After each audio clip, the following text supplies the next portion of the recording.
I'm calling to order this hearing. This is a public hearing of the Committee of the Whole of the Council of the District of Columbia. I'm Phil Mendelson, Chair of the Council and Chair of the Committee of the Whole. Today is Wednesday, November 13, 2024. Time is 2:51 in the afternoon, and we are having this hearing in room 412 of the John A. Wilson Building, although I believe some of the witnesses will be participating virtually. The subject of this hearing is chronic absenteeism and truancy. This is the third hearing on this subject that the Committee of the Whole has held this year because we consider that attendance or truancy are both important with regard to improving public education.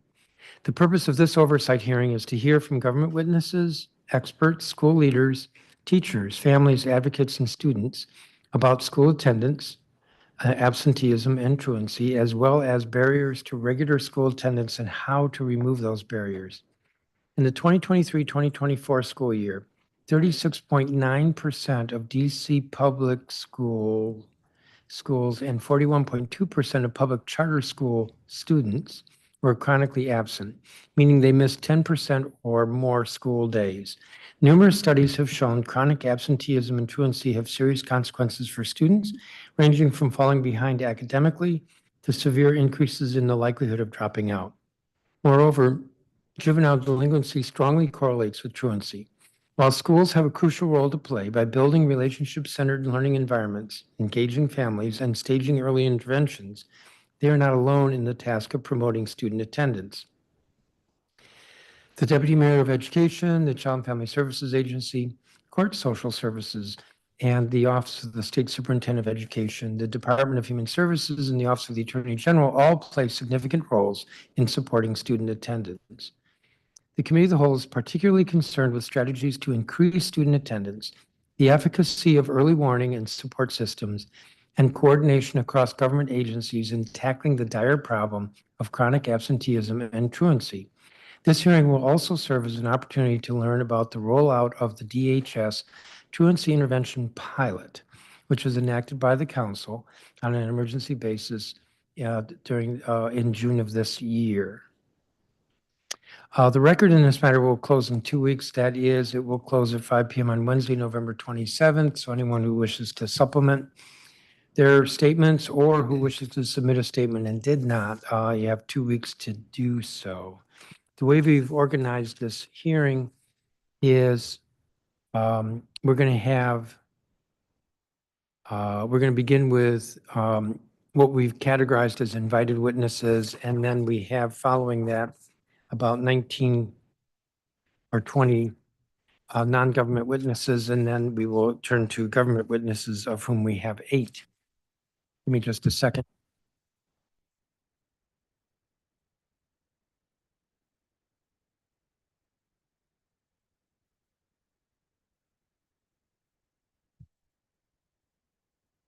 So what I'm going to do is I'm going to call the first 3 of the invited witnesses: Lena Cox, who's head of school, Capital City Public Charter School; Melissa Beasley, Director of Student Wellness at E.L. Haynes Public Charter School; and Felicia Reeves, who's Executive Director at Two Rivers Public Charter School.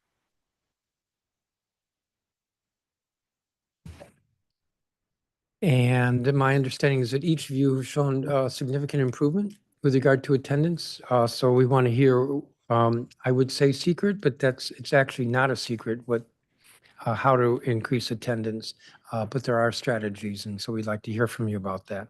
Ms. Cox, you would be first. Hit a button so that your microphone's on. Good.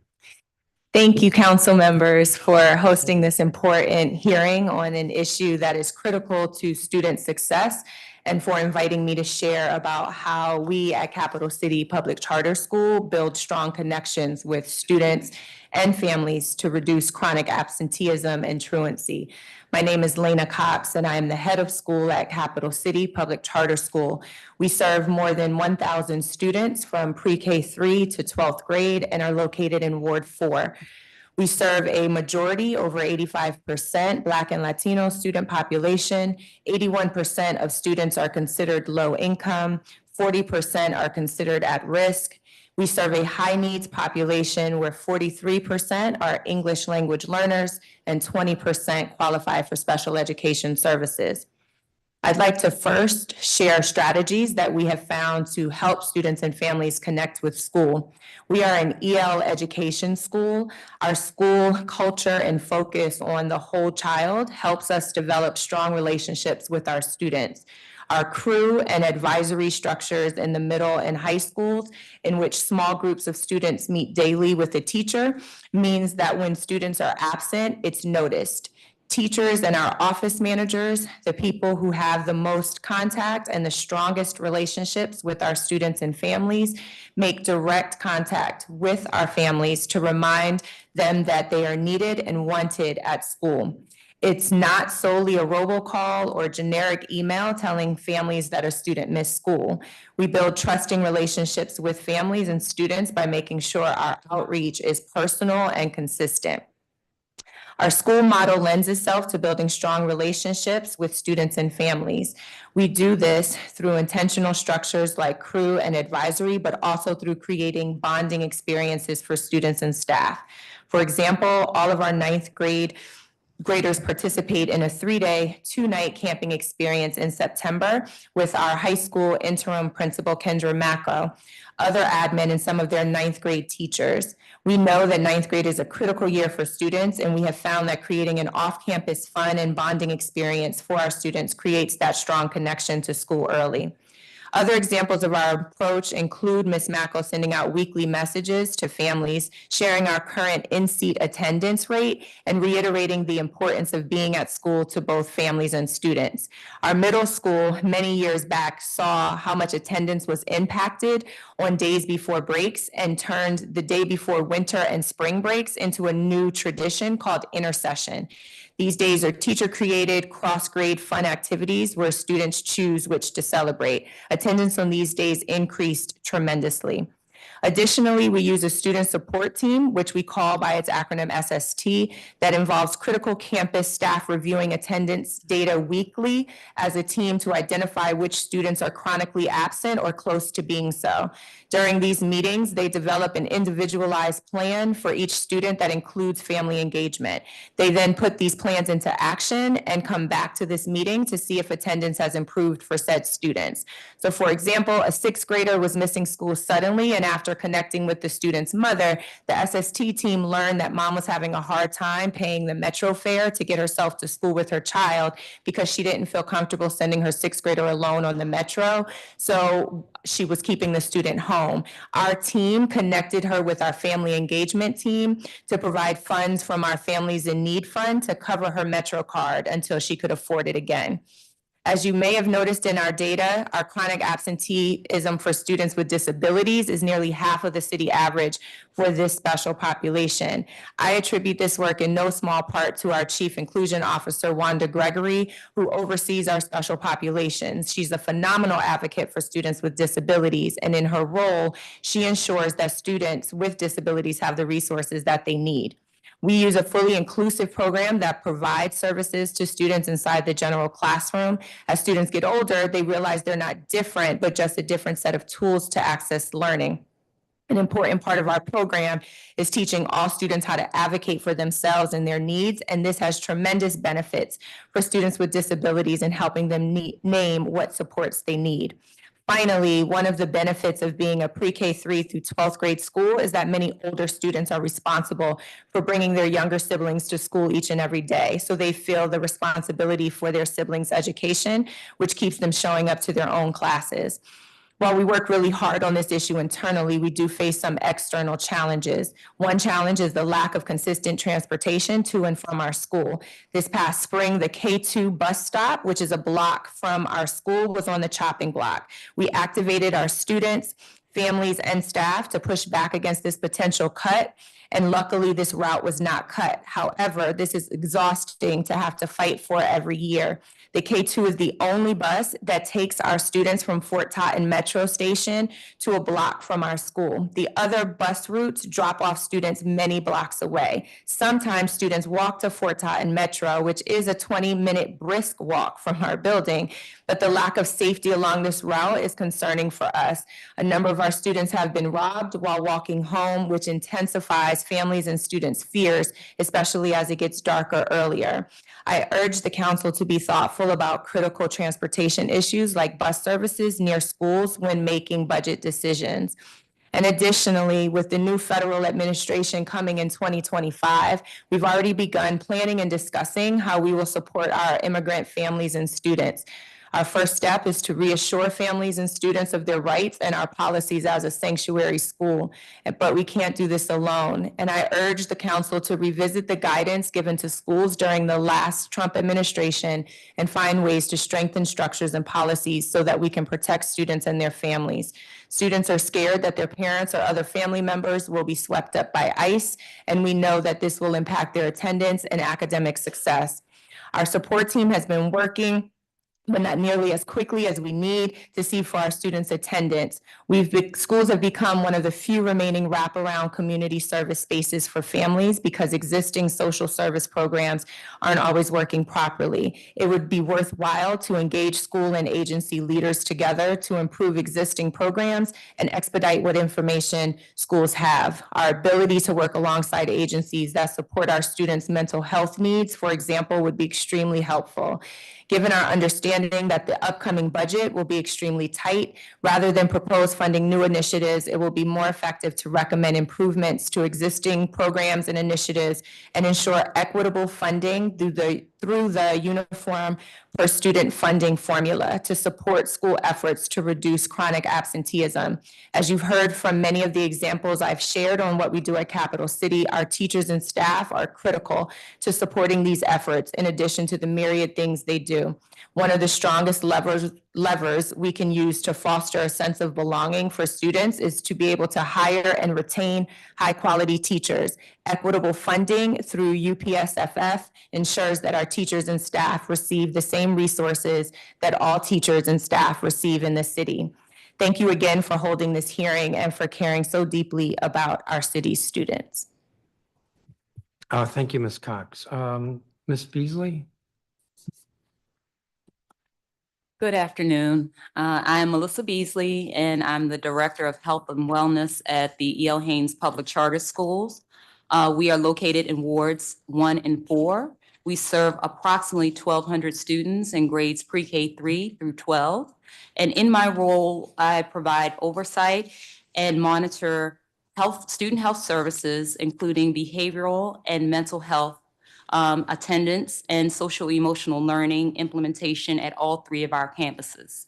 I've worked in this capacity for 3.5 years, beginning in my position just before students returned to in-person learning following the COVID-19 pandemic. Upon our return to in-person learning, E.L. Haynes Public Charter School faced challenges similar to those of other schools, both locally and nationally, with parents and students feeling disconnected from in-person learning and nervous about students returning to school, leading to far too many of our students becoming chronically absent in school year 21 and 22. In school year 21 and 21-22, our average in-seat attendance was 83.3% for all 3 campuses. This breakdown includes 88% for elementary school, 84.8% for middle school, and 78.2% for high school. This was 9% lower than our in-seat attendance from the previous year, which was 92.9%. I'm happy to report that at the end of Q1 of this school year, our in-seat attendance rose to 92.6%, back to our pre-pandemic level. We have not only successfully met our intermediate goal of having at least 90% daily in-seat attendance at each campus. At present, 2 of our campuses are very close to our long-term goal of 95% daily in-seat attendance. Elementary school has 92.8% and our middle school has 93.2%. Contributing to the success is our deep belief that social emotional learning is the foundation for academic success. Over the last 3 years, our academic priorities centered on this core belief. We began with the goal of ensuring that our community had the skills to support students' social emotional well-being, and we created systems and structures to support daily social emotional wellness. We recommitted to our school-wide approaches to developmentally appropriate positive learning environments, responsive classroom at the elementary school, developmental designs at the middle school, restorative practices at the high school, and daily advisories on both of our secondary campuses. We supported our teachers to implement a social emotional curriculum through ongoing professional learning, and we invested in teachers' mental health and wellness with on-site clinicians from the Wise Center at Georgetown University. Additionally, we treat chronic absenteeism as a wellness issue. Our health and wellness coordinator meets regularly with the wellness team, which is equivalent to what you said, the student support services team. We just called it the wellness team, to identify external factors or barriers affecting the child or family's ability to attend school regularly. She also she also rotates to each campus, the health and wellness coordinator, treating tardiness and absenteeism as a safety and wellness concern rather than a disciplinary issue. She goes in depth to support students with significant attendance challenges directly. For instance, she will meet and greet a tardy student upon arrival. Together, they will call a student's parent, not to belittle or berate the student or the parent, but to inform them that their child made it to school safely, and then create an intervention plan to set them up for success. And then she will follow up with the student and the parent on the intervention plan regularly. We have found it imperative to rethink how we serve children with challenging behaviors by using a strengths-based approach and by celebrating their successes. We provide teachers with the tools and resources needed to continue creating welcoming student environments. For example, our teachers receive dedicated training on trauma-informed instruction and restorative circles. In elementary school, we continue to provide responsive classroom training to new teachers. We committed to supporting a developmental designs trainer and champion at the middle school. And at the high school, staff continue to receive peer mediation and restorative justice support. Academic leaders have also incorporated observations of restorative circles and social emotional learning into their instructional rounds. Each of these supports and investments focus on the individual students' needs, meeting them where they are developmentally and providing them spaces for them to feel safe and feel seen. Through the OSSI Stronger Connections grant, we provided administrators and teachers with both technical assistance and safe spaces with mental health professionals to process vicarious trauma they may experience working in a school setting. This better equips our staff then to be present for and then responsive to children who need additional support. Leveraging advisory at our secondary schools has also had a positive impact. When asked, many of our students readily identify their advisor as a trusted adult in the school. Also, peer relationships and connections have led to students advocating for other students to get the support they may need, but are too afraid to ask for. As an organization, we realize that attendance and relatedly, chronic absenteeism is much like any other behavior. It is the symptom of the problem, not the cause. By focusing on metrics such as, do you have a trusted adult? And do you have a sense of belonging? While cultivating a culture of, simply put, we care about you and we want you to be here.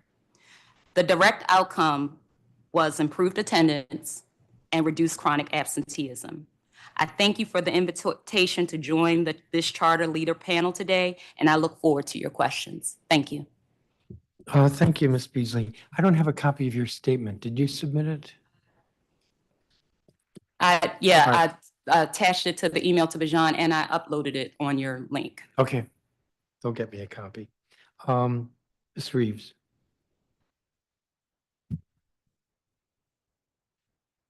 Good afternoon, Chairperson Mendelson and members of the council. Thank you for this opportunity to testify on the critical issue of chronic absenteeism.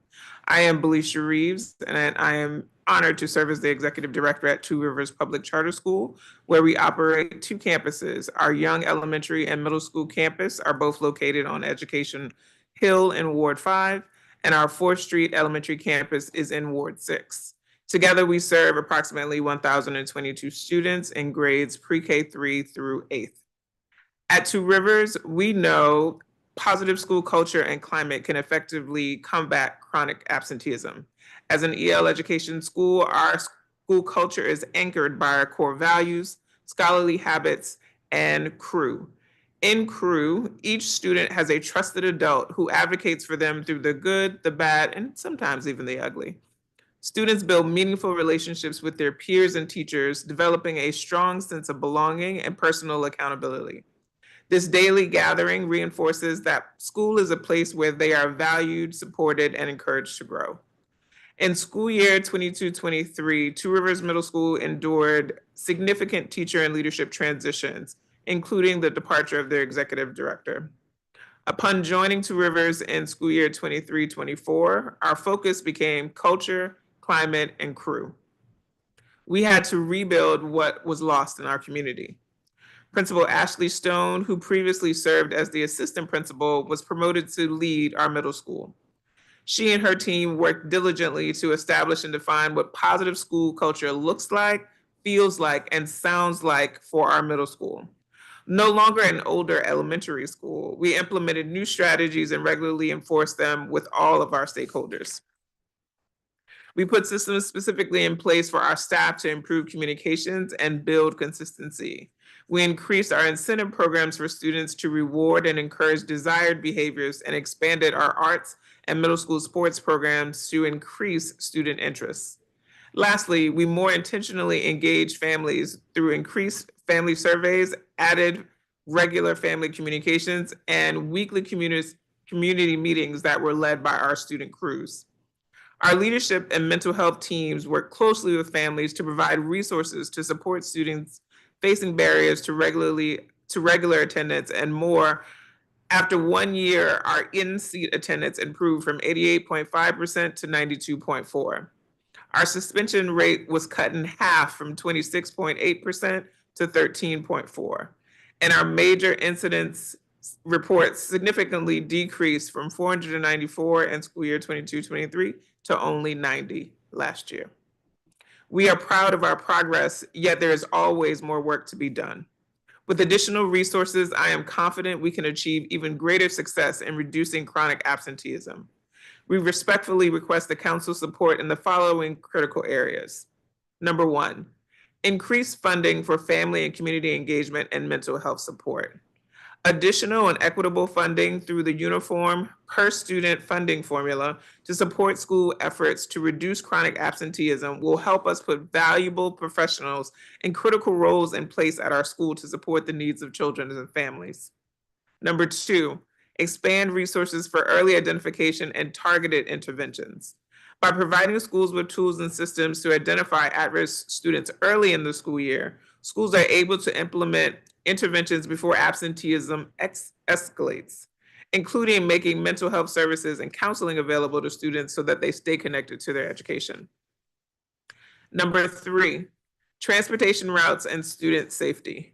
We urge the council to consider flexible, innovative student transportation programs for schools.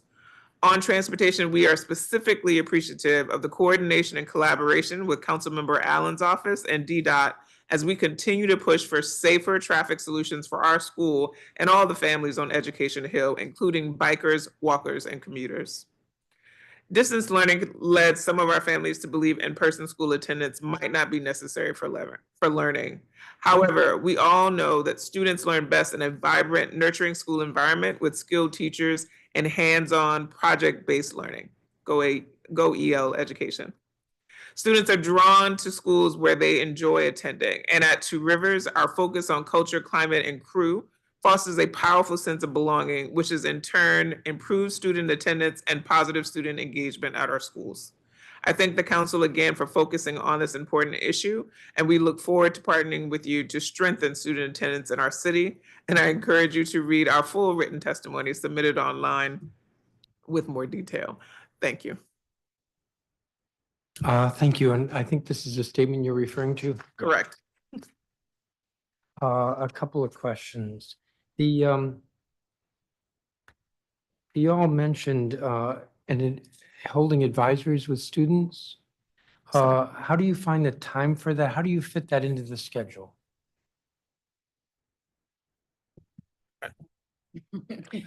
That's built into the schedule, strictly thinking about, you put the time into what you prioritize, and we do prioritize the whole child. And so building that in the same way that we're building in class, our class schedule. The crew, it's called Crew and Middle School Advisory in high school, is 30 minutes. So it is attached to on either side of lunch. And it is an opportunity to continue building social curriculum, and even just some of the important conversations that happen. But it is a significant part of our program. As an EL education school, it's a significant part of our program, and it is one that we do prioritize. And so we have ensured the ability to incorporate that time into the schedule. It does not take away from the academics, it builds on the academics.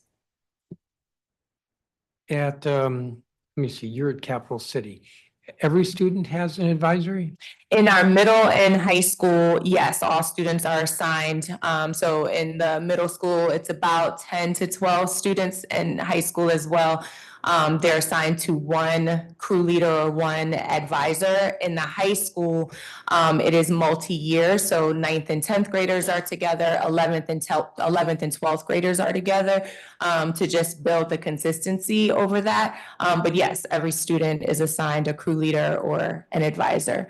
And it's essentially like their family away from home, especially in the middle school, where that's the transition that they go from having essentially one teacher in elementary school to upwards of 7 teachers. It's really supportive with the families, because that becomes the one person that really gets to know your child, and that becomes the direct connect. Obviously, parents can speak to any teacher at any time, but that really becomes their direct connect. That's who they have their conferences with. That's who they reach out to automatically when they have questions.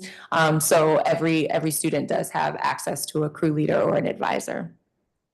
Access to is a little different than, I thought what you were saying was that there is an advisory. Yes, Every day? every student is in an advisory in high school or in a crew in middle school. It is one of their blocks in their day. Mhm. And they're assigned to a teacher. So one teacher for 10 to 12 students. Right, so it's not one-on-one. No, Okay. it's not one-on-one, but it's a much smaller group than like a homeroom, or a smaller group than, a larger class. It's meant to be kind of that a chance for you to really get to know your other crew members and the teacher. Same at E.L. Haynes? It is the same. And I would, to your point about the one-on-one, I think by creating that smaller group connection, it gives the opportunity, well, there's less missed opportunity for intervention. Oftentimes, as opposed to where before, as you mentioned the robocalls and stuff, that would happen when it's too far along. Our advisors realize that student hasn't been to school 2 days. 2 days, I have not seen the student. I need to make a phone call. What's going on? Are you not feeling well? Are you okay? I just want to make sure you're okay. Did you get your assignment? And so it becomes more personal, and it's not, that advisor might not actually teach that subject or a subject. It's just because they're genuinely concerned about the well-being of the student.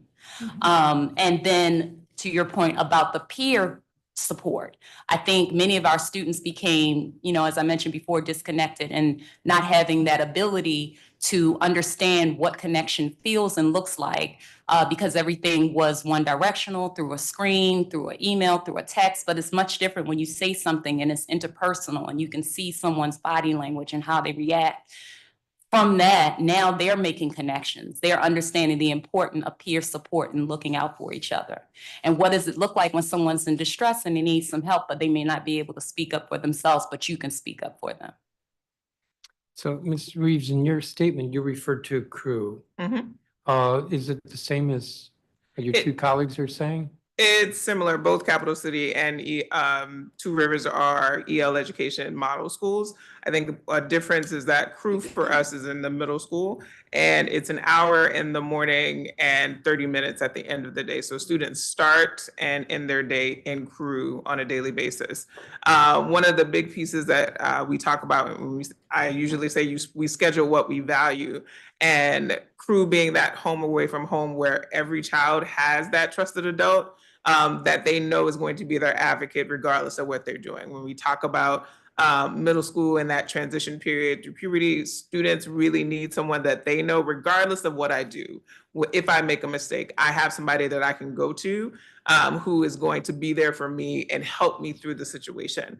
The beauty of Crew and some of the activities that the middle school has implemented last year and continue to do this year is that there's an individual component of child development in middle school and Crew, as well as a collective. So through our community meetings, a student could be acknowledged as a Crew Bee of the Month for their individual activities or actions and our scholarly habits. But then as a crew in total, if they achieve, let's say, the acquired amount of points for their particular crew, at the end of the month, their entire crew can participate in Fun Friday activities. So there is an individual as well as a collective moment that really bonds both the students and their crew leaders together through competitions, activities at school, and gives them a social and emotional actions and activities for them to complete in the school and build their community with Two Rivers. So I'm guessing that each of you have had these advisories or crew for a number of years. Since our inception. So what's the difference, and I'll pick on you, Ms. Reeves, between last year and this year? And actually, when I say that, I've got that wrong, between 22, 23 and 23, 24. So because crew is not what made the difference. Oh, no. Well, in school year 22, 23, this was the second year that the middle school had actually come together as a whole unit. The middle school was built for TR in the pandemic. And so the biggest difference is that activating community meetings, I would say, is one aspect. During last school year, they did not happen or exist. And that's when the entire school comes together, 6th through 8th grade. And we do this in the elementary schools as well, on Wednesday afternoons. And they celebrate, go through what we call a crew, but as a whole school. So that's a greeting. So that was new and different. And that was new and different. Greeting, reading. It's led by each crew. So each crew gets an opportunity to also demonstrate their leadership and run the meeting, as well as choosing the music, which is important to the kids, and for their entry and their exit. So it promotes both leadership, community building, and is that the only thing different? No, that's one aspect of it. I would say in terms of family engagement, you also have now the parents who are actually engaged with their particular crew leader. They have one person that they are having there for. So that's new and different, getting the family with them each year. And what about E.L. Haynes? What's new and different last year? Because you improved last year over the year before. I think we've had a steadily, incremental, small, like 3% improvement. But I think what was different, much to your point, is that first year there was a lot of precaution in place because of COVID. And so certain things as far as how we could come together or the amount of people that could come together in the same space was not necessarily conducive or appropriate. But then as we transitioned and things became a lot more safer and we had vaccinations, all the other things, we could come together. And so we did go back to some of the things we had before, which is at the elementary school, they have all school meeting, which is very similar.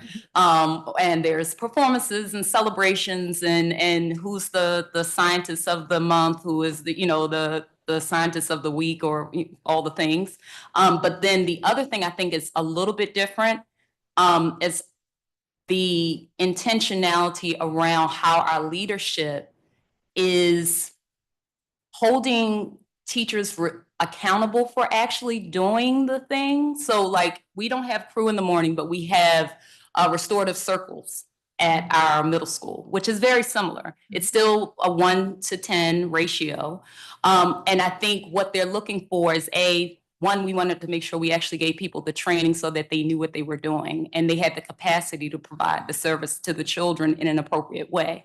We realized that sometimes we ask people to do things that they don't really have the foundational understanding on how to fully support that child. If your own social emotional intelligence is low or you have your own trust issues, then it may be very challenging for you to deal with a challenging child who is reflecting exactly what you're dealing with. So we had to take a step back and realize, how do we direct our funding, our support, our training time, our professional development into building that capacity? And then once we did that, one thing that was different is that we started including that in our instructional rounds. did this classroom look engaging? When you walked in, did it feel like the students actually were welcomed and you wanted them to be there? When you do circles, are you making sure that everyone's participating in a way that you notice that someone is not as engaged as they could be or should be? Are you reaching out? Are you making those connections? And so, it's one of those things that are very simple, but you only get what you expect. And I think our leadership saying this is equally as important as instruction. This is the foundation of instruction, as far up as our CAO, who said, this is the foundation of everything else. And until we look at it as the foundation of everything else, we're going to continue to have those cyclical results. And I think once we took that shift as an organization, the kids felt it, and you saw a difference, and you see an impact in the classroom. Ms. Cox, what about Apple City? I think one of the biggest things for us was the consistency with our student support team. So while we've always had that concept and the structure, it looked different with each of our campuses. And at times it was seen as something that was separate just based on who was sitting on the teams. And so shifting the ownership of the student support team outside of just the hands of leadership or family engagement or the attendance officer, those types of things, but really putting it in the hands of some of our specialists on each of the campuses. So our social emotional learning specialists, our coordinators of school culture, our principal, our office managers now sitting on the student, the support team, because these are the people that have kind of firsthand tap into our students and our families. So just that shift of the ownership increased the buy-in, which then increased the consistency with how we were doing the individualized plans, the direct communication with families. The personalized communication with families has also been something, even this year. I know you asked the question about the previous year, but like this year as well, we've really seen a shift. We changed to a new system that we use with our communication with our families, and the ability that our teachers and our principals now have to directly reach out to families and send, like I said, how our high school principal, Kendra Macko, now sends these messages about in-seat attendance and the importance of it. And it's not a long drawn out message, but it's one of those kind of, it catches parents' eye. And that reminder that, even if you're missing 2 days a month, that's going to lead to chronic absenteeism. And so really just kind of hitting those reminders to families, we've been able to see some of the shifts with that. And then I would just say, like, the intentional celebrations of things. Sometimes it's the small wins. If a student that is struggling with absenteeism, and we've seen them for a steady amount of time, like really trying to celebrate that and support the family in the reminder that we see them and we've noticed we miss them, they're back, we're excited to have them back. And so really moving away from anything feeling like punishment or like we're attacking a family, but we're more so welcoming that family back. So some of those pieces around the celebrations, the consistency, the ownership, and the buy-in, we've seen some of those things with structures that have already always existed, but it's been able to push us forward in a different way. I have one more question. The law requires referrals, or maybe referrals is the wrong word, student support teams, which I guess one of you calls a student wellness team. I think DCPS has renamed them student attendance conferences. We're talking about the same thing. I can't remember if the law is prescriptive who's on the SST or SAC or SWT. Do you have any views on whether, well, if the law isn't prescriptive, then maybe you have the flexibility to decide who's on the team. Do you have that flexibility?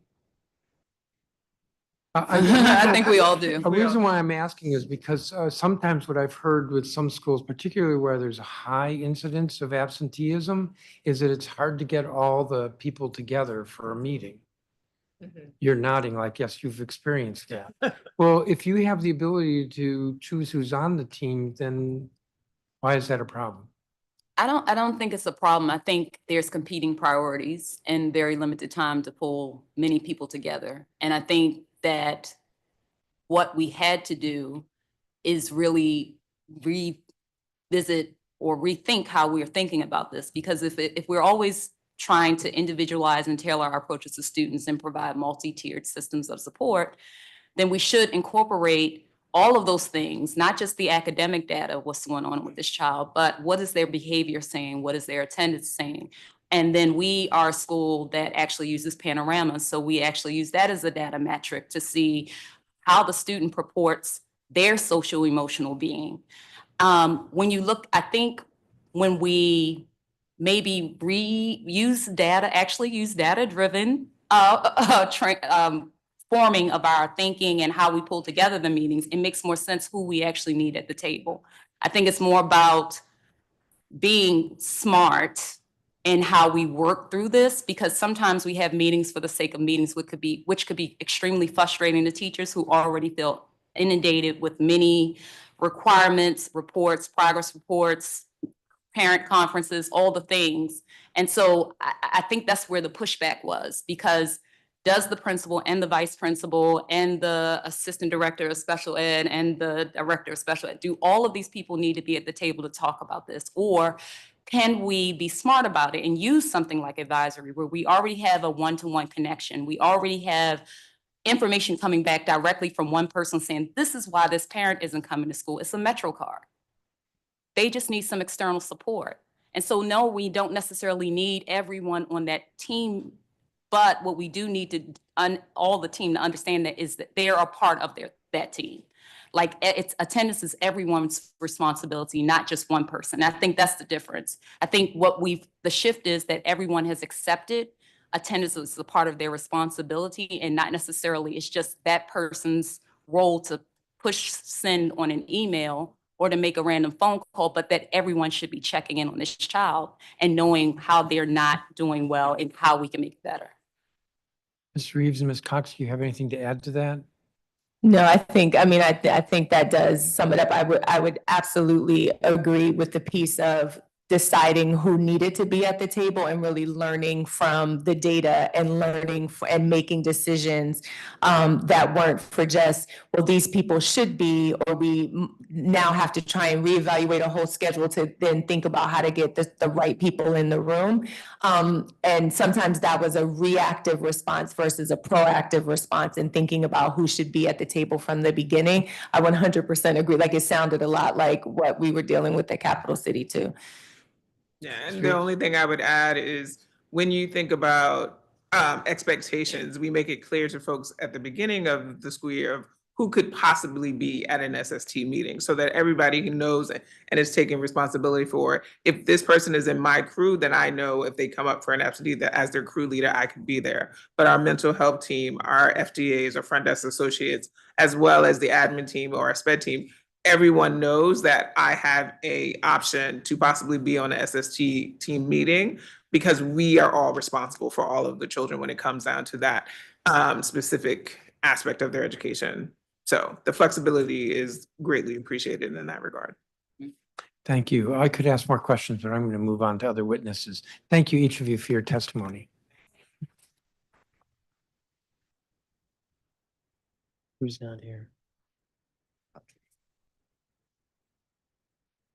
Lucas Cook, who's principal at McFarland Middle School, Brandon Hall, who's director of strategy and logistics at Jackson Reed High School, and Yvonne McCullum, who is a student at Ron Brown High School.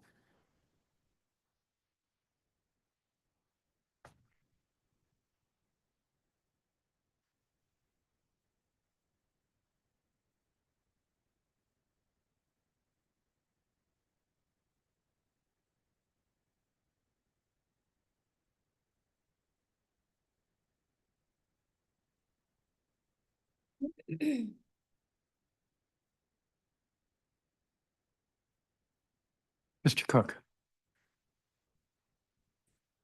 If you're Mr. Cook, be careful in case other people say they're Mr. Cook too. I'll remember that. Thank you. Okay. Good afternoon, Chairman Mendelson, council members, staff, and members of the public. I'm Lucas Cook, principal at McFarland Middle School. where I've been proud to lead since the 2022-2023 school year. Prior to leading McFarland, I was the principal of Hardy Middle School for 5 years. Before that, I was an assistant principal at Eastern Senior High School and a school leader in New York City. At McFarland, we believe that every student is a part of the school family. We empower students to take ownership of their academic and personal goals by valuing diversity, striving for excellence, and engaging in productive struggle. We prepare competent individuals that will invest in their local and global communities. Thank you for holding this hearing on the topic of chronic absenteeism and truancy. Research confirms what any principal or teachers will tell you. The school environment directly impacts student attendance. While schools cannot solve every obstacle that gets in the way of attendance, it's my job and the job of the McFarland Middle School staff to ensure that students feel safe at school, have a sense of belonging, and have trusted adults that they can rely on when they need help. Twice each year, McFarland and all DCPS schools survey students, parents, and educators about the school environment. We use this data to drive change and to celebrate wins. In spring 2024, I'm pleased to share that we saw our highest scores in recent memory on our questions about belonging, and we saw chronic absenteeism and attendance metrics improve. Our in-seat attendance rate improved to 88%, and our chronic absenteeism rate declined to 40%. We've also seen our scores on state standardized tests improve over the last 2 years. When we work to make school a place that kids want to be, they're more likely to attend, learn, and thrive. At McFarland, there are a few actions we take to make our school a place where students feel like they belong. Our advisory program works to create a small group experience with an adult and peers to support students in building relationships and conduct an outreach and intervention when students struggle to come to school. We've created a robust system of daytime and after-school clubs and sports to encourage students to pursue their interests, as well as deepen our connection with our young people. Our sixth grade academy model has had a direct impact on attendance increases in the past year and a half, and we've scaled many of these elements up to the other grades. As I said at the beginning, schools alone cannot solve every challenge that impedes student attendance. We need committed partners. At McFarland, I'm pleased that we partner with the Latin American Youth Center, whose promotor pathway model is a pioneering externally evaluated client management model designed to help the region's most vulnerable youth succeed academically, obtain long-term employment, and live healthy and productive lives as they transition to adulthood. They conduct after-school activities and attendance interventions, as well as mentoring some of our students most at risk. Thank you for hearing my perspective on the issue of student attendance within DCPS, and thank you to everyone who's testifying today on this important topic. Thank you. Mr. Hall. Good afternoon, Chairman Mendelson, council members, staff, and members of the public. I am Brandon Hall, the Director of Strategy and Logistics at Jackson Reed High School. Prior to this role, I was the manager and coordinator of strategy and logistics. Jackson Reed is DC's largest high school, home to a diverse student population, learning on a 400,000 square foot acre campus. In my role, I oversee school operations and logistics for 2,000 students who learn here every day. My responsibilities also include leading our attendance work. I do not do this work alone. However, at Jackson Reed High School, our attendance work begins in the classroom with students being offered rigorous and engaging courses across dozens of advanced placement subjects, career and technical educational pathways, and multiple rigorous NAF academies. Thank you to all those amazing educators at Jackson Reed for ensuring our students get the best academic experience every day. With respect to attendance work, specifically our team includes attendance counselors, Deshaun Hawkins, Cedric King, Jasmine Elliott, Larry Anderson, Samuel Johnson. Also, I want to include others that support this work and thank them. Our culture and climate team, our leadership administrative team, Principal Brown, and the vision that he has set forth, but most importantly, our amazing teachers who provide engaging instruction every day. I want to highlight some of the great work that we do at Jackson Reed. Here are a few bright spots to highlight. Our in-seat attendance rate, ISA rate, for economically disadvantaged students, which are majority Black and Brown, increased 2% between school year 23 and 24. Our whole school ISA rate increased by 1.5% between school year 23 and 24. Our chronic absenteeism rate declined between school year by 2% between school year 23 and 24. While that 2% drop is encouraging, we know there is more work to do to increase the number of students attending school every day. Lastly, as a result of our efforts, students having attendance issues prior to year are more engaged and invested in academics and participating more in our after-school clubs and activities. In the spirit of continuous improvement, I also want to call attention to one of the areas where we are discussing ways to improve, which is our system of tracking attendance and alerting parents. We've heard from some of the parents who have received messages about an absent student after attending a field trip or some other school-sponsored activity. I want to assure you and parents at the NJR students that we understand this can be frustrating and are working together to improve processing and turnaround. In these cases, a student may be on a field trip and attendance information has not been entered into our centralized attendance system, triggering a call during the day. Again, we are taking internally about ways to improve this system, and we'll have this rectified soon as we continue to stay in a progressive posture. Thank you for the opportunity to testify today. I'm happy to answer any questions. Thank you, Mr. McCollum. Good afternoon, Chairman Mendelssohn, council members, staff, and members of the public. I am Javonte McCollum, a young king at Ron Brown College Preparatory High School.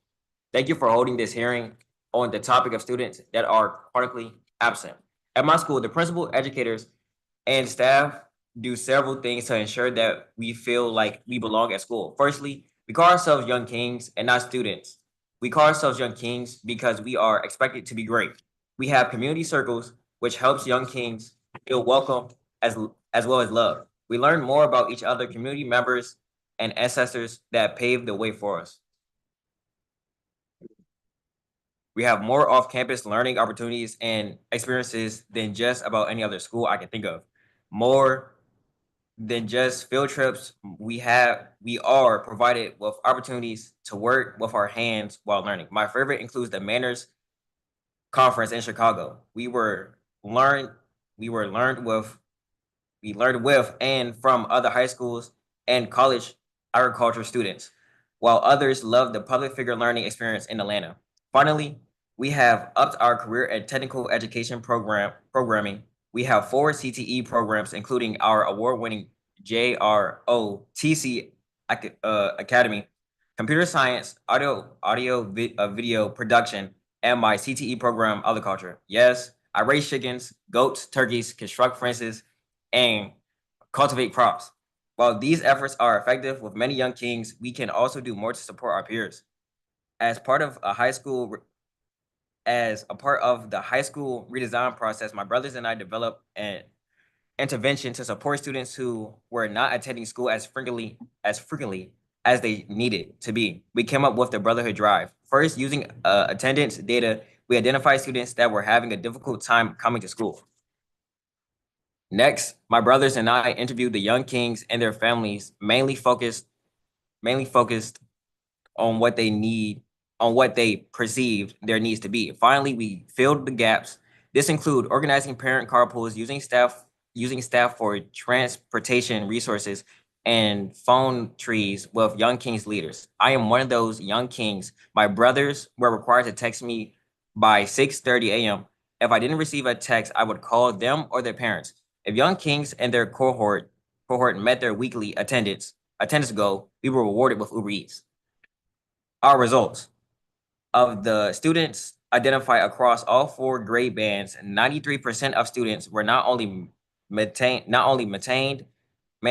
perfect attendance, but they didn't record a tardy. Our freshman, junior, and senior cohort maintained a 100% on-time attendance rate.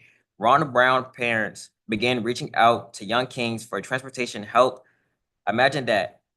Parents believing in Young Kings just as much they believe in the Ron Brown staff. Currently, we are reviewing term 1 data to continue the Brotherhood Drive.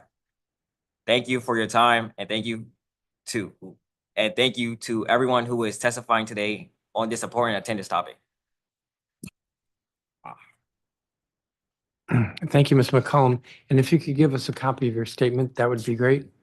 So a couple of questions. One, to the 2 adults. You heard the earlier panel where I asked about the SSTs, which I think are now called in DCPS Student Attendance Conference. Do you have flexibility within your school who comprises the SAC? Yes, but we have, at Jackson Reed, we have a large staff. So our attendance counselor kind of focus on our student attendance conferences. And so this is a part of our daily intentional aspect where we meet with them when they reach 5 absences, and then they proceed with their and have those conferences. But I've heard complaints that it's hard to get all the people together. And in a school where there's a very high rate of absenteeism, more than Jackson Reed, it's just like overwhelming. So I'm exploring how much flexibility you have, and you didn't really speak to that. I would probably lend to someone who has a better, more complex situation than we do. Okay. If I may, we may Yes. have some more complexity. There is flexibility to who makes up those teams. I suspect that the challenge is the greater percentage of students that you have who are chronically absent. It extends the number of those meetings that you have to have, but while not necessarily adding staff, right? So you just hit a certain point where it becomes an overwhelming number. There is flexibility. We use advisory teachers to support that process, which is helpful. But you still need to have a few members involved. So it can be, especially because they can accrue as the year goes on, in increasing numbers, you can Sure, but imagine, but it If becomes. you have the principal and a counselor and the teacher, I'm trying to think of somebody else. There's another person, that's 4. Yeah. Getting 4 people together for 50 conferences is harder than if you only get 3 people together for 50 because you can move, so the principal's in one meeting, but not in the next. Or the Yes. principal's in one, the AP's in the next. There is some flexibility in like who participates in those.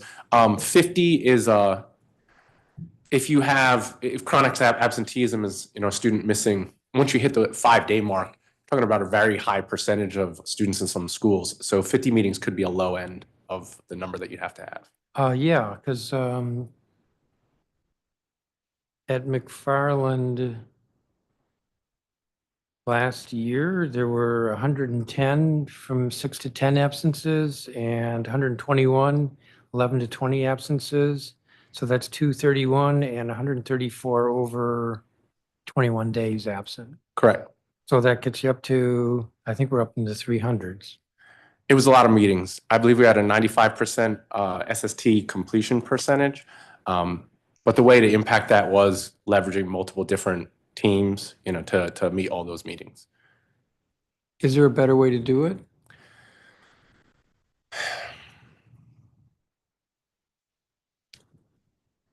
I'm not sure. I think the purpose of bringing the team together, I think some of the educators that were up here before have spoken about this, that the impact in diagnosing what the nuanced need is for any individual student means it's great to have multiple people. With our model, if you have an advisory teacher, they have a very unique knowledge of a student. The counselor, as you can imagine, has like another set of sometimes similar, repetitive, but also in some cases unique experience and understanding. And then if you add an assistant principal, you're bringing together a lot of people that know the student and family. And once they engage with a parent, that diagnosis of what the iteration is of that student's challenges is a lot stronger than if you bring together just people that are less connected.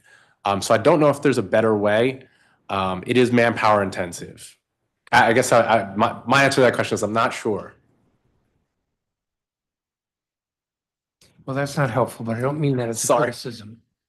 No, because I think this is one of the challenges. Just as you said, the purpose of the SST or the SAC or the wellness team or whatever it's called is to understand why the student is missing days of school.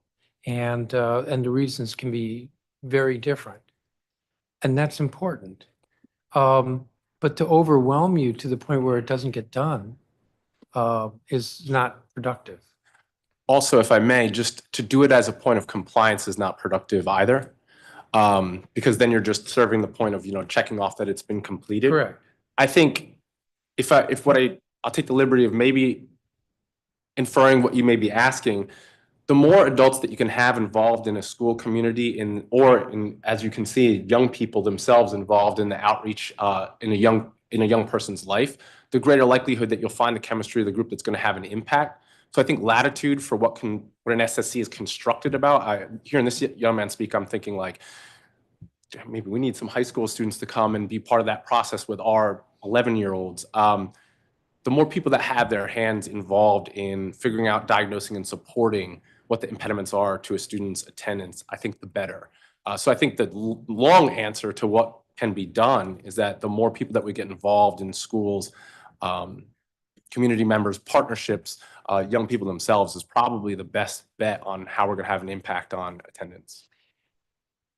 I appreciate what you're saying. I don't disagree with what you're saying, but I don't think it's helping me here. Because if you have more people in the SST, but I'm not sure that's what you're saying, then it's harder to get that many more people together. Plus, if you have, well, if there were 300 students, if you have 300 SSTs, I mean, pulling together 6 or 8 people is mind-boggling. Maybe However, you do mention an interesting, like maybe really mixing up who's in the SST. Maybe it's the right people as opposed to more people, right? And how to make sure that the right people are in that meeting. The right 3 people can have a much greater impact than a random 8 people. Okay. I'll chew on that. Thank you. That's helpful. Mr. McCollum, so your school, Ron Brown, the Panorama survey suggested that like 61%, less than 2/3 of the students had a sense of belonging at the school.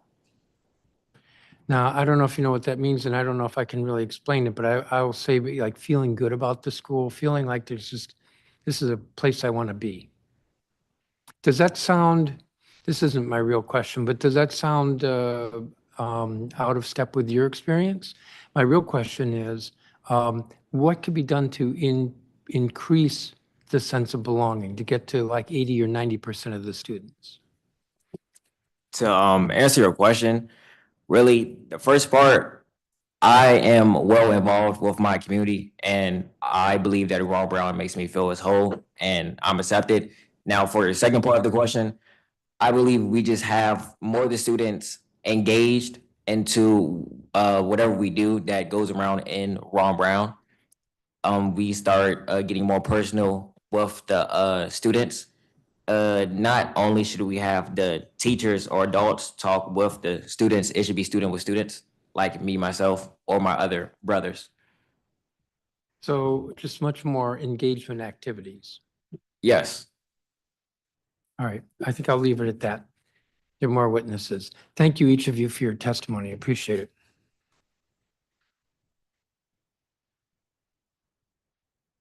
I didn't have this first group on a clock, but from now on, there will be a clock. Ebony Rose Thompson, who's president and Ward 7 representative to the DC State Board of Education. Scott Goldstein, who's executive director of Empower Ed. Caroline Pryor, who's lead organizer with Empower Ed. Nicole Travers, who's senior director of school support and program data with the DC Charter School Alliance.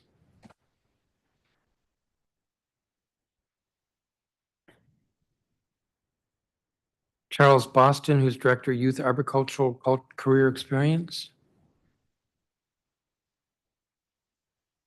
Hannah Mason, who's Senior Education Research Analyst with the DC Policy Center.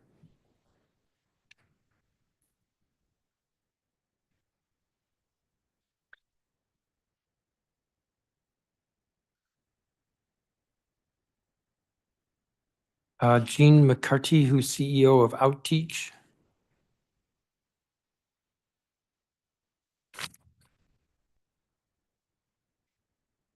Maybe what we do is 4 minutes. Ms. Thompson, President Thompson. I haven't been here in a little while. I like the new mics. Good evening, Chairman Mendelson, members of the council and staff. My name is Ebony Rose Thompson, and I'm the president and Ward 7 representative of the DC State Board of Education. I'm pleased to be here today on behalf of the State Board to provide testimony on chronic absenteeism and truancy. As the only elected body with an exclusive focus on public education, the State Board has been a leading voice on chronic absenteeism and truancy. In the past year alone, our agency has produced 2 key resources, SR 24-7, recommending policies that address chronic absenteeism and truancy, and our crosswalk. We encourage the council and fellow education agencies to consider the recommendations presented in these resources as we work together to address chronic absenteeism and truancy. They were developed based on feedback from our communities and partners, input from our Student Advisory Committee, and takeaways from our participation in the Everyday Counts Task Force. The State Board urges the council to prioritize lifting up student voice. Students, especially those at high school level who experience the highest levels of chronic absenteeism, are best equipped to share what is preventing them from being at school. We should be listening to, collecting, and reporting representative samples of student voices when crafting policies and strategies that address chronic absenteeism and truancy. Second, enhancing family and student engagement interventions. DCPS and public charter schools should strive to ensure that every student receives challenging, engaging, and relevant curricula as a strategy to impact student attendance in a positive way. Third, partnering with school nurses to address chronic absenteeism. Meeting student health needs is critical to improving student attendance. Every school should have a school nurse who is consistently available to serve students. Fourth, providing professional development and enhancing school capacity building. OSSI should provide professional development to teachers, school leaders, and education support professionals on building and maintaining relationships with their students and families. Fifth, strengthening data collection and reporting. The Deputy Mayor for Education should develop an attendance data dashboard that publishes monthly attendance data while spotlighting schools that improve their rate of chronic absenteeism from year to year. There should also be more data shared about what interventions and communication methods schools are using to promote attendance and curb truancy and absenteeism. The State Board's crosswalk, which we have included as an appendix, analyzes 4 proposed pieces of legislation and identifies areas of overlap with recommendations in SR 24-7. In addition to the prioritized recommendations above, we encourage leaders in DC to consider the following critical elements outlined in the crosswalk: using safe passage, safe blocks to enhance student safety, updating and revisiting processes for flagging and referring chronically absent students, reframing chronic absenteeism as a system and state resource issue while extending empathy for student and family experiences, and including chronic absenteeism in the uniform per pupil student funding formula. I want to thank the chairman and council for holding this hearing. The State Board continues to be a partner and resource for you in this critically important work. At this time, happy to answer any questions. Thank you. Thank you, President Thompson. Scott Goldstein. Good afternoon. At June's hearing on chronic absenteeism, I identified 4 things we can do to tackle the crisis: combat poverty, focus on strong case management and relationship building, enrich the student experience and engagement in school, and focus on staff stability. I also identified a couple things we shouldn't do: focus all of our attention on the outcomes and data rather than the inputs that actually improve attendance, and 2, focus on incentives and consequences, which research proves to be ineffective. At each education hearing this fall, Chairman, you've asked a repeated question, but what is it the council specifically can do about it? The council's heard a lot about what it can do to combat poverty, a root cause of family instability that leads to absenteeism: expand the child tax credit, increase food assistance, expand community schools to bring services directly to families, and expand affordable housing. The reality is that with the incoming president, DC will have to do more with local dollars to protect our residents from harm and provide services. With the federal government expected to not only do less but actively harm social welfare programs, DC will have no choice but to raise new revenue to fund these programs. The good news is, with direct threats Trump will pose, no doubt wealthy Washingtonians will be ready to pay their share to protect our residents. And with respect to staff stability, we have shared our solutions extensively, including at a recent hearing on educator retention. To oversimplify our absenteeism challenge, to come to school, students have to 1, want to come to school, and 2, be able to come to school. So today I will answer your question about what the council can do with respect to students wanting to come to school. What can we do to increase student engagement and promote a richer, more relevant student experience? And in this area, there's much the council can do. Is there proof that experiential learning improves absenteeism? In one school district in Massachusetts with a similar at-risk population to many DC schools, the implementation of 1 field trip a week cut absenteeism in half. Number 1, First, the council took an important step in the last budget by directing funding to increase experiential learning with the new Live It, Learn It, Bridge the Gap Fund. Before the fund even launched this month, via the pre-application, educators had already requested $80,000 of the $250,000 budgeted. Assuming this trend continues, we hope the council will increase funding for this program in the coming fiscal year. 2, we can also expand experiential learning by ensuring students' regular classes, like math and science, feel more relevant to their lives and future careers. One of the ways to do this is to bring science to life through the use of outdoor learning labs. In this area, the council can provide the funding to build the already designed 62 outdoor learning labs at DC schools designed by Outteach at OSSI's request, but never funded for build out. They not only provide physical space, but the teacher training to ensure high quality instruction. 3, council can do more to promote internships, vocational and career education, and the teaching of critical life skills through strategies of providing funding for career and technical education as prescribed in Councilmember White's recent bill, and restoring funding for flexible scheduling pilots to create room in the school day for this important part of the curriculum. The council should also provide oversight during the revision of graduation requirements to ensure the ultimate product leads to a more well-rounded rather than less well-rounded curriculum that will stimulate student engagement in school. 4, the council should increase funding available directly to experiential and outdoor learning organizations, groups like Foodprints, Urban Adventure Squad, Outward Bound, and others, as this is the easiest and most efficient way for them to expand their partnerships with interested schools. 5, the council should work with DCPS to ensure they have adequately funded and to expand their study abroad offerings to restore their commitment to study abroad for all students. 6, the council should work with DME to expand the popular dual language and Montessori school offerings with DCPS across the city, especially east of the river. Several studies indicate dual language enrolled students are in fact more likely to attend school, as well as having higher graduation rates. A South Carolina study also confirms that students enrolled in Title I Montessori programs have significantly lower chronic absenteeism than students in non-Montessori Title I schools, in addition to higher school engagement and lower suspension rates. 7, the council should work with DCPS to revise the budget model and restore elements of the comprehensive staffing model to ensure all schools have attendance counselors, restorative justice coordinators, and wellness coordinators, as well as adequate staffing for English language learners and other key positions, which contribute to improving attendance. These efforts to ensure all students will want to come to school every day and feel that school is relevant to their lives and their future is a linchpin of improving chronic absenteeism and truancy. Taken together with efforts to combat poverty, reduce educator caseloads, stabilize the teaching workforce, and improve case management, we can make remarkable progress towards this goal. Thank you. Thank you, Mr. Goldstein. Ms. Pryor? Good afternoon, Chairman Mendelson and staff. My name is Caroline Pryor, and I'm the lead organizer at Empower Ed.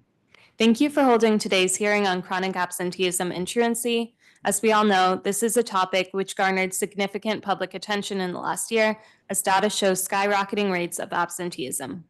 Teachers know all too well that being out of school equates to significant learning loss, and I encourage you all to read the teacher testimonies submitted for record. I want to begin with the understanding that the reason truancy has ballooned since the pandemic is that the pandemic disrupted a complex, delicate system of structures and exposed critical needs in our communities. So to solve absenteeism, we must tackle those needs. This is not a quick fix, and we should balk at any silver bullet solutions. But we do have strategies at our disposal. First, you have heard me testify on community schools before, and today I want to point you to a body of growing evidence that community schools are effective at turning around chronic absenteeism for students. The Baltimore Education Research Consortium's 2016 report on community schools found that they reduce absenteeism for elementary and middle school students, as well as suggesting the length of time of implementation is a factor in attendance progress.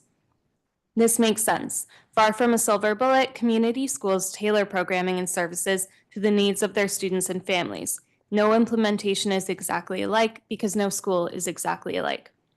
Another strategy for which the mayor and council have indicated support, and which council is holding an upcoming hearing to discuss, is the expansion of OST programs. OST's impact on attendance is supported by the Burke report, but also by the research of Councilmember Freeman's own office. In fact, OST programming serves as a positive incentive for students of all ages to attend school, and by some studies can even increase academic achievement. Finally, expanding Safe Passage targets many of the concerns which students and families have regarding their commute to school, and which you have already heard about. In EmpowerEd's 2023 survey, qualitative responses from our students corroborated what students tell our teachers. that the commute itself can be a significant deterrent to being in school.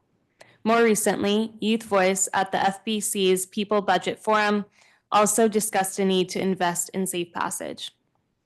Safe Passage should be not only expanded but deepened, integrating Safe Passage workers with schools to create cohesive response networks and well-trained adults able to administer violence interruption strategies.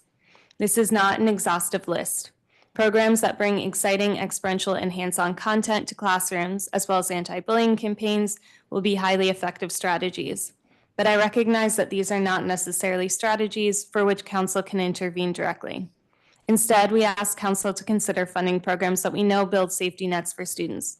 Community schools, out-of-school time, and Safe Passage programs can keep students secure, interested, and supported. Rather than figuring students as pre-criminals, we can look instead at how to support the whole child. Thank you for your time. Thank you, Ms. Pryor. Nicole Travers? Good afternoon, Chairman Mendelson and members of the committee. My name is Nicole Travers, and I'm the Senior Director of School Support and Program Data at the DC Charter School Alliance, the local nonprofit that advocates on behalf of public charter schools to ensure every student can choose high-quality public schools that prepare them for lifelong success. The rates of chronic absenteeism in schools have been devastating in recent years. We know that missing valuable class time takes a toll on students' learning and impacts their long-term success. Nationally, chronic absenteeism rose to 29% in the 21-22 school year before dropping to 25% the following year. In DC, these rates were even higher, with 48% of students chronically absent in the school year 21-22, decreasing to 39% by school year 23-24. While trending down, these numbers remain alarmingly high. At the Alliance, we are laser focused on steady improvement of chronic absenteeism in the improvement of chronic absenteeism in our schools year over year. We'd like to thank the chairman, Councilmember Parker, and members of the council for their ongoing support in finding ways to address challenges with chronic absenteeism, and the Deputy Mayor of Education for ensuring the contribution of the Charter School Voice to the Everyday Counts Task Force. For over a year, the DC Charter School Alliance has been leading monthly student support leader sessions for all types of school staff to connect, build networks, and partnerships across LEAs. More than 60% of charter LEAs have engaged in conversations on strategies for increasing attendance, supporting students with disabilities, and helping students to get to school safely. LEAs also discuss their SST structures and how they support at-risk students and families by connecting them with community resources and partners offering essential wraparound services for the most vulnerable students. From school year 21-22 through school year 22-23, 19 charter LEAs made great strides in decreasing rates of chronic absenteeism by at least 10 percentage points. Similarly, 27% of charter schools increased their in-seat attendance rates from school year 21-22 to school year 23-24 by at least 5 percentage points. Many LEAs in the district have developed strategies to increase attendance rates and are seeing real results. As Ms. Beasley mentioned earlier, Haynes embedded social emotional learning standards in its school culture, which helped foster stronger teacher-student relationships and contributed to a 19-point drop in chronic absenteeism from school year 21-22 to 22-23. DC Scholars reduced their chronic absenteeism rate by 10 points by implementing data-driven practices that inform scheduling and attendance contracts. I'd like to note that for many chronically absent students, absenteeism is an expression of an unmet need, like transportation and safety. While we appreciate programs like the DC School Connect and IC.DOT monthly parent stipend program, many families still face challenges with safe, efficient transportation. Barriers include homelessness, food insecurity, and/or lack of childcare. Our schools report families frequently struggle to access benefits like TANF, SNAP, and other housing assistance. Given those barriers, we have 3 recommendations. First, we urge the council to consider expanding and adequately funding existing and effective intervention programs like PASS, ACE, and ATTEND, which help connect families to essential services. While an LEA can refer a student to a PASS program, the parent must then accept the program assistance. We encourage a plan to strengthen the PASS program to further incentivize parent participation. Second, We ask for most frequent publicly available data on attendance to understand if efforts are successful in reducing absenteeism. We applaud OSSI for now instituting a mid-year attendance report. More frequent reports allows LEAs to analyze how they're progressing against their peers and share best practices. Finally, we encourage a citywide attendance campaign that features PSAs on the radio, ads on bus stops, guidance from medical professionals, and incentives from businesses to help move the attendance needle. In closing, we thank you for this topic, and we will continue to partner with you to support this work. Thank you, Ms. Travers.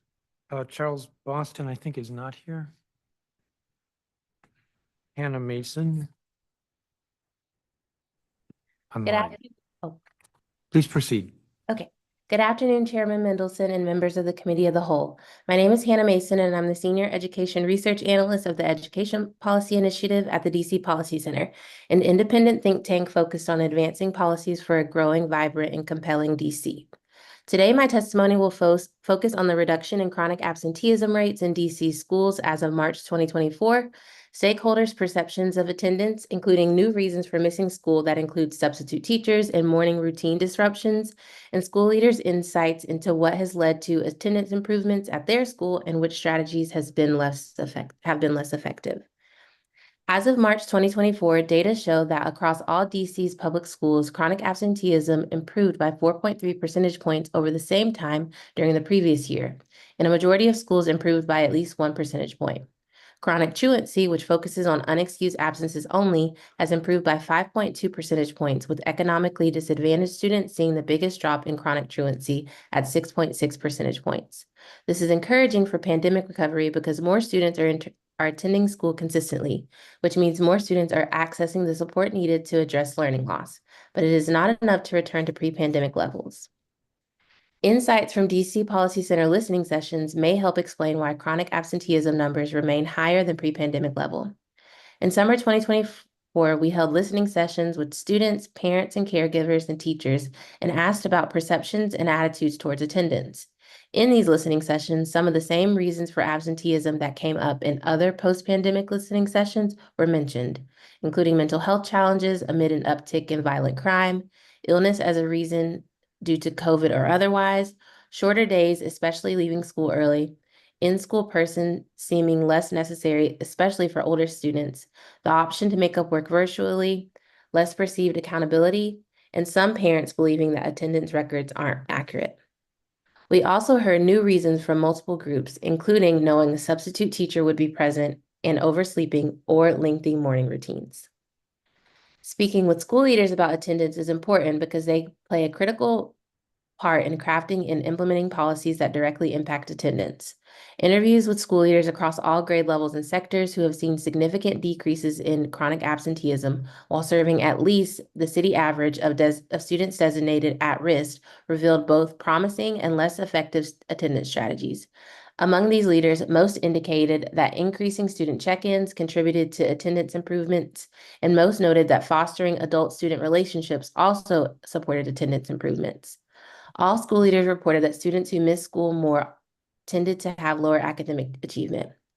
Punitive measures, such as reports to the DC Child and Family Services Agency and the Office of the Attorney General, were deemed the least helpful strategies, with fewer than half of respondents finding them beneficial. Lastly, transportation was identified as the most persistent barrier to attendance, cited by the majority of respondents. DC is making concerted efforts to reduce chronic absenteeism and truancy. Reducing absenteeism has been a major goal for government agencies, nonprofits, and other stakeholders in the district. As part of this work, the Office of the State Superintendent of Education signed on to Attendance Works, EdTrust, and Nat Malkus from American Enterprise Institute's nationwide chronic absence challenge to reduce chronic absence by 50% in 5 years. Early data shows that absenteeism is decreasing in DC, which is a positive sign. Continuing to implement promising strategies and learning from schools experiencing attendance growth is critical to ensuring students attend school regularly. Thank you for the opportunity to testify, and I welcome any questions you have.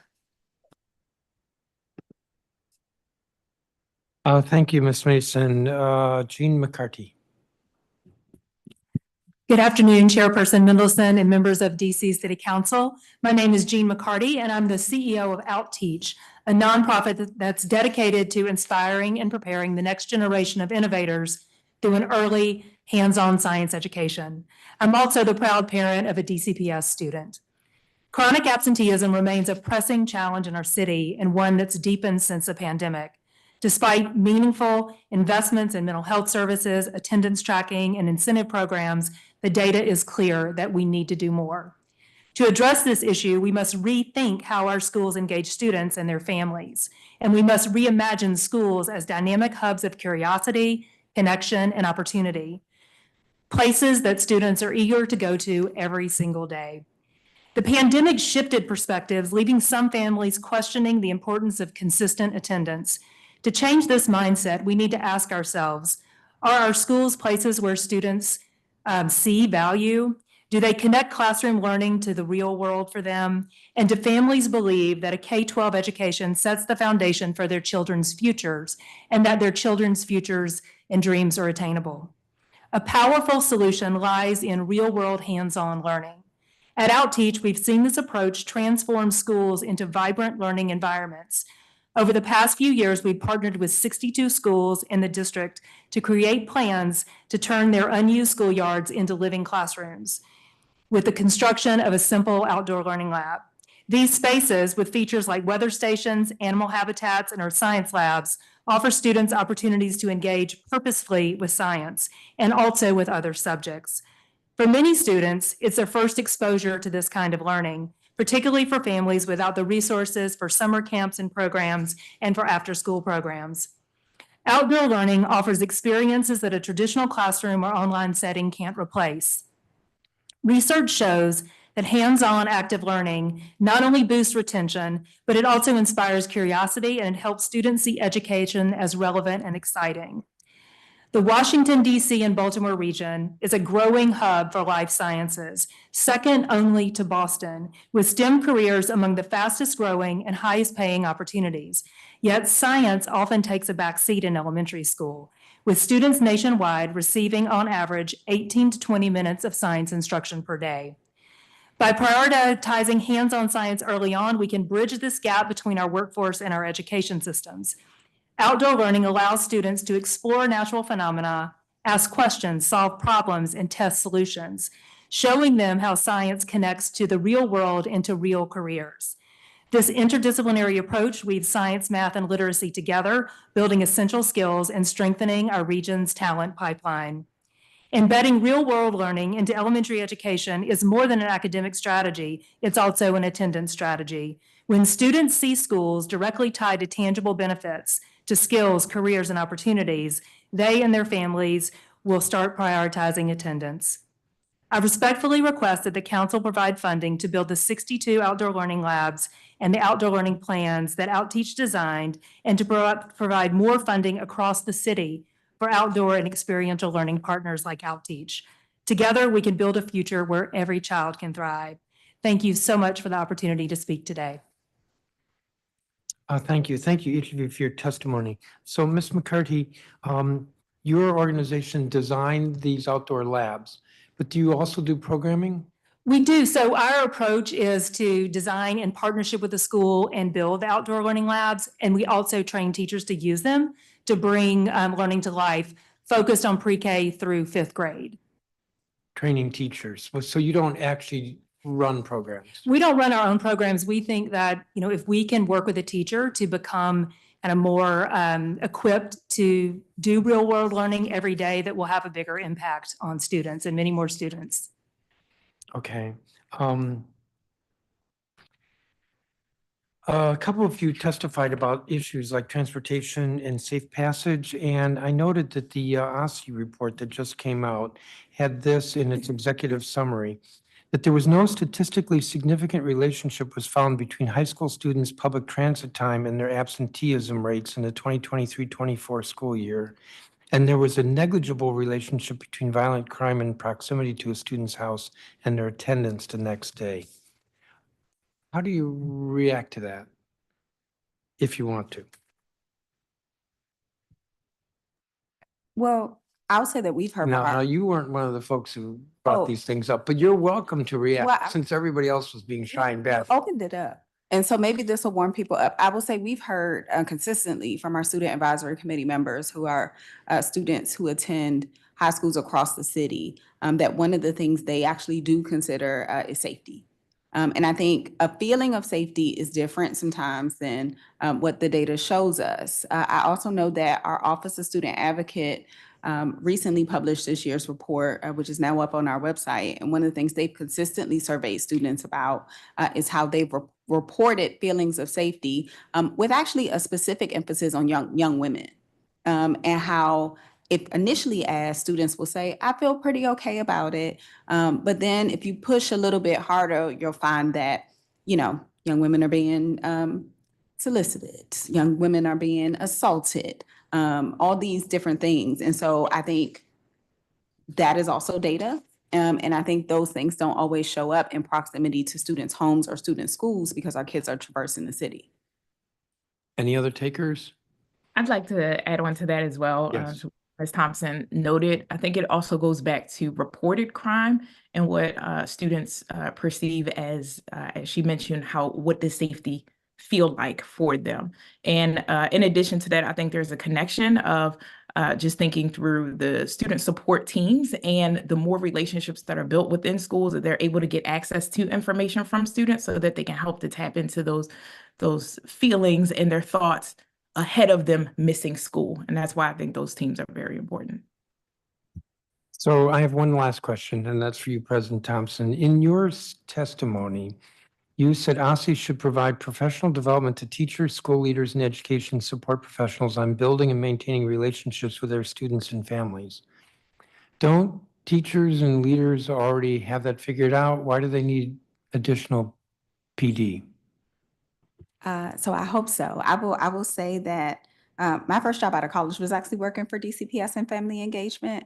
And there's always support that's needed, and it's ongoing support. Specifically in our crosswalk, our recommendation is adopting Attendance Works 3 tiers of intervention approach, which is highly recommended nationally. Such interventions will focus on students' physical and emotional health, safety, belonging, connection, and support. And so it's not that we are assuming that none of this is happening. We're talking about improving and providing continuous support and improvement to adult people as lifelong learners to do better by our young people.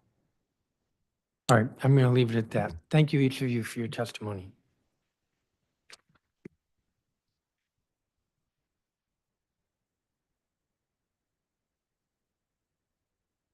Danielle Robinette with the Children's Law Center, Jody Avka, who is Executive Director of Access Youth, Harley Morgan, who's Assistant Director at Access Youth,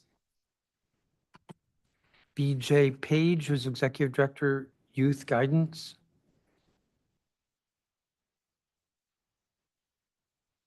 Maryam Trowell, Co-Executive Director, Live It, Learn It,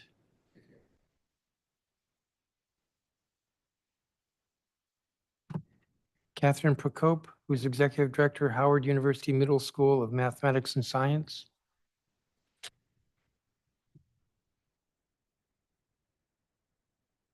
Megan Carlisle, Communities and Schools of the Nation's Capital,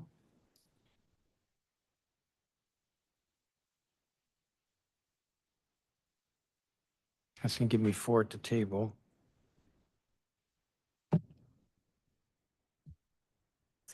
I'm guessing Alan Richardson, who's also with Communities and Schools, is here. But we don't have a seat for you, so you'll be the next group. And I'm told Jody Avka has not accepted. She's online, but she has to accept. Okay. Ms. Robinette, you're up. Good afternoon, Chairman Mendelson and staff. My name is Danielle Robinette, and I'm a senior policy attorney at Children's Law Center. Over the past year, we've been glad to see the district increase its focus on persistently high rates of chronic absenteeism among DC students. And we're excited to see the committee's persistent attention to the committee's persistent attention to this issue has spurred action across the education sector. While there's plenty of work left to be done, I want to spend my time today focused on 2 recommendations for the committee. First is that the preliminary report from DHS's truancy pilot should be used to inform improvements to DC's attendance response system, not to condemn the concept. And 2, the committee of the whole should lead efforts to engage agencies outside of the education sector in support of student attendance. Children's Law Center supports the truancy pilot and looks forward to learning more from their preliminary report in March. However, we encourage the committee to remember that the preliminary report is just that, preliminary. While we hope to see signs of improvement, realistically, the pilot's phased rollout means that the March report will only cover a very short period of time. We understand that unclear or mixed results may be frustrating. However, we don't want to see this pilot hastily abandoned based on such a limited review. As the committee knows, students have complex lives in which school is just one part. It will take more than a few months for the DHS pilot to build the relationships necessary to make meaningful improvements in student attendance and engagement. In the meantime, there are plenty of other opportunities for the council to strengthen the district's attendance response system. Specifically, we encourage the council to increase engagement amongst DC government agencies outside of the education sector. The Committee of the Whole is uniquely situated to provide leadership across council committees and the agencies within their jurisdiction to ensure that all of DC government is thinking about how their work impacts student attendance and engagement. Through its series of attendance hearings, the committee has heard repeatedly that the reasons why students miss school are diverse and individualized. Absenteeism is caused by unreliable transportation, unstable housing, food insecurity, childcare responsibilities, poor physical or behavioral health, unmet special education needs, community violence, lack of laundry access, bullying, academic struggles, or any combination of the above. Of note, a common thread among these is poverty. The education sector cannot meet the challenge of poverty alone. The district needs agencies across the government to examine how their work addresses poverty and its impacts on attendance. To bring these diverse stakeholders together, we encourage the Committee of the Whole to convene joint committee hearings focused on specific barriers to student attendance. Last December, the Health Committee led joint hearings with several other committees to discuss behavioral health needs of DC children and youth to identify opportunities for collaboration. We urge the Committee of the Whole to apply a similar model to future attendance hearings. For example, a joint hearing on attendance and student commutes could bring together the Committee on Transportation, Public Works, and Public Safety to identify gaps in transportation and explore opportunities for strategic partnership in support of student attendance. Absenteeism has long been a challenge for the district, but the past year has shown that focused attention on this issue can lead to meaningful change. We encourage the committee to continue its commitment to meeting the needs of DC students and families in overcoming their barriers to attendance. Thank you for this opportunity to testify, and I welcome any questions. Thank you, Ms. Robinette. Jody Avka. Greetings, Chairman Mendelson and members of the Committee of the Whole. I'm Jody Ofka, Executive Director of Access Youth, the district's longest running high school truancy prevention partner. Our truancy prevention program serves over 600 students annually across 8 DCPS middle and high schools. This afternoon, I would like to discuss truancy prevention funding and collaboration amongst district agencies and community-based organizations. First, we would like to thank you, Chairman, and the Council for reinstating truancy prevention funding for Access Youth and 2 other former SUSO grantees. We are optimistic about our new partnership with OSSI. However, funding has only been allocated for 1 year. These funding challenges prevent us from being able to conduct the longer-term program planning and implementation activities that any high-quality program should undertake, in which we have in the past. This threatens continuity of service and weakens our programmatic impact. We urge the Council to consider multi-year funding for truancy prevention programs. Addressing chronic absenteeism requires sustained efforts that cannot be achieved in one funding cycle. Multi-year funding would allow organizations like Access Youth to build stronger relationships with schools and students, implement evidence-based strategies, and measure long-term outcomes. By investing in multi-year funding, the Council can ensure that our programs have the stability needed to create meaningful, lasting impacts on student attendance and engagement. The need for multi-year planning and implementation is especially critical since DC has recently joined over a dozen states in the 50% challenge, a pledge to reduce chronic absenteeism by 50% in 5 years. While the district has made some progress on chronic absenteeism in the last couple of years, thanks in part to community partners like Access Youth, there is a long way to go. As active members of the relaunched Everyday Counts Committee and Task Force, we see promise in the direction that the participants are charting. The task force is learning from examples like Rhode Island, where statewide efforts to curb chronic absenteeism have generated significant improvements. Some of the key features of their success have been a statewide collaborative, multi-sector commitment to reducing chronic absenteeism with an emphasis on proactive and preventive efforts and keeping students in school. Yet there appears to be a disconnect between the evidence-based collaborative approaches championed by Everyday Counts and the resource allocation and policymaking of the DC government more broadly. Between the funding interruptions we discussed previously and the rushed implementation of the DHS PASS pilot, it has been a challenging start to the school year, and we are concerned about the impact this will have on the students we serve. To meet the 50% challenge goals, the district needs enhanced cross-sector collaboration, one multi-year strategic plan, followed by all district agencies. We must have one coordinated vision, appropriate resources, and policies. We urge the council to mine the expertise of the Everyday Counts members, including community partners like Access Youth, as you allocate funding and enact policies to support the continued reduction in chronic absenteeism in the district. Thank you for the opportunity to testify today. Thank you, Ms. Avka. I don't have a copy of your statement if you could provide it. Absolutely. Thank you. Harley Morgan? Good afternoon, Chairman Mendelson and members of the Committee of the Whole. My name is Harley Morgan, and I'm the Assistant Director of Programs overseeing the Truancy Prevention Program at Access Youth. Since 2013, Access Youth has provided evidence-based programming to improve student attendance and reduce truancy and chronic absenteeism across the district. I oversee the implementation of our truancy prevention programs at our 8 partner schools, Anacostia, Ballou, Eastern, and H.D. Woodson High Schools, and Hart, Johnson, Kelly Miller, and Kramer Middle Schools. I have been a member of the Everyday Counts Task Force since its inception and currently serve as a co-chair for its relationships and capacity building work group. Access Youth appreciates the district's stated commitment to the 50% challenge, aiming to reduce chronic absenteeism by 50% over 5 years. We applaud the efforts to replicate the successes of places like Rhode Island, where their comprehensive truancy has generated meaningful reductions in chronic absenteeism statewide. From my vantage point, I see 2 areas that need increased emphasis and investment. First, we need stronger shared institutional commitment and collaboration. Second, we need to focus on preventative programming that restores students' sense of connection and belonging in their schools. Our counterparts in Rhode Island worked hard to ensure that leaders in all relevant sectors and agencies were aligned and on board with their truancy reduction initiatives. Here in the district, there's historically been a lack of strategy, communication, and relationship building among the various stakeholders involved.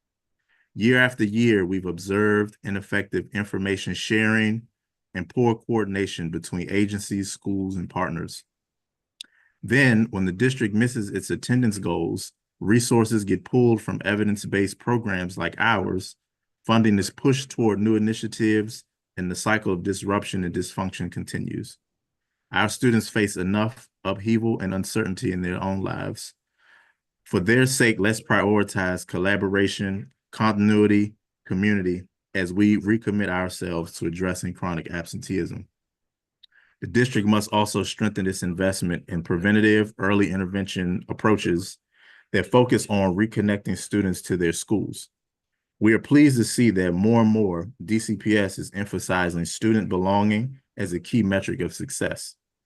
This aligns with Access Youth's evidence-based program model, which has always prioritized relationship building. As a restorative organization, we take pride in approaching our student needs in a proactive and preventative manner, with a focus on addressing harm and building community. Students can be referred to us as early as their 3rd unexcused absence so that we can assess and address the problems early, uncover barriers to attendance, and strengthen their connection to the school community. If the district is serious about the 50% challenge, the council must allocate appropriate resources to support these efforts, including extending multi-year funding to proven community partners like Access Youth. We are confident that together we can turn the tide of chronic absenteeism in the District of Columbia and ensure that our city's most vulnerable youth have the educational opportunities they deserve. Thank you for the opportunity to share today. Thank you, Mr. Morgan. And if you would submit your statement, I'd appreciate it. Absolutely, no problem. BJ Page. Good afternoon, Chairman Mendelson, Committee of the Whole, staff, and fellow witnesses. I am BJ Page, Executive Director of Youth Guidance DC, and I am pleased to testify today to share my insight around chronic absenteeism in the district. Chronic absenteeism is a multifaceted issue, often rooted in the challenges that go beyond academics, including trauma, lack of engagement, and sense of disconnection from school. Youth Guidance implements programs that enable children to overcome obstacles, focus on their education, and ultimately succeed in school and in life. Youth Guidance DC currently operates the BAM Fellowship Initiative Program, or BAM-5, in 6 DCPS high schools. That's Ballou, Dunbar, Eastern, H.D. Woodson, Roosevelt, and Ron Brown, across wards 4, 5, 7, and 8. The BAM-5 program launched in DC in 2021, and it delivers comprehensive social-emotional learning, mentoring, and post-secondary readiness programming to address male-identifying youth of color who have been exposed to trauma and face social, behavioral, cognitive, and emotional challenges. BAM-5 program is a Tier 2 intervention support working with groups of students identified as at risk, such as high absenteeism, behavioral problems, emotional regulation challenges, and off track academically. Youth Guidance Becoming a Man, BAM program, was designed specifically to address the underlying barriers by providing young men with social emotional tools, mentorship, and support environments they need to feel safe, valued, and connected. BAM does more than engage students in the classroom. It fosters a sense of belonging and personal responsibility that extends well beyond school walls. The evidence-based program supports our young men of color through high school matriculation, 9th through 12th grade, and is within DCPS commitment for racial equity, student support services, and post-secondary framework. Full-time specialists are in the schools daily and support students' access to critical guidance such as small group sessions, individual support, brief encounters, and systemic work. The curriculum emphasizes 6 core values to include integrity, accountability, self-determination, respect for womanhood, visionary goal setting, and positive anger expression. Furthermore, the out-of-school engagement on 2 Saturdays a month during the school year and 6-week summer engagement exposes our young men to the following areas in depth: mental health and well-being, academic support, civic leadership and development, and post-secondary learning. Our evidence-based approach has shown that when students feel supported and empowered, attendance improves, and the academic and social outcomes follow suit. 95% of our participants reported that the BAM-5 program has helped them identify ways to improve their school performance. BAM-5 participants show stronger motivation to attend school, and absenteeism has decreased. A national research study of BAM-5 found that it significantly increased in attendance as well as students' academic engagement by addressing the social and emotional factors that affect their school experience. Youth Guidance is eager to see students like the ones that we serve provided with the thoughtful and comprehensive support in order to help them navigate their challenges and impact their school's attendance. We want to play a proactive role in not only providing services to the students suffering chronic absenteeism, but also in the collective impact across the district to address the deeper root causes.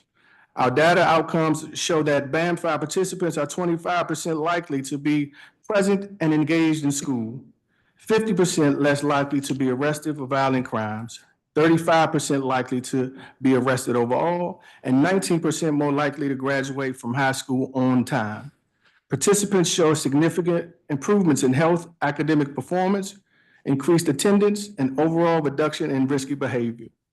Mr. Page, why don't you skip to the last paragraphs? Sure did.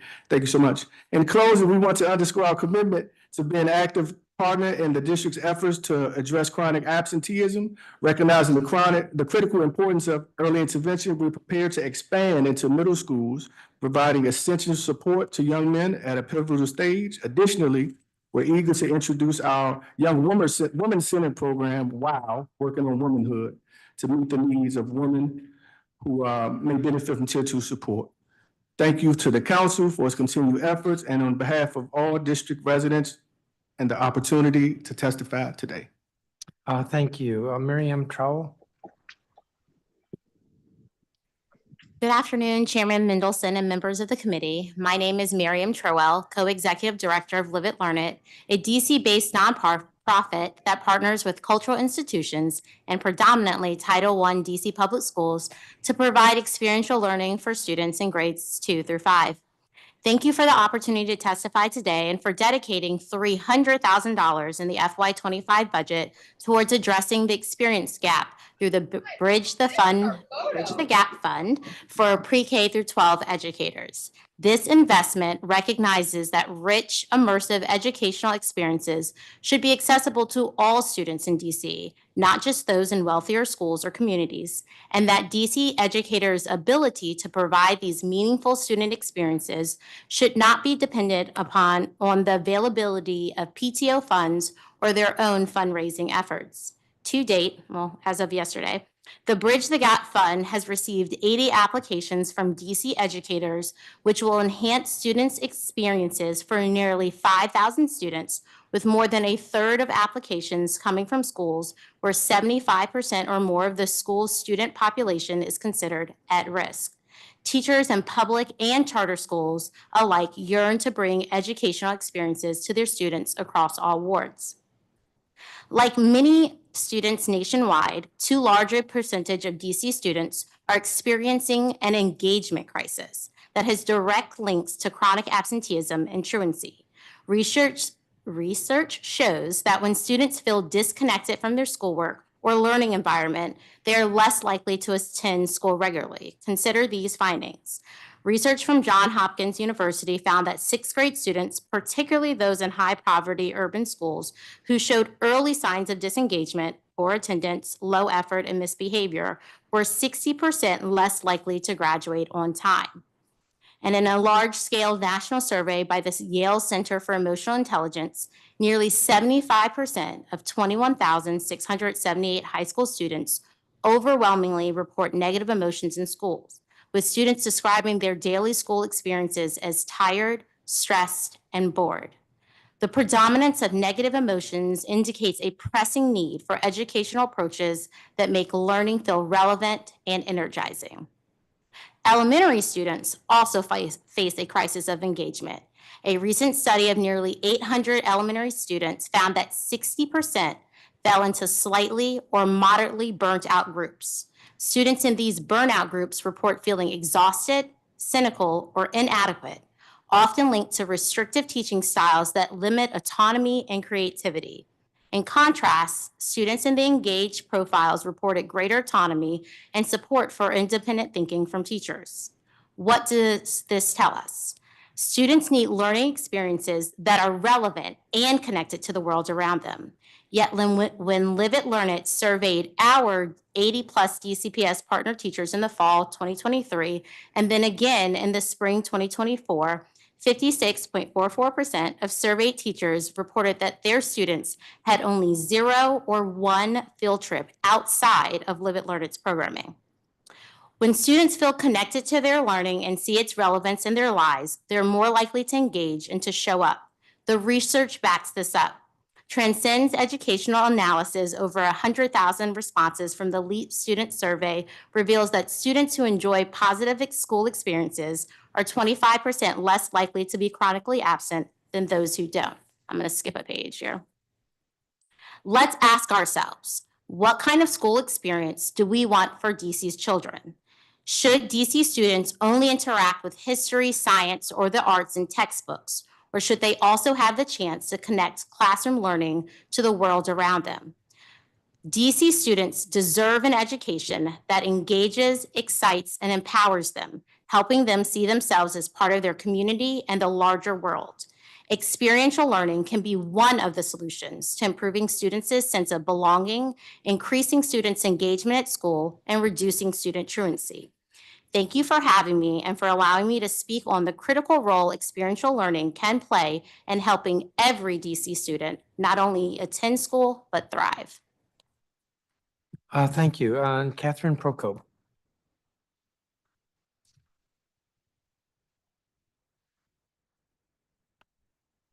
You're muted. If you could unmute yourself. There we go. Here we go. Sorry. Good afternoon, Chairman Middleton and the council members. I'm Catherine Procope, the Executive Director of the Howard University Middle School of Mathematics and Science, and I thank you for the opportunity to speak to you today about chronic absenteeism and truancy in our schools. As a school leader, I know firsthand the complexity of this challenge. Truancy is not simply a matter of students choosing not to come to school. It's often a reflection of larger issues. That's why our school is taking innovative steps to address these barriers, making our programs and resources responsive to students' needs and engaging parents in a meaningful way. First, we understand the importance of making school relevant to our students. To that end, we've implemented career and technical education classes at our middle school level. Our CTE courses provide students with practical skills in areas such as technology and engineering. And by connecting classroom learning with real-world applications, these courses empower students to see the value of their education and consequently encourage consistent attendance. Students often tell us how much they look forward to these hands-on classes, and we've seen increased engagement in both CTE and traditional content courses as a result. To further enhance relevance and accountability, we partnered our students with college student tutor mentors, and these tutors provide encouragement and support while holding students accountable for their attendance and academic performance. The connection with college students allows our students to envision their own academic career pathways, knowing they have someone who believes in them and can guide them. This program has been an effective way to inspire and support students who may otherwise struggle to stay motivated. We also understand that our students' lives can be incredibly complex. Many of our students shoulder adult responsibilities like caring for younger siblings while their parents work. In response, we have a more flexible scheduling option to allow students to balance these responsibilities with their educational commitments. By adjusting schedules to meet students where they are, we ensure that barriers to attendance are not compounded by rigid policies. And lastly, we're committed to working in partnership with our parents. We regularly invite parents to discuss how we can work together to engage their students in school. And we know that parents are essential partners in their students' success, and we listen to their experiences and suggestions, and we create a shared responsibility in addressing truancy. When parents feel welcomed and heard, they are more likely to support their children's attendance and engagement. I urge the council to continue to support these initiatives like ours that seek to address truancy by making education both relevant and accessible to our students. Our students need and deserve a school environment that adapts to their needs, engages them deeply, and holds them to high expectations. Thank you for your attention and your commitment to the future of our children. Thank you, Ms. Procope. Megan Carlisle.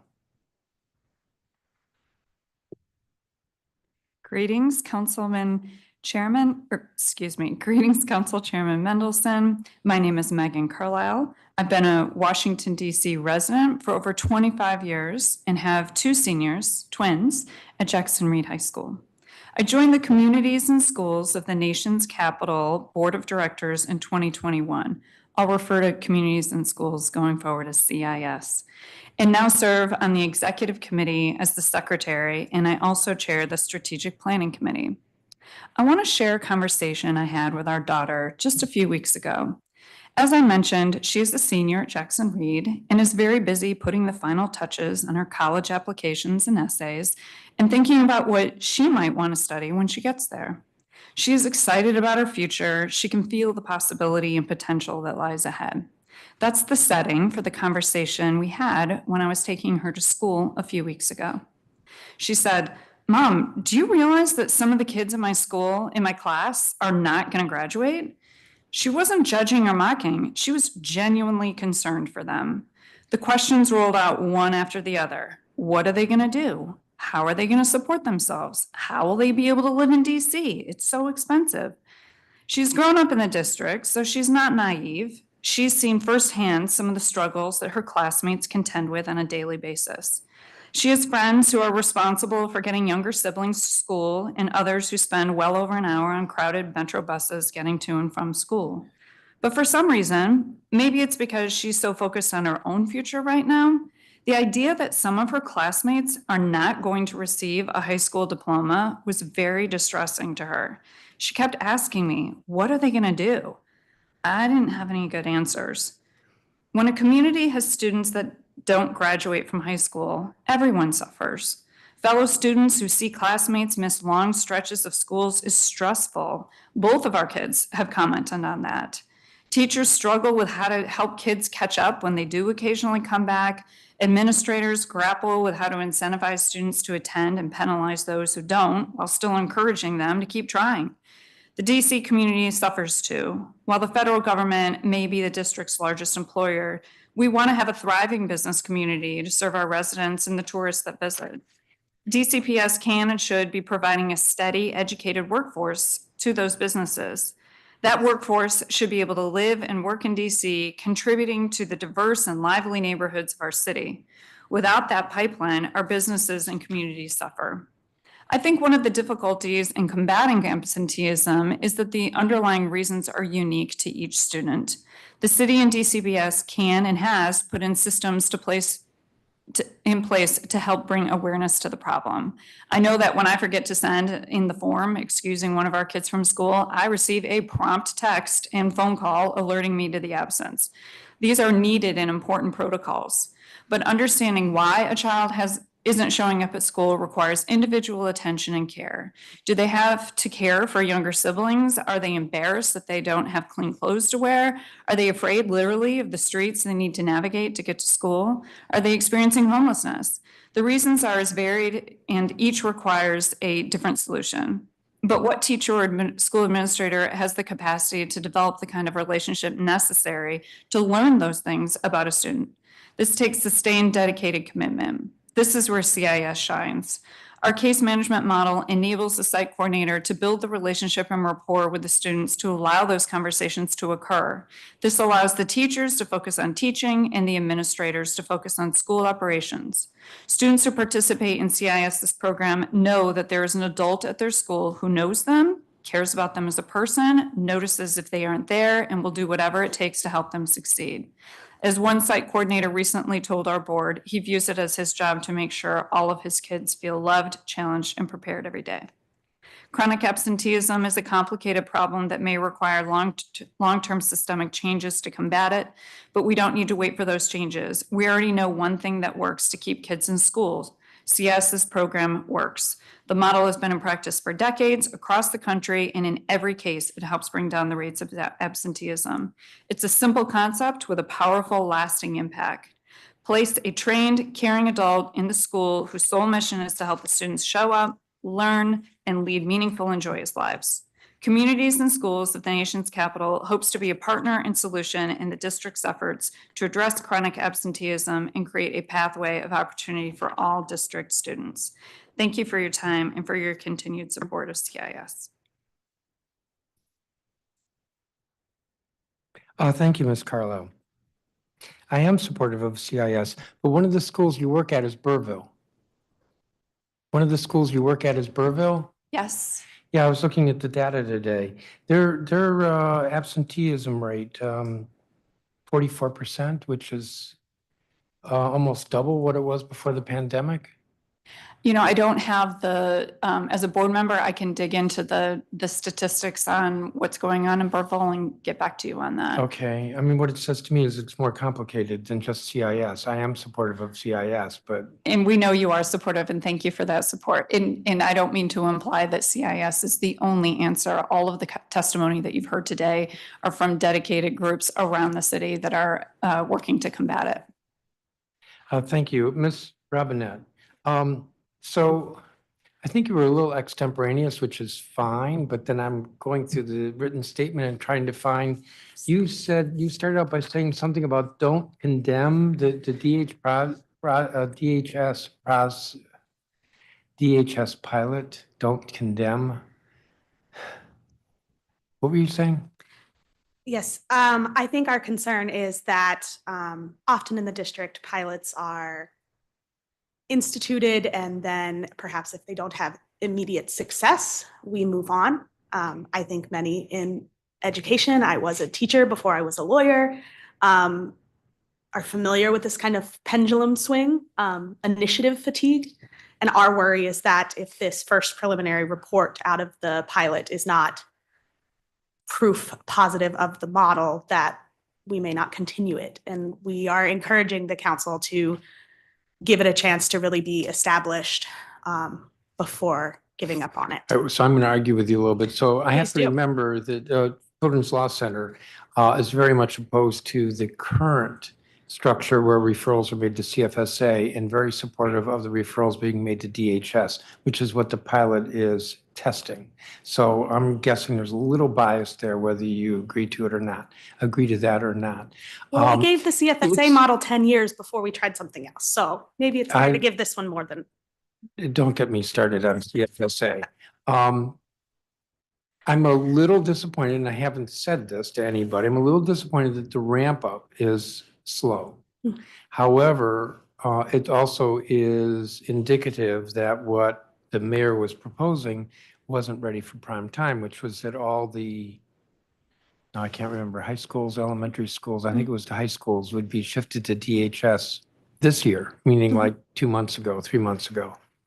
I fully recognize that the report that we get in March is going to be based on maybe 2 months' data from a couple of schools and 4 months' data, 5 months' the first data school, from a yeah. couple of other schools. It's going to be very incomplete. Nonetheless, we want to get that report in March or April, I think it's March, because it will help to inform us what's going on. Absolutely. And So that was I'm the not goal of our prepared- recommendation. I'm not prepared to condemn the program based on the preliminary report.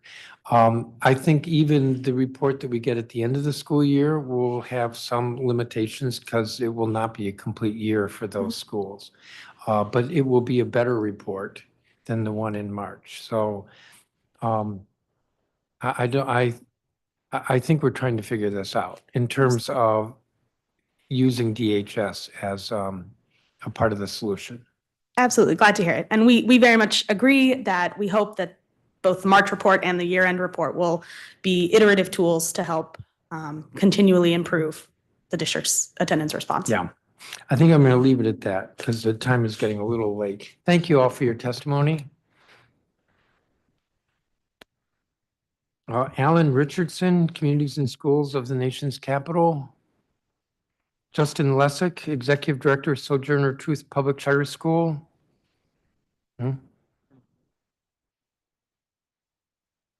Tara Iqbal, Director of SEL at DC Prep Public Charter School. Nadia Pope, Staff Attorney, Advocates for Justice and Education.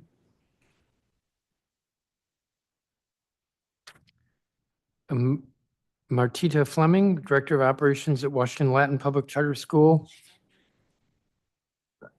And Keisha Clark, who has the distinction of being listed as a public witness. Online? Okay.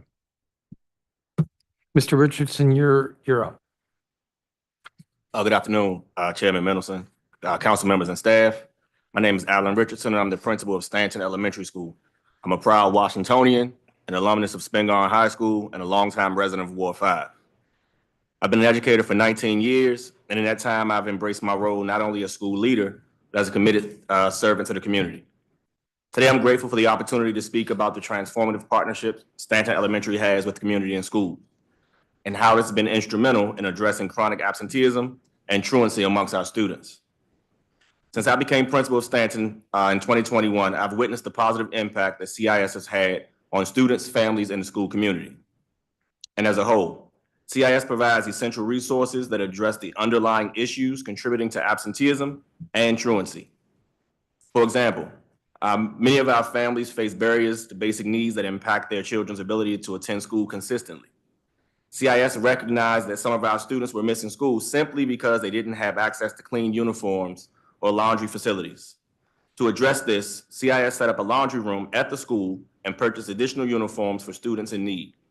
On Saturdays, families can come to school to wash clothes in a confidential and welcoming space, eliminating a barrier to attendance for many of our students.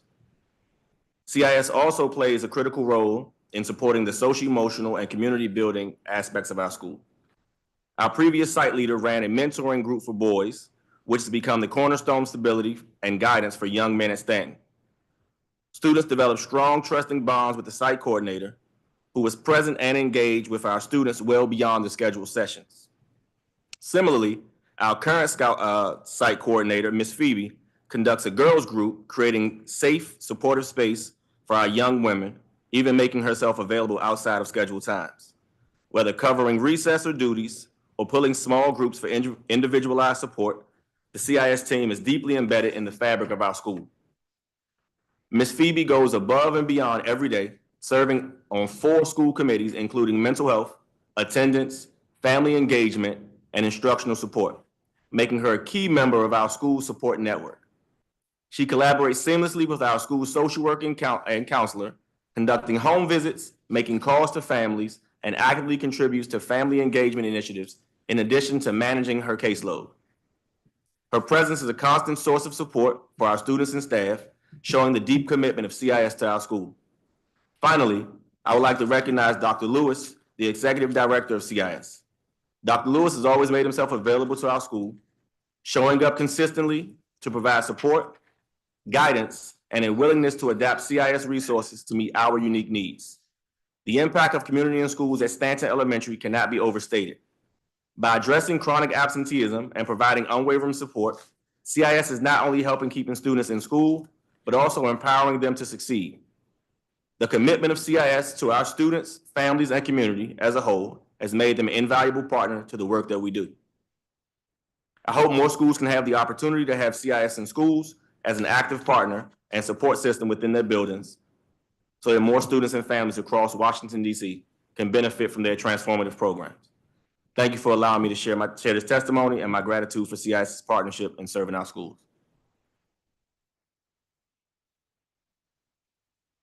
Thank you. Thank you. Mr. Richardson. Justin Lessick, I think, is not here. Tara Iqbal, Yes, I'm here. please proceed. Thank you, Chairman and Council, for shedding a light on chronic absenteeism in our city schools.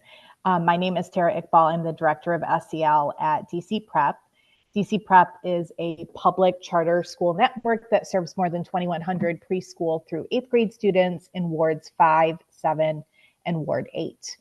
We have noticed a negative impact on our students' success if missing school frequently, and are always working to partner with families to improve our students' experience and academic outcomes. While we continue to prioritize attendance, we have not seen a big difference with attendance year to year post-pandemic. In school year 22-23, we averaged 89.7% year-to-date attendance across all 6 campuses. And last year in school year 23-24, we averaged 90%, so a 0.3% increase. This year, our internal goal is 92%. For quarter 1, all of our 6 campuses have met that goal, which is exciting. But 2 of our elementary schools barely did at 92%. And Q1 attendance, as you know, tends to be the strongest across the year. Our second attendance goal is that 70% of students at each campus have 90% attendance or better to try and target chronic absenteeism. While we have many of the SEL strategies, advisory, focus on relationship building, restorative practices in place that many of the witnesses have shared about, I wanted to share more specifically what we are doing to target attendance concerns through some of our attendance strategies. We use a host of consistent practices every single day that we are trying to hold true to across the day, across the week, across the year to try and make movement with our attendance. So the first one is effectively communicating with families daily around attendance. Every morning, our advisory classes have at least 2 adults in them, one of them who leads the SEL lesson and one who is our attendance advisor. So they are working with families, which includes the daily call if they are absent to check in on the student, do any problem solving, and do any of the tier 2 interventions to try and get preppies in the building. The focus of our advisory block is on learning SEL skills, relationship building, and individual check-ins with advisors, and sometimes community meetings too. The second strategy that we have really targeted is our yearly calendar of incentives. So we want to make sure that we have a monthly calendar of incentives that include attendance incentives that students want to earn, and also that we are like holding the line with absences. Planning for incentives also requires us to think about days where we have school, but OSSI does not, or DCPS does not, and also like 3-day weekends, because those tend to be ones that are tricky for us. Another day of the week that's really tricky is Wednesday, because we let out at 2 o'clock for teacher professional development. So we have implemented something called Wonderful Wednesday. So our advisory block on Wonderful Wednesday consists of a fun activity that kids select themselves sometimes, or teachers plan that they know kids will want to attend to try and target stronger attendance on Wednesday, which has historically been lower. And then finally, which is the core part of the work connected to chronic absenteeism, is intervening early. So besides the phone calls, we try to start attendance action planning at 5 absences. So our assistant teachers for early childhood and kinder, and then our attendance advisors for 1st grade through 8th grade will meet with the family, plan around any barriers that they have. And if we are still not seeing traction with attendance for those students and families, then our student support coach, who is a leader on our leadership team, then tries to do some attendance action plan meeting. Each of them has a monthly priority group that they are working off of and trying to like improve attendance for. And this year in particular, we've seen some improvements from their like priority work with that group. Ms. Iqbal, you're over your time. I need you to wrap it up. Okay. I think a couple of the things that are the biggest barriers that we hear from families is transportation. We are a pretty selective school in the city. Families want to come to DC Prep, but getting to our schools is not always a safe option for families.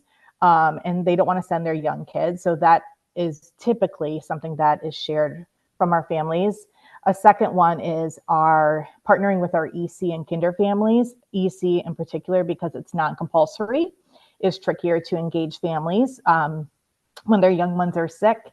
And then the third one is mental health needs. We, across our 6 schools, 3 of our schools have a DBH CBO clinician opening, which really makes it difficult to support students holistically.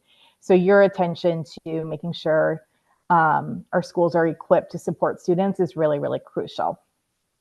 Thank you for your time. Thank you. Nadia Pope? Nadia. Nadia. I'll get it. Good afternoon. My name is Nadia Pope, and I'm a staff attorney at Advocates for Justice and Education. AJE is the federally designated Parent Training and Information Center and Family-to-Family Health Information Center for the District of Columbia. At AJE, we provide free legal representation of families on issues related to special education, school discipline, and school push-out. Today, I'm here to address some of the procedural failures within DCPS that contribute to student absenteeism, particularly how those shortcomings disproportionately affect students with disabilities. DC offers a range of school choice programs. For students who require specialized instruction, the situation is far more complicated. What options exist when the chosen school does not meet a child's needs or when the school environment becomes unsafe for the student? Unfortunately, those options are limited. While the goal is to ensure that all DC schools are safe and welcoming for every student, the reality is that some schools fall short of these expectations. The processes available to parents for transferring their children out of unsafe schools are fraught with bureaucratic barriers that make it difficult for families to act in their child's best interest. What often happens is that a student is not returning to school because it's unsafe to return.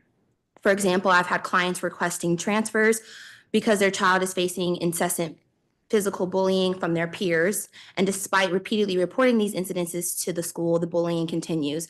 I've also seen parents requesting transfers because school staff have verbally or physically harassed their children. There are three main avenues for a student to transfer to a different school on their own volition. They are the My School DC lottery, the victim safety transfer process, and the chancellor's discretionary transfer process. Families of children with full-time IEPs face significant obstacles to all three of these transfer options. The most significant obstacle I have observed with the mid-year My School DC process is the availability of self-contained classrooms. By designing the self-contained classrooms for students with significant disabilities, CES classrooms or ELS classrooms have smaller student to teacher ratios. Additionally, not every self-contained classroom is available at all DCPS or public charter schools, further limiting successful placement through the mid-year lottery. The victim transfer process as written is vague and lacks adequate oversight and guidance to protect students. Currently, parents must email their transfer request to DCPS central office staff, and depending on the staff member and the perceived urgency of the request, the parents may experience varying response times with approval or denial being communicated after a delay. When requests are being denied, parents often receive no explanation or guidance on what additional documentation may be required for approval. The discretionary transfer process also presents a significant challenge. Many parents are unaware that this option exists, and the requirement of a written statement makes the process more intimidating, further discouraging families to even pursue that option. Parents are struggling to find alternatives to their child's unsafe and unsupportive school environments. The school is not offering solutions to make the school a safe place at some of these institutions to learn. And while the placement office is impeding a safety transfer due to bureaucratic barriers, the parents and their children are not returning to school due to a risk of their child's endured unsafetiness at that school. A parent's first duty is to protect their child from harm. By not providing clear options for students to transfer out of unsafe environments, we are placing parents in a difficult position of choosing between their duty to protect their child and adhering to legal requirements. When parents are put in this position, no one wins, especially not the children. Providing accessible and reliable student transfer processes allows students to feel heard, builds trust with families, and ensures that students can safely leave environments that may be harmful due to negligence or misconduct. I urge the council to reconsider its priorities and focus on creating and implementing a streamlined, transparent, and accessible student transfer process that accounts for the unique needs of students with disabilities. By addressing these existing flaws, we can ensure that all families, especially those with children with special needs, are empowered to make decisions that genuinely serve their child's well-being and in their future, instead of being trapped in an ineffective system that adds to their stress and frustration. Thank you. Thank you, Ms. Pope. Artita Fleming.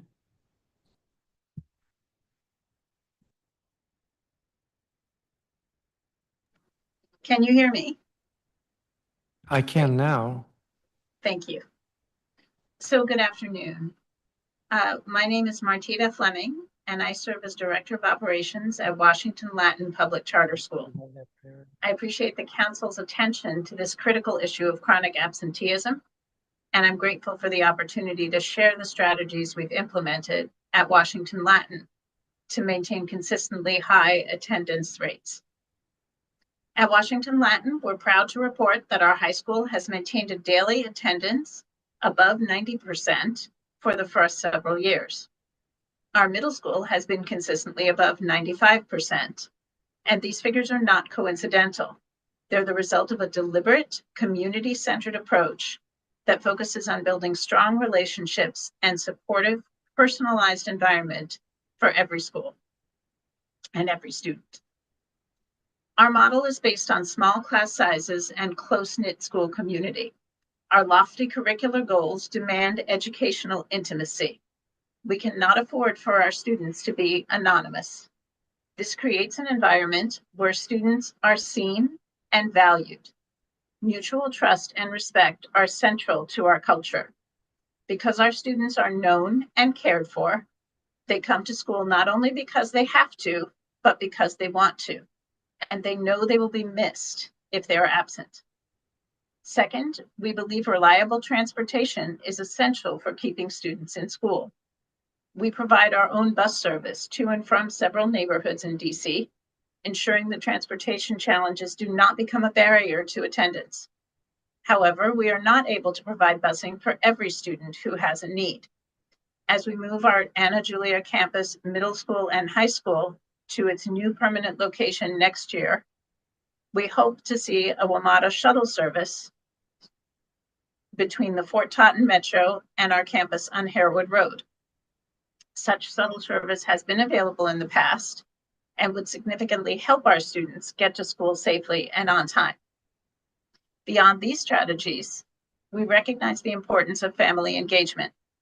We know that understanding the underlying causes of absenteeism, whether related to health, family stressors, or other challenges, requires time and attention. Our staff makes a concerted effort to reach out to families, build trust, offer support, and help students overcome obstacles to attendance. We know that when families feel supported, students are more likely to attend school regularly. In conclusion, I want to thank the Council for its focus on this important issue. We believe that through a combination of strong community relationships, reliable transportation, and ongoing family engagement, we can continue to support our students and maintain high attendance. We also encourage the Council to continue its efforts to provide safe, efficient transportation solutions to all schools across the city. Together, we can ensure that every student has the opportunity to succeed. Thank you. Thank you, Ms. Fleming. I don't have a copy of your statement if you could provide it. Oh, yes, I thought I had uploaded it. I will. Thank you. Keisha Clark. Good evening, Chairman Mendelson and esteemed members of the Committee of the Whole. My name is Keisha Clark, a concerned PAVE parent leader and DC resident. I come before you this evening to discuss the urgent issue of chronic absenteeism and truancy among students in alternative high schools, Ballou Stay, Luke Seymour, and Roosevelt Stay, and the critical need for intervention. Alternative high schools serve students who have often faced significant challenges in traditional settings. These include academic struggles, behavioral issues, trauma, or just involvement in the the juvenile justice system. Chronic absenteeism exacerbates these existing challenges, which can sometimes set off a chain reaction for negative consequences. When students are chronically absent, they miss crucial instruction, fall behind in their coursework, and become disengaged from the learning process. This leads to lower grades, decreased academic achievement, and significantly higher risks of dropping out altogether. For students already facing obstacles, this can be a devastating blow to their chances of success. Beyond academics, chronic absenteeism takes a toll on students' social and emotional well-being. It can lead to feelings of isolation, disconnection from peers and supportive adults, and increased risk of mental health challenges. Students who are not in school are also more likely to engage in risky behaviors, jeopardizing their safety and future prospects. While in-seat attendance may have improved by 1.5 percentage points for our younger students, data from OSSE show persistently high rates of chronic absenteeism in the high schools. According to the DCPS school attendance report, alternative schools show between 78 and 82% absence of 21 days or more. As a parent, I see the daily struggle of students who are caught in the cycle of chronic absenteeism. I've witnessed firsthand the devastating impact of chronic absenteeism can have on a child's education and their overall well-being. But this is not an unsolvable problem. Effective interventions exist and can make a profound difference in the lives of these students. Early identification of at-risk students coupled with targeted support is key. This might include mentorship programs, intensive case management, alternative learning pathways, and wraparound services that provide access to mental health counseling, substance abuse treatment, and other support services within the school setting. The impact of chronic absenteeism extends beyond the individual student. It ripples through our communities, contributing to lower educational attainment, increased crime rates, and a strain on social services. When young people are disconnected from education and positive support systems, they are more likely to become involved in activities that harm themselves and their communities. The cost of inaction is far too high. If we fail to address chronic absenteeism, we fail our students and our communities. We also perpetuate cycles of poverty, disengagement, and lost potential. By investing in interventions and support systems, we can help young people get back on track, graduate high school, and build a brighter future for themselves and for all of us. Thank you for your time and attention. I look forward to any questions you might have. Thank you, Ms. Clark. I don't have a copy of your statement. If you could provide that, please. Yes, sir, we will. Thank you. I just have one question, that's for Ms. Pope. You had in your statement, I urge the council to reconsider its priorities and focus on creating and implementing a streamlined, transparent, and accessible student transfer process that accounts for the unique needs of students with disabilities. I didn't know that, I don't think the transfer process is written in the law, is it? So there is a policy for the victim transfer process, and then there is a policy for the chancellor's discretionary Who wrote those process. policies? I'm not sure who wrote those policies, but what I do know is that what we're asking is for there to be more oversight over those processes. We're also trying to shed light on the fact that there's more that goes into, because the point of this is to figure out where the issues are and why students are being chronically absent. And part of what I'm seeing in my job as an education attorney is when parents are asking for the transfers, there is a long time that they're being asked to wait before they get an approval process. And also, they're leaving these schools because they feel unsafe. Okay, now you went into that in your statement, Mhm. and I'm not going to argue with you about it. I mean, you know that, you deal with, but these are not policies that the council wrote. Right, but what we're trying to do is shed light on part of what is holding kids back So from have you going talked to to the schools. chancellor? So we've talked to the DCPS Office of Integrities about this, which is the place that you go to for the victim transfer. That's the office that handles a victim safety transfer. And So you we've talked to said them that- about this. We haven't had a chance yet to talk to the chancellor about it. We got to you first, so we thought we'd bring it up to you. Yeah, okay, well, I appreciate that. But it's kind of hard for me to reconsider something that we didn't adopt. Okay, but it is okay for you to understand Yes. further in the depths of why students are being chronically absent, which helps you better do your job and helps you better create policies and legislation that will actually help and won't harm and hurt.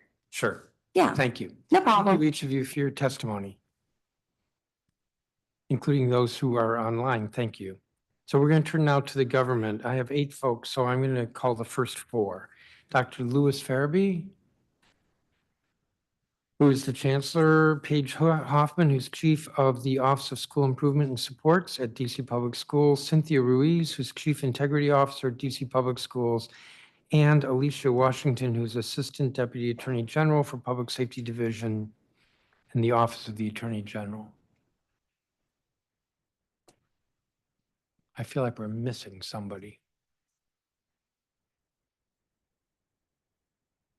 Is that allowed? Or you wanted to time it just right? Have a seat, please.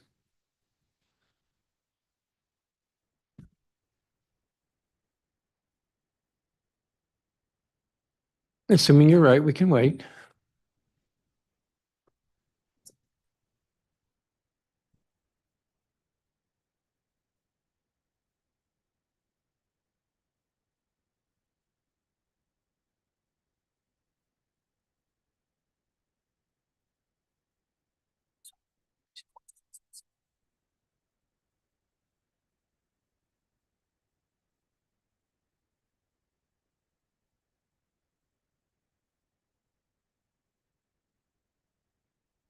Give me just a second while you're setting up.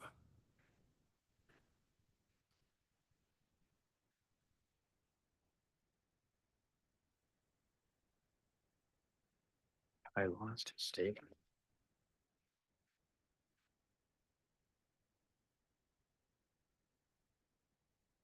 My understanding, Chancellor, you have a statement, and Ms. Washington, you have a statement.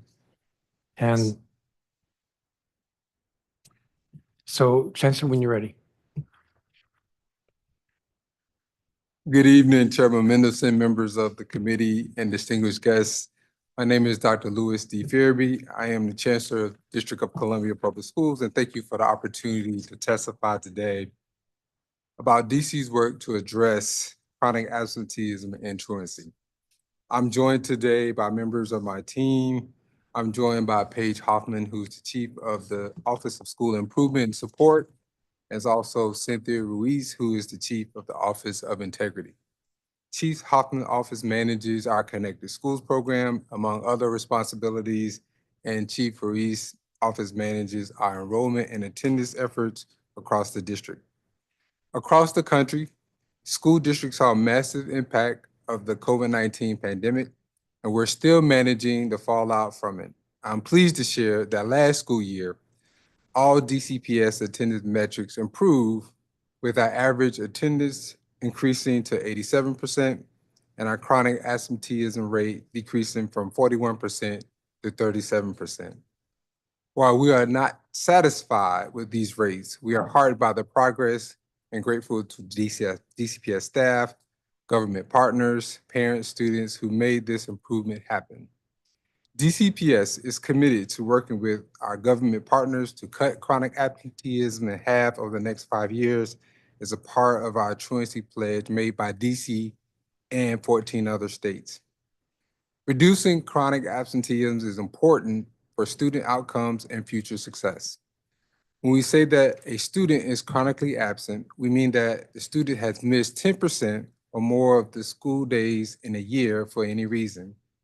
The negative impact of chronic absenteeism is understood. Students who miss a significant amount of time in school tend to perform worse on standardized tests and also are more likely to disengage from their school entirely and often face difficulties later in life, including unemployment. Reducing chronic absenteeism will take a concerted effort across district government, community partners, and the broader public. Today, I want to provide more information on how our educators, our staff, and our central service employees create the conditions that promote high attendance. I also want to acknowledge that we cannot do this work alone. School environment affects attendance and the quality of instruction, the programming available at our schools, and the level of engagement that students experience in the classroom does influence attendance. According to Panorama Education, school safety, positive feelings about the school environment, and topics like social awareness, self-management, supportive relationships are all linked to student attendance. This is why at DCPS, we take student perceptions about schools seriously. These perceptions are also important that they are part of our strategic plan, a capital commitment 2023-2028. One of our goals in this plan is for 85% of our students to report that they feel safe and have a sense of belonging at school.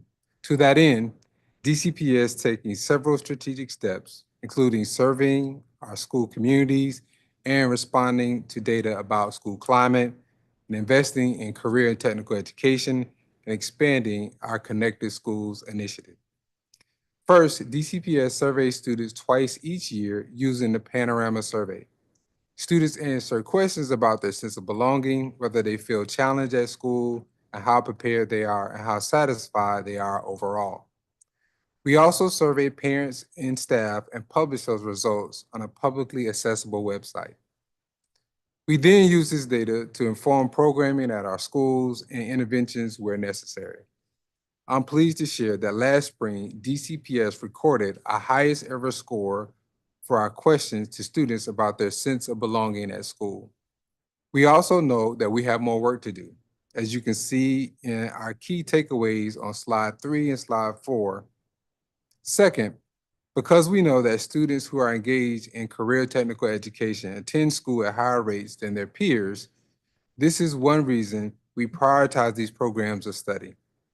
At DCPS, students can choose 28 career and technical education programs at 18 high schools within the district. We know that CTE is a proven strategy for increasing student engagement, on-time graduation, and post-secondary success that helps prepare students for good jobs in DC. CTE has also grown tremendously at DCPS, with our enrollment in CTE courses increasing from 3,000 to 5,900 students over the past 10 years.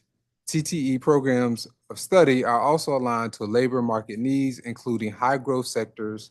And you can also refer to our testimony from last month's hearing on CTE for more information about DCPS work on this topic. Third, DCPS supports 20 schools as a part of our Connected School initiative.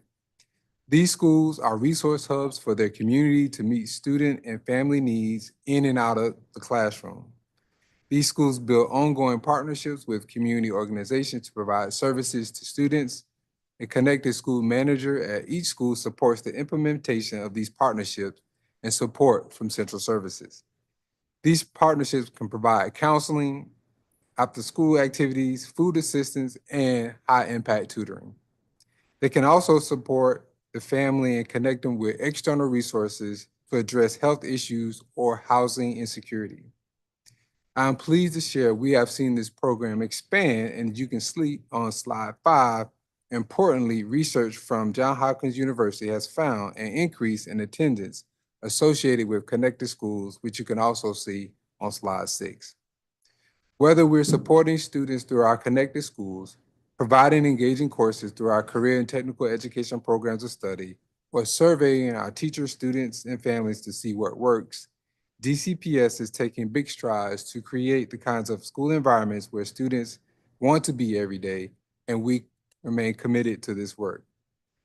In the spirit of continuous improvement and that commitment, I wanted to highlight an area where we see a need for improvement.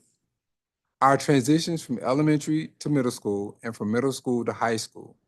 We often see that student attendance decrease from 5th grade to 6th grade and from 8th grade to 9th grade. This trend is troubling. We know that the transition between schools can be a difficult time in a young person's life. Those transitions mean new routines, new social groups and pressures, and new challenges. This year has sometimes been referred to as a make or break year for our high school students, and for these reasons, we have established our 6th and 9th grade academies at many of our schools with staff and budgets specifically dedicated to supporting students in those grades. We are pleased to see promising improvements for our 6th grade academy students, which you can review on slide 7. There's clearly, again, more work to do to support students in these grades, and we look forward to the work ahead with my team in this important charge. DCPS cannot do the important work of driving down chronic absenteeism alone. This is why I'm pleased to be joined by so many partners in government today to speak about this work that we do together.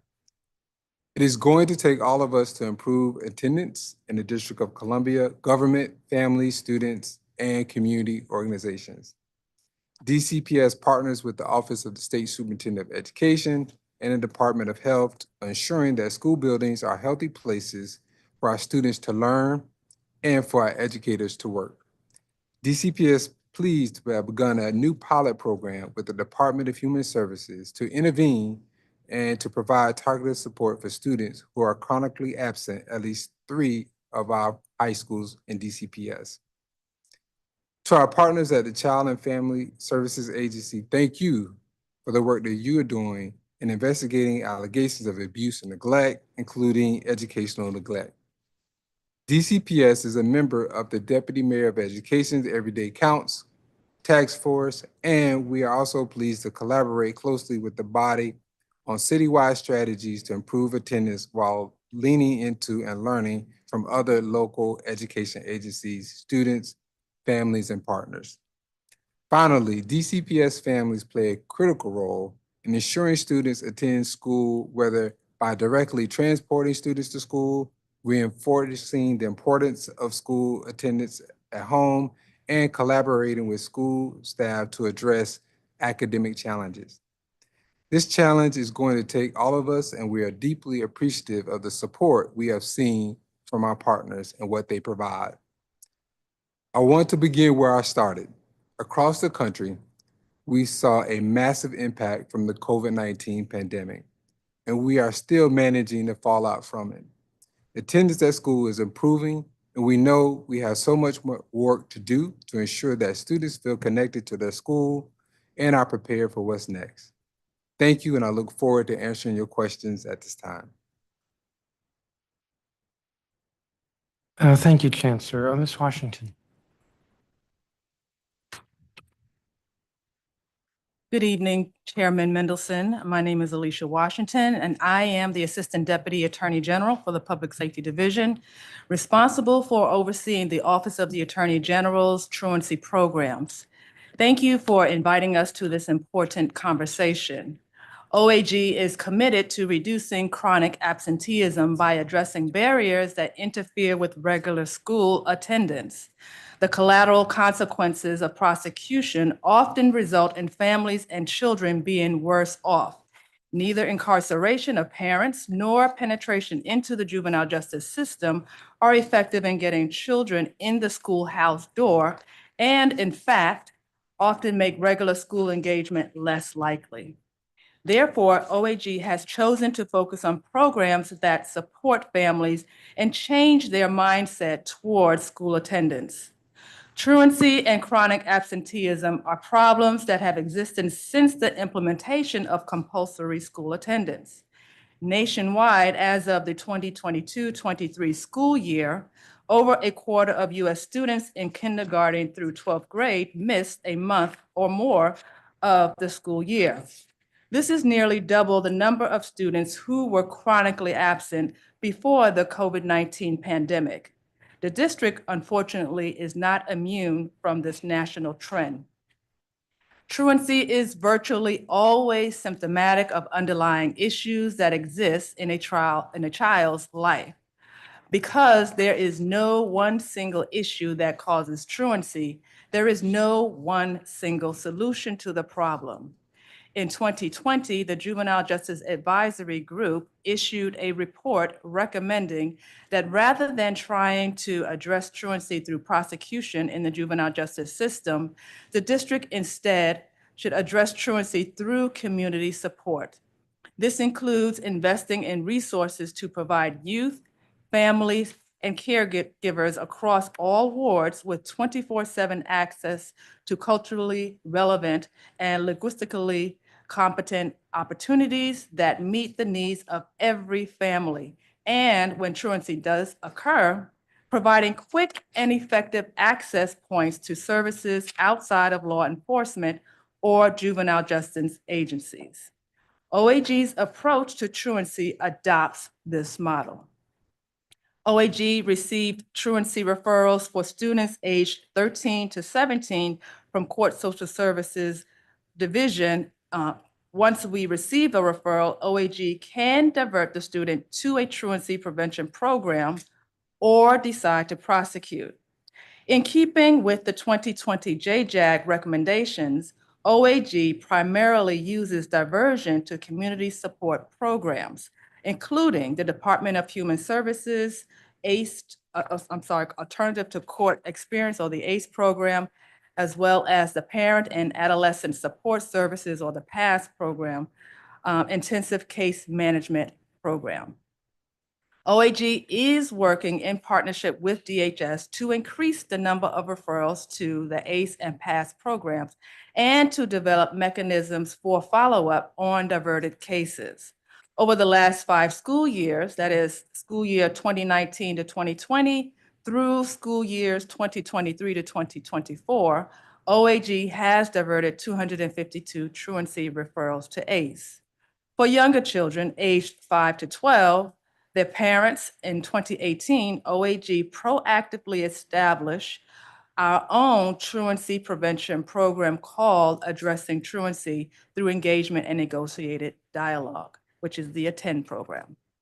We partnered with DC Superior Court, which provides trained mediators to mediate between the parents and schools to identify and address barriers that are causing truancy. At the end of the mediation, the parent signs an agreement agreeing to follow through on identified services and supports designed to ensure the child ensure that the child attends school. OAG provides a case manager to work with the family for at least 90 days post-mediation. The goal is to help parents remove the barriers so that the child attends school regularly. Attend started with 3 schools in Ward 8. We have expanded the program to 9 schools and soon to be 10 schools in January. Our schools are located in Wards 4, 5, 7, and 8. The schools include 4 elementary schools in Ward 8, which are Turner, Patterson, Malcolm X, and Simon. 3 middle schools in Wards 7, 4, and 8, which are Sousa, Johnson, and Paul Public Charter School. 2 education campuses in Wards 5 and 7, which are Center City, Noma, and Center City, Capitol Hill. And Lecky Education Campus in Ward H, which will be added in January of 2025. Schools that do not participate in Attend may still refer students and families to OAG through the regular court process and will always have access to the Attend mediation services. Those cases are called family special proceedings. Through Attend in school year 2023 to 2024, OAG had 180 students and 135 families referred to us for mediation. Of those, more than 3/4 successfully completed mediation. Those mediations have taught us that the top barriers to attendance reported by families include housing, transportation, and the physical health of the child. This approach is producing positive outcomes for kids. Our most recent data shows that DCPS students in Attend see an average of a 24.5% reduction in unexcused absences in the 45 school days immediately post-mediation. Attend works because it provides trained, specialized mediators to assist the parent and school in reaching a signed agreement. It offers a neutral setting for parents where they may share life challenges and barriers to the child's attendance, communicate directly with school officials, and receive immediate access and linkage to community-based supports. We provide a personal touch by way of individualized case management that is the key to success. It is what results in a change in the mindset of parents, causing changed behavior that results in regular school attendance for children. Individualized services that case managers provide range from accompanying parents to appointments, home visits with families, referrals to other agencies and services, to informal counseling and increased responsiveness to express needs and concerns. For instance, when a case manager learned that a family's home caught on fire, the case manager relied on the Attend boutique for emergency clothing and toiletries for the family. During the pandemic, when families were suffering from food shortages, case managers provided gift cards to Aldi's so that families could purchase food. These are just a few examples of the wide range of personalized services that Attend provides to address and overcome barriers that frequently interfere with children being able to regularly attend school. Attend staff also hosts community engagement initiatives in Attend partner schools. So for example, this past May, we held a resource fair at Johnson Middle School to provide items to address basic needs like food, clothing, and household appliances. Linkages to community-based supports like jobs, housing, and record sealing, and community awareness on OAG's diversion and resources. More recently, in October, Attend hosted a resource fair at Turner Elementary, impacting over 150 families. While Attend's individualized service or personal touch has a cost, it works. If the district is going to succeed in decreasing chronic absenteeism, it is not going to be through increased prosecution, but instead on increased investment in programs like Attend. The district must continue to create programs that are able to meet the unique individualized needs of each family in crisis. In conclusion, OAG strongly supports intervention rather than prosecution to address truancy and chronic absenteeism. If we want children in school, in addition to more funding to support such interventions, we must have coordination with agency and community partners. OAG remains committed to doing all we can to reduce truancy and chronic absenteeism. We pledge to support and collaborate with our partners, schools, agency partners, and families who are dedicated to uplifting our children and eliminating the barriers that lead to truancy and chronic absenteeism. Thank you again for inviting us to appear on this important issue, and I look forward to answering any questions that you may have.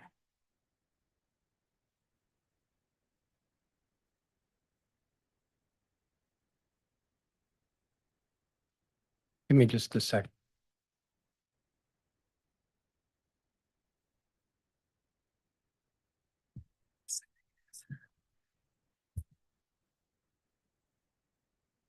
I think I'm going to begin with some questions for the Chancellor, but before I ask any questions, I want to say this. My concern about attendance, sometimes I say truancy, comes from two perspectives. One is a public safety perspective. Kids who end up getting involved in the juvenile delinquency system almost always have attendance issues. And if we go upstream and focus on attendance issues early enough, then I think there's a greater chance that we divert those kids from falling into the juvenile justice system. So I think from a public safety standpoint, attendance is very important. It's not about prosecuting, it's not about arresting, it's about catching these kids who self-identify because they're missing school, and then helping them, getting them back into school, but really diverting them from falling into the juvenile justice system. That's one perspective. The other perspective, which is probably why the committee of the whole today, which has oversight over education, and why the chancellor's here, if kids are attending school, then they're learning. So from an educational perspective, dealing with attendance is important. It is arguably one of the top strategies for improving educational achievement.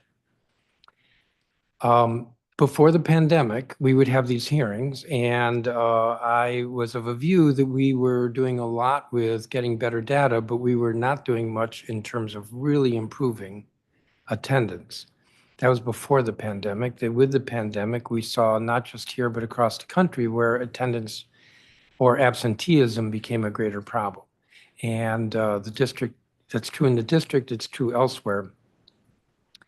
I'm of a view that regardless of the pandemic, we need to get the numbers down. I don't think anybody would argue. So my focus today is really, with this hearing, is really what were we doing that is reducing absenteeism or truancy. I tend to think more of truancy because those are unexcused absences, although I recognize that in terms of chronic absenteeism, that correlates probably better with educational effect. So that's the perspective I have here. Now, I looked at some elementary schools, and I was interested in schools where I knew there was a high at-risk population. And I saw, for example, Martin Luther King Elementary School this past year had absences over 10 days, 63%. I'm trying to remember because I'm not doing my math very well. If system-wide for DCPS, it's somewhere around 33%. What is that? That's almost double for Martin Luther King. Moton was better. It was 58%. And Plummer was 59%. Some of the other schools, like Boone, 47%, Burrville, 44%. take a school like Martin Luther King. So, because one could argue that with the pandemic, well, everybody got kind of knocked back. But Martin Luther King, before the pandemic, school year 2018, 2019, had a combined, well, over 10 days of 58%. So last year was 63%. 5 years ago, it was 58%. Now, it seems to me that's the school we target. That sounds horrible. I didn't mean it that way. But a school that, this is not a new problem. This has been a perpetual problem. So, Chancellor, why aren't we, or how are we focusing on, I don't think I really want to ask that question. Why aren't we focusing on some of these schools like Martin Luther King, where there has historically been high absenteeism, 58%, and today 63%. And I'm trying to remember, these are truancy figures, so these are unexcused absences. Yeah, thank you for that question, Chairman. We apply a tiered approach, and you're correct. We agree that when students are not in school, they're not successful, typically academically, and outcomes thereafter are not the best. And then we see other challenges for the student and the family. We take a very targeted and tiered approach to how we support schools directly and where we see the greatest challenges in the district. For example, as I shared in our testimony, we see a lot of transitions for students that are issue with their attendance. Specifically, we focused on grade 6 and grade 9. Pleased to report that we've seen improvements in 6th grade. For example, we've seen greater satisfaction reported from students and their sense of belonging in their school experience, along with improvement in grades and attendance. When we think about school-specific strategies, our central supports are made available to the school to support them with identifying their challenges and supporting with progress monitoring. One example of that, I think you mentioned King and Boone, correct? And so these are two schools that are in their first phases of our family engagement partnership with the Flamboyant Foundation. This foundation supports schools with a more proactive and structured approach to home visits. And so there's two types of home visits that we'll talk about today. One is more responsive to attendance challenges and one that is a lot more proactive, which is associated with this partnership. It allows us to build connections with the family so that when we do have challenges or there are barriers, we're more readily able to leverage those connections and problem solve with the family. Another target approach, as I mentioned earlier, is our connected schools model, where we target specific schools based on their feeder pattern and also historic challenges such as attendance and student achievement. How do I want to say this? Well, these are things that DCPS is doing, but on a school-by-school basis, the result is spotty. I looked at your attendance report for this year, and it lists a number of things you're doing, some of which you put in your testimony, like the 6th grade academies. But if I look at last year's report, I'll see things you're doing. And if I look at the report from 3-4 years ago, I'll see things you're doing. DCPS is always doing something, but the needle is not moving in the right direction. Well, maybe the needle's moving in the right direction last year to this, but this year compared to 5 years ago, no, it's not moving in the right direction. Well, the yeah, needle is moving in the right direction, and I think there's a lot of strategies that we can point to. But schools, to your point, where there was challenge with attendance prior to the pandemic, a lot of times we see similar challenges and larger hill to climb, and that is where we have our most intensive support. Yeah, but I want to keep focused on like Martin Luther King. 60, let me see, where was that again? 58% before the pandemic, 63% now. Just overlooked? Somehow that was the outlier, or I don't think so, because I have a list here. Yeah, So I think there are you can- 6th grade academies, and maybe a 6th grade academy is not in an elementary school. Right. Flamboyant's been around for a while, but something's not happening at Martin Luther King. Something's not happening at Moton. Something's not happening at Plummer. Well, again, these are places where we provide intensive support to the schools. I will assure you that the principals are aware of this challenge and are working closely with our central services team to address it. For example, what we see is students who report a greater sense of belonging do show improvement in attendance. And because of the work that we've done, King Elementary, for example, is one of the schools where we saw a 10% increase in their sense of belonging over the past 2 years, right? And so those are areas that we're also leaning in, but also the instructional delivery and engagement. How is the quality of instruction in the classroom, which can also influence attendance? And so it is our work to support the schools, and the principals are keenly aware where these challenges exist and are working to address those challenges. Well, I think that I think we say the right things, but I don't think that it's enough of a priority in terms of, I'm going to say resources, and I don't mean by that more money, but in terms of like, so you mentioned Flamboyant is now at Boone. That's a resource. We know strategies that will work, and we know also some of the problems. I looked at the OSSE report, and they identify some of the problems and some of the issues that are not problems. We kind of know all that, but somehow it's not translating to 116 schools. So I'll give this example. I looked at middle schools. I was shocked. So in 2018-19, Johnson Middle School had unexcused absences over 10 days of 65%. Last year, 26%. That's below the system average. Well, what happened? How come Johnson can do it? And that's a struggling school. And a middle school, I think, is harder in terms of attendance than an elementary school, because the middle school inherits all the problems that happened in elementary school.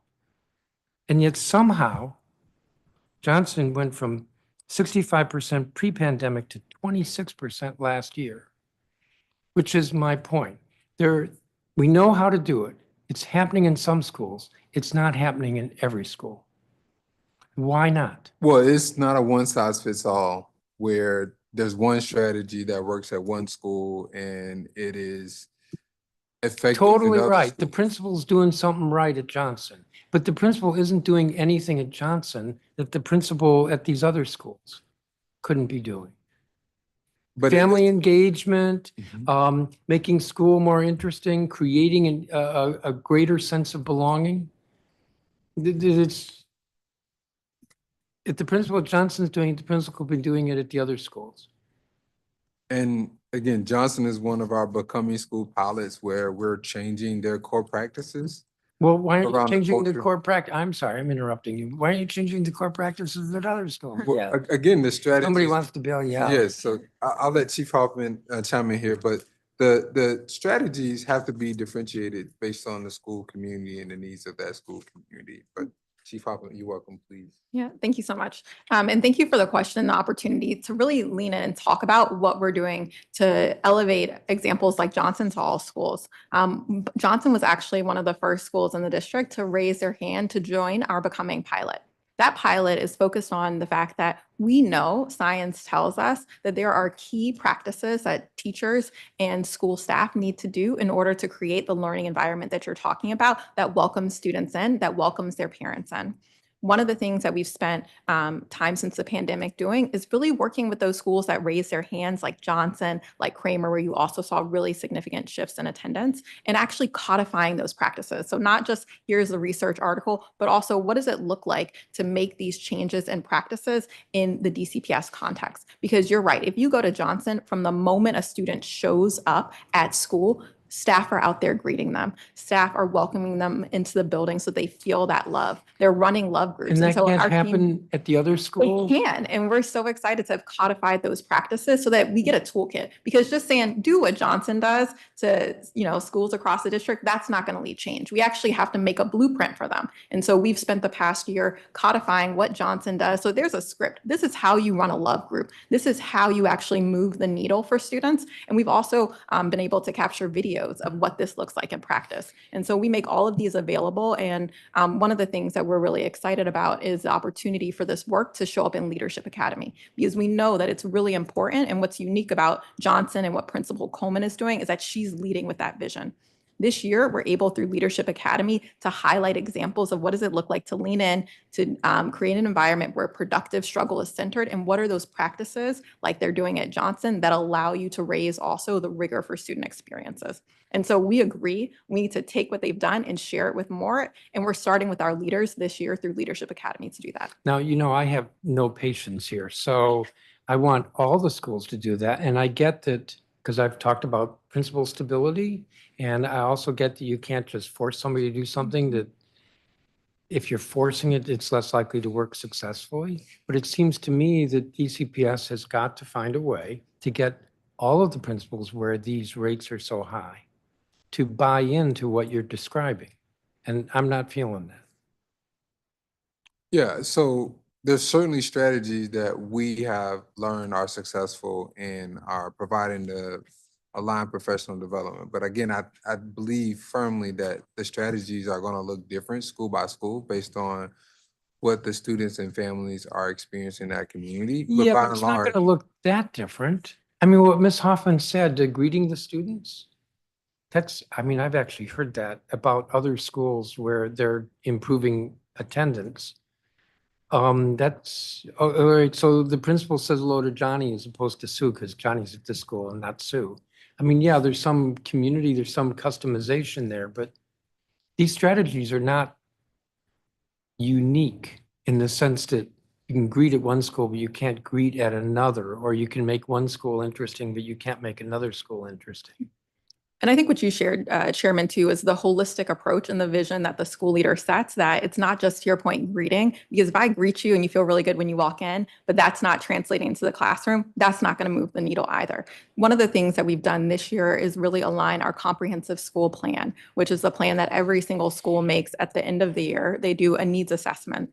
We've incorporated the panorama data into that needs assessment and push schools to disaggregate their data based on their student demographics. That then allows them, coupled with an assessment of teacher practices, to really think about what are those strategic levers and what's the place to start. And so while we don't see all of our schools right now engaging in all of the core practices, what we do have as a result of aligning our comprehensive school plan to our strategic plan, which has that focus on safety and belonging, is leaders digging into the data with their administrative leadership teams to identify what are the bright spots and what are those areas of growth. Because as you heard, as we all heard today from all of the testimony, this takes a really targeted and strategic approach. There's no one size fit all, but by really looking at student data at that granular size and coupling it with the resources we're developing, it gives schools a place to start and to align it to a bigger vision. Give me just a second.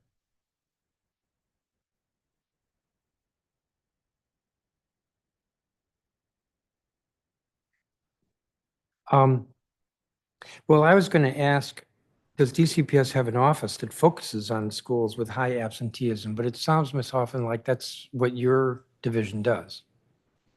well, it's a two-prong approach. So there is the attendance team that is led by Chief Ruiz, and then there are the environments, the conditions and supports for students and families, and that team is led by Chief Hoffman. And so Chief Ruiz said a little bit more about what that looks like with her team that supports attendance directly. Thank you, Chancellor. And that's right. Good evening, Chairman. So my team centrally supports schools. So we have attendance specialists that work directly with school attendance counselors and attendance POCs. I think what the Chancellor and Paige just mentioned around support strategies, incentives, partnerships, whether it's government or other nonprofits to better support the school, families and the student. But to answer your question, yes, centrally, I lead the attendance team that supports schools. All right, And I'm a this little is confused. something that I, along with all of our senior leaders, progress monitor on a weekly basis. We are looking at schools' attendance data so that we can hold school leaders accountable and also support them as well. So I visited a school recently, large at-risk population, attendance issues. I know family engagement is what do I say, one of the very good strategies for helping with improving attendance. So I asked the principal about what they were doing to engage families. I was told that there's a monthly, I think it was a monthly breakfast with parents and the principal. Sounded good. Enrollment was somewhere around 300, 400 for the school. I thought to ask, well, how many parents show up at the breakfast? And it was like 20. And the thought occurs to me, somebody from one of these offices, I don't know if it's school improvement or integrity, but somebody should be sitting down with the principal, not like I call and I say there are only 20 parents, but like is a school that's having attendance issues, sitting down with them saying, hey, you know, your family engagement, you got to have more than 20 parents at the breakfast, maybe do something different. So who's doing that? That would be my office and my team. We do work with school leaders on that, whether it's enrollment and attendance events, to really sort of increase engagement and participation, understanding that sometimes maybe a school leader breakfast is in the morning and maybe parents aren't, you know, able to make it, but agreed that we do push schools to figure out, you know, what activity or event most aligns to what's happening that particular month to really engage families and support them. So what are you doing specifically with MLK?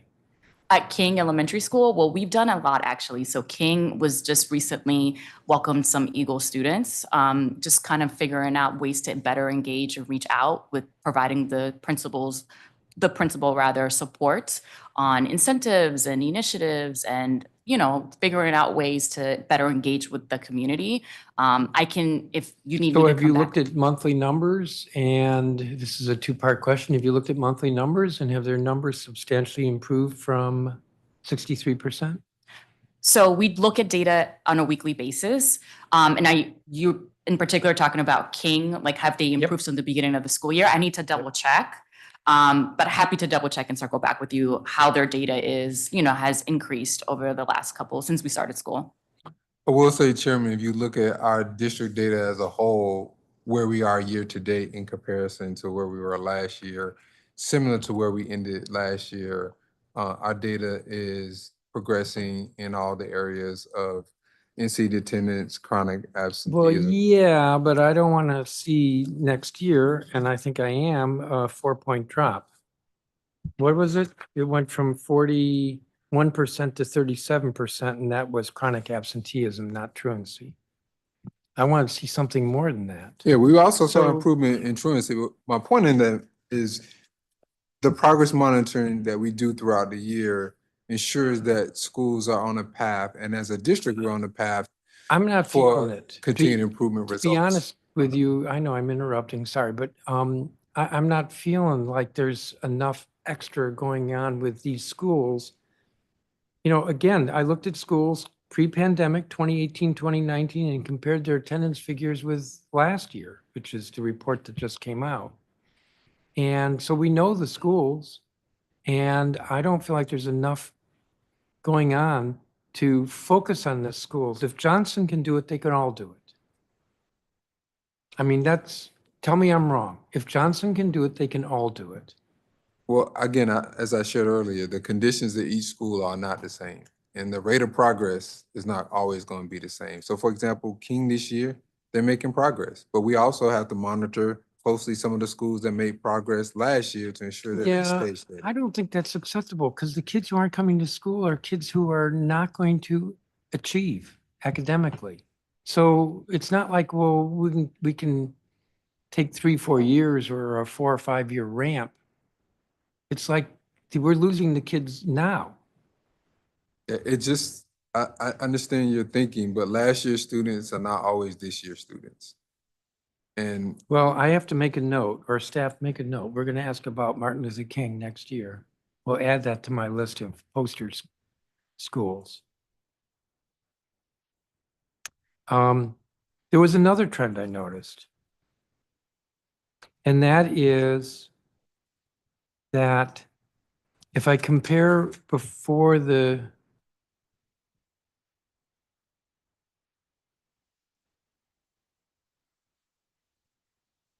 I looked at the annual report from DCPS, I compared 2018-19 with 23-24. And I was a little surprised to see that from grades 6 through 12, the numbers were slightly better or the same, but that the numbers kindergarten through fifth grade were worse, like 25% worse. Now, the line I'm pursuing right now is that if kids are missing elementary school, they're almost, no, I won't say almost certainly, they're more likely to be an absentee problem in middle school and even more of a problem in high school. That seem reasonable? So we really want to make sure, it's sort of like the pre-K issue. Pre-K is not compulsory. Kids miss pre-K and there is an increased chance, statistically, research has shown there's an increased chance, miss pre-K, you're going to have a higher absenteeism rate in kindergarten. Well, I think the same is true for primary school. You have an absentee problem in primary school, kids who are absent in primary school are more likely to be absent in middle and high school. And the numbers are 25% worse in K through 6, K through 5. So how are you focusing on that? That is a focus for us. I mean, historically, our greatest challenges have been secondary, which we put a lot of time and energy to addressing. For elementary grades, the reason why students are not in school, the issues are often very different than our older students I in understand. secondary schools. And so that requires a different approach. I think a lot of our strategy there with the elementary age is actually with the family. Because in many cases, the family dynamics are often a barrier in attendance related, especially related to, supervision challenges, transportation, where many of our elementary age students are not walking to school by themselves or coming home. So the issue's a little bit different compared to our secondary students. Well, I understand what you're saying. I totally get that the kids who miss elementary school, elementary school kids who miss elementary school aren't doing it because they're choosing to. There's some family dynamic that's causing that. And that's not true in high school. I totally get that. Right. But that's overlooking the point that I made, which is that if pre-K kids are more likely to miss kindergarten, then elementary school kids are more likely to miss middle school. And the problem has gotten worse in elementary school. And that says to me, long-term, we have a pipeline here, and that pipeline is going to get worse. And so we do look at who has had attendance challenges going as low as pre-K and thinking about how we can best support the family, because again, in many cases, there are family challenges. Chief Ruiz can share a little bit more, like how do we support elementary age students and their families when we see issues with their attendance? I don't want to know how you support. I want to know how you're moving the needle more quickly. I mean, I will say that for pre-K, we are sort of trending positive from where we were last school year. And just we're seeing improvement, and our large improvements are in pre-K. So we agree with you that we absolutely include pre-K numbers in what we report because we see the importance. But we are seeing a shift, and we are moving sort of the needle year over year. Moving the needle fast enough for me? And I think for us too. I think it's just as critical for us as well. We don't disagree, but we're pushing, whether it's an incentive, a strategy, a partnership, a home visit. They are definitely things that we are working together because we agree with you. This is very important for us, and we want to continue to push the needle. So let me ask some questions about the student, I call them student support teams. I guess they're now called student attendance conferences. At one of our earlier hearings this year, there was testimony recommending that the composition of the CACs or SSTs be changed to allow for CBO partners, maybe even allow some students on them or have some students on them. How firmly fixed is the composition of these SSTs? I believe it is fixed because it's on, we follow code, so it's what's outlined in the regulation. You think that the membership of these SACs, SSTs is fixed in the code?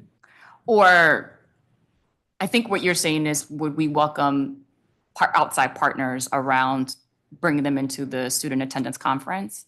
Or, Well, yeah, staff just said to me, they think it's in the municipal regulations, not in the statute. I think this is important. If it's in the statute, I want to look at that because I think I have the impression, I've put this question before and I've never gotten an answer, but that could be because there isn't an answer. That some of these schools have so many of these meetings that they're overwhelmed by. Mhm. And that means the quality of the meetings has got to suffer and they also won't have 100% compliance. And that's not the goal. So what can we do differently so that we have this intervention? And one possibility, it seems to me, is have some flexibility with the composition. If it has to be, and I don't think it is, but if it has to be the principal and the teacher every time, the principal and teacher can't be at 300 meetings. And so maybe let's have some flexibility, and that's what I'm exploring here. Is it in the code? Is it in the regulation? Or in fact, is that flexibility already? It's in the DCMR. So then you can change that. Unless you want me to legislate the DCMR. Yeah, I would want to know a little bit more about the change for what purpose in terms of who's at the meeting? To allow for more resources in terms of personnel for the volume of these SST meetings. As I said before, if there was a school earlier, I think it was McFarland, it was over 300 SSTs or SACs last year. And if the principal is required to be there or another administrator, that's a lot of meetings they have to be at. And maybe we could have some flexibility and allow somebody else. And actually, I think the suggestion which came from Children's Law Center of CBOs being able to participate. So there's a school that has a close relationship with a CBO, then why not have somebody from the CBO on it, take the burden off of. I think that is something to consider. I don't think that's not something that We're not opposed to we're looking not at opposed that. to that, not at all. Well, you know that question will come up if staff reminds me at the next hearing on attendance. So then another suggestion, which of course means a little bit more work for these attendance meetings, but in a different way, is instead of waiting for a child to have, I guess it's 5 unexcused absences. That's right. To measured in terms of 20% of the school days. So in the month of September, if a child misses, I think it's 2, maybe 3 days, there would be an SST. Now, where did that come from? So that came from Attendance Works. And they note that research shows that kids who miss school in the month of September are more likely, it's a predictor of missing a lot of school that school year. So catch them early. So around chronic absenteeism, right? So not necessarily being truant, but if they're unexcused and sort of, I think that actually was chronic. okay. That's a good flag. For us, September is sort of the month where we are working on enrollment and attendance and engagement with our families, making sure that they are understanding the expectations of being in school on time and every day. I think to your point around who should be a part of that meeting, I think that is the second part of the question. Just in terms of capacity, after 2 to 3 days would be a lot to your point, but I think happy to have that conversation of what makes sense, holistically around who should be a part and after how many days. Well, this gets at a point that Attendance Works made in one of their briefs. Research shows that attendance during the first month of the school year can predict patterns for the remainder of the year. So intervention after 2 or 3 days could actually prevent the increase in absenteeism later in the year. I mean, we agree, September is also Attendance Awareness Month. That is sort of where we're actively reaching out to our families. And again, like reiterating the expectations around attendance. We take it just as seriously, wanting to support our families, understanding what it means to be in school every day. Yeah, we'll take that into consideration. I think if you change the threshold, you would likely have more meetings, which would mean you would need to have some type of different structure of the makeup of the team or that Well- dynamic, because if you're meeting after 2 to 3 days, that means the volume could significantly increase. Maybe. Yeah. And as a minute ago, I said, can we look at the structure of the team? But putting that aside, it may be that if Johnny misses 3 days in the first month of school, he hasn't reached 5, but the chances are pretty high he's going to reach 5. So you have that SST meeting in September rather than in October.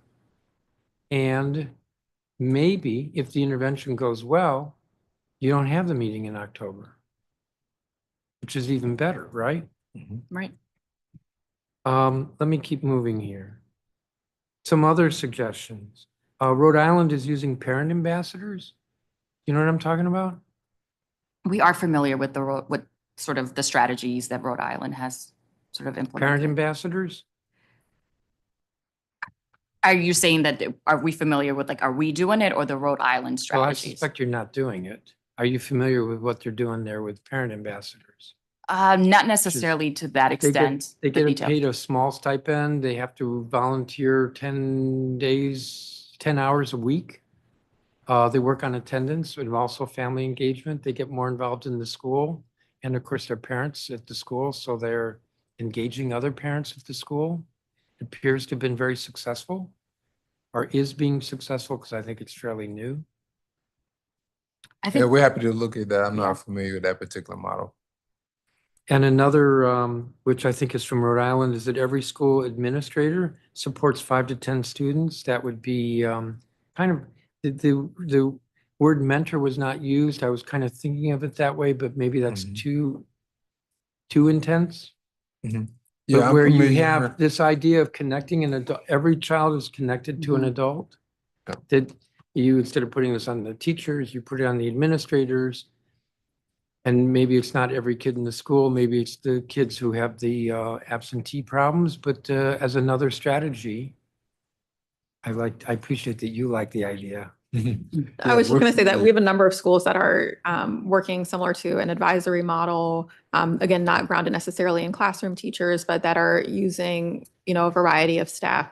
We have found, though, that having classroom teachers can be helpful in terms of making connections for students because they are seeing them on a more regular basis and potentially other staff. But it has been, making sure that all of our students have a trusted adult is incredibly important. And when we dig into the sense of belonging data and the questions associated with it, we do see that one of those questions is like, am I seen at school? Am I known, right? Do I have somebody who's in my corner? That's what's at the heart of a lot of those questions. And so that is a strategy that our schools are exploring and that we've codified again so that schools don't have to start over from scratch to figure out how to make that work with their schedules or other kind of school conditions. I'm not suggesting more on the teacher.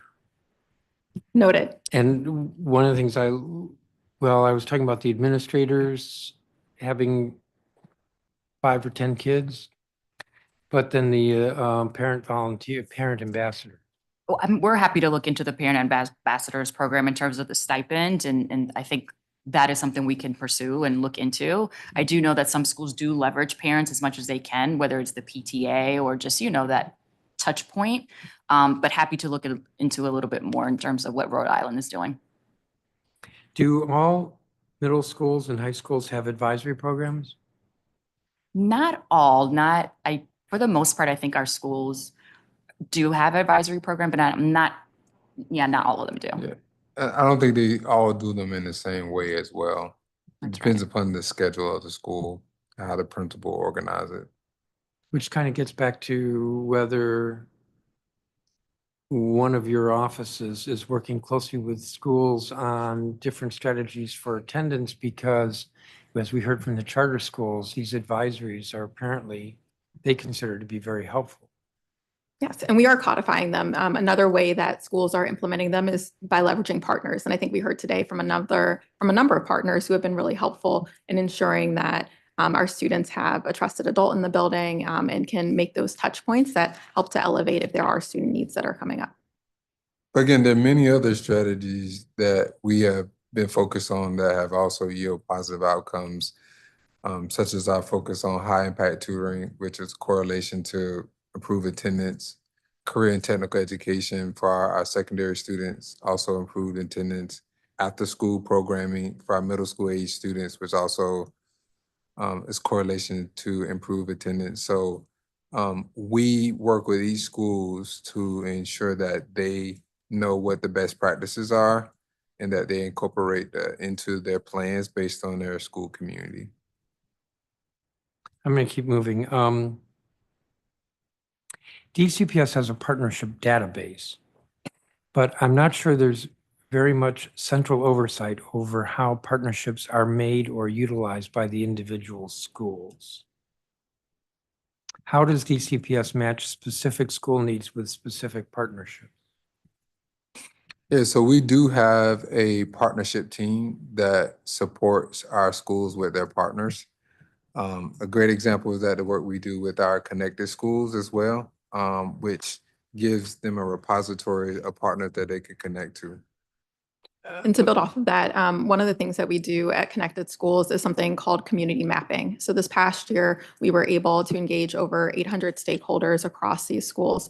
Part of the goal of community mapping, to your point, is to make sure that we're having the right partners in the building. So we talked to over 500 students, hundreds of families and staff to really identify what are the needs that folks are articulating to us. Are there needs around, employment services? Are there needs for grief counseling? Are there needs for after-school programming? And then we work in partnership with the partnerships team to review the database to figure out who might be a good fit. Our team also does a lot of work too with partners to identify folks who we know will be successful in schools based on previous experiences that folks have had. But we do find that grounding in community needs is really important for helping to navigate the partnerships database. Well, I'm kind of thinking a little differently, but is this partnership office under you, Ms. Hoffman, or under It is in our external affairs office. another office? That is correct. Maybe you have too many offices and you need to consolidate them. Well, it's interesting as we respond to your line of questioning of how we support schools. I appreciate that. Yeah. So, but I'm just, what's going through my mind is Boone only this year is getting flamboyant? No. There are more schools in terms of. No, I didn't mean Boone's the only school. I meant that it was only this year in 24, 25 and not last year or the year before. No, I was referring to what's happening different in the school. This is their first year of implementation. The line of questioning I'm pursuing now is we know that there are organizations out there who specialize in aspects of education like family engagement, flamboyant, or reading partners with literacy and tutoring. I can't think of any others offhand, but they come to me from time to time. That is when I'm meeting with the school and I hear about one of these organizations. And I don't have a sense, I don't understand why there aren't more partnerships. And that's kind of what I'm exploring here, is how robust is the effort to tell these schools of these possible partnerships? Well, we work regularly with schools to help them identify what's the right partners for their school community. If the principal doesn't know to ask, so, when I'm watching TV and there's an advertisement, they're not waiting for me to say, hey, I'm interested in this product. Rather, they're coming to me, telling me I'm interested in this product. That's kind of what I'm saying here. Maybe I should put it that way. What are you all doing to sell to the individual schools these potential partnerships? I can say for the attendance centrally, even just recently, we had an attendance fair where we invited partners to share out resources, what they do to better inform, to your point, our attendance POC and school leaders, in addition to a couple of the partnerships that we manage centrally. But yeah, I do think that we do make these connections with school leaders and attendance POCs to push our work. There is a process in which partners have to sort of get clearances and approved. And I think that is why the very small partnerships team is there to help support, to make sure that, school leaders can choose or can make the connection with partners more aligned to what their needs are. in addition to other government agencies that lean in to provide resources and services that most times our schools need support with, or our families need support with. I'm going to move on because there are more witnesses. I'm going to ask about one incident at one school, but really this is, I think, the broader issue of resources for schools. So Savoy Elementary School held a SST meeting, and the parent, did this actually happen? Oh, it's hypothetical. Oh, it's hypothetical. That may not be good enough. Parent says they don't have a functioning laundry machine or clean clothes for their student. How would you expect the school to respond? Well, it depends on the school. Some schools have on-site washing and dryers that support families who have that need. Sometimes we outsource that to other partners. So it just depends on the school and the resources that they have. Ms. Washington, I haven't forgotten about you.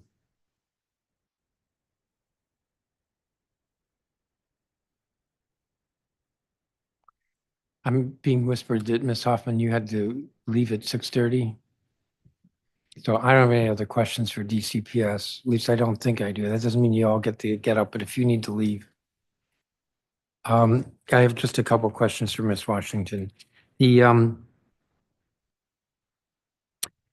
in your testimony about attend, you said that there was a 24.5% reduction in unexcused absences in the 45 days immediately post mediation.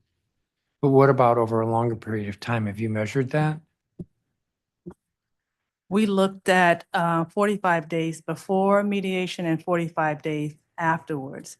So we were looking particularly for those families that could fall within that range in order to do our analysis. And this is in particular for DCPS schools. But I'm interested in whether the kid is back in school for the entire school year and the next school year. Yes, that just gives us an indication that at least there's a correlation that the schools that we're in, we're seeing at least that there's a reduction of unexcused absences after mediation. The hope is that obviously that indicates that throughout the school That it year. will continue, but we don't know. Can you measure that data?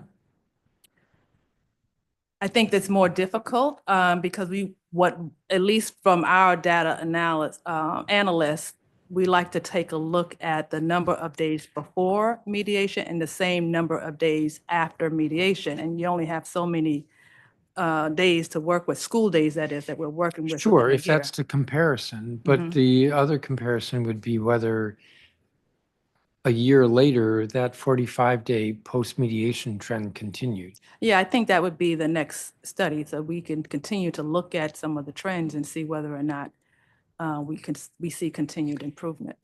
So last year you had, if I understand correctly, 13 families special proceedings, and you papered none of them.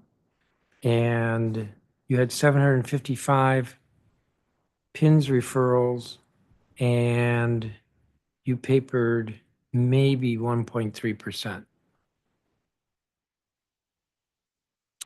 These can't all be bad referrals. No, not all bad referrals. Again, we've made the determination that we prefer other options as opposed to court Yes, so involvement. I think you deferred or diverted 0 of the family's special proceedings, and you diverted 90 of the PINs. So out of 755 PINs cases, you papered 1.3%, that's less than 10, and you diverted 90. That leaves 655. Now, Of the PINS prosecution is cases. not the goal here. Right. In fact, I think diversion is great, Mhm. but I didn't do the statistics. 655 out of 755 is a very high dropout rate. Well, there are various reasons why we do not pursue a case. So in addition to no papering a case for diversion, we may no paper a case for instance, the the youth, by the time the case gets to us, the youth has aged out. They're over 18, or they're about to turn 18, or it's insufficient evidence, or they're already receiving services because they're in the system. They're committed to DYRS, for instance, or they're committed to the neglect system. So we look at various reasons as to why we know paper. And then once we have those cases that are actually eligible for prosecution, although we don't prosecute the case, we divert the case, we're still looking at other options. So we're either working with DHS to refer them to the ACE program, the PASS program. We're also working with other partners like CC Prep, what was formerly the High Fidelity RAP program, which is now the Intensive Care Coordination Program. So looking at partners where we can divert the cases. So that's where we're focused. But even before we're diverting the cases, what we are doing is reaching out to the families. So whereas we used to no paper the cases or just divert the cases to ACE, we're now looking at each of the cases that are, again, eligible for petition, reaching out to the families, talking to them about the importance of attending school, getting them to agree to engage with the programs. And so there is a lot of legwork that we are putting into the cases on the front end. So it's not just we're no paper in cases. We are actively involved in these cases, and we're working towards diverting them to other services. How many juveniles did you prosecute last year? And I don't know if I mean fiscal year or calendar year, answer however you want. Are you referring to truancy? No. Oh. I do not have the delinquency numbers before me. I can follow up with that. I'm guessing it's a couple hundred. I'm guessing. Would it be possible to take a sample of that and look at their attendance and what interventions occurred or didn't occur? I'd have to look at how to accomplish that. I don't know that we're set up in terms of our system to look at the attendance for, we don't have automatic access to the attendance records of all of those students, but we'd have to look at internally whether or not we can look at the attendance records of all of those cases. Is there a reason why the DCPS couldn't share? So Johnny is one of the kids that you prosecuted, and you go to the chancellor and say, can you give me attendance history on Johnny? Is there a reason why he can't share that?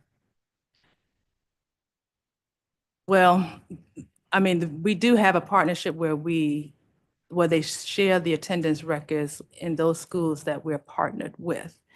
Well, also when you prosecute, you have a full workup on the kid. Right. So you probably know From that way as probation. well. Mhm. Because I'd like to see that. That's working backward, and that's from the criminal justice perspective, but it also would be informative how many kids are falling through the cracks. Mhm. Could you look into that and get back to us? I'll look into it. And get back to us. Okay. Yes, Thank you. yes. Any other questions? Thank you all. Thank you. Appreciate it. And the last four witnesses are Tanya Torres-Trice, who's Director of Child and Family Services Agency, Dr. Antoinette Mitchell, Interim State Superintendent of Education, Office of the State Superintendent of Education, Laura Zeilinger, Director of Department of Human Services, and Paul Kine, Deputy Mayor for Education, Office of the Deputy Mayor for Education.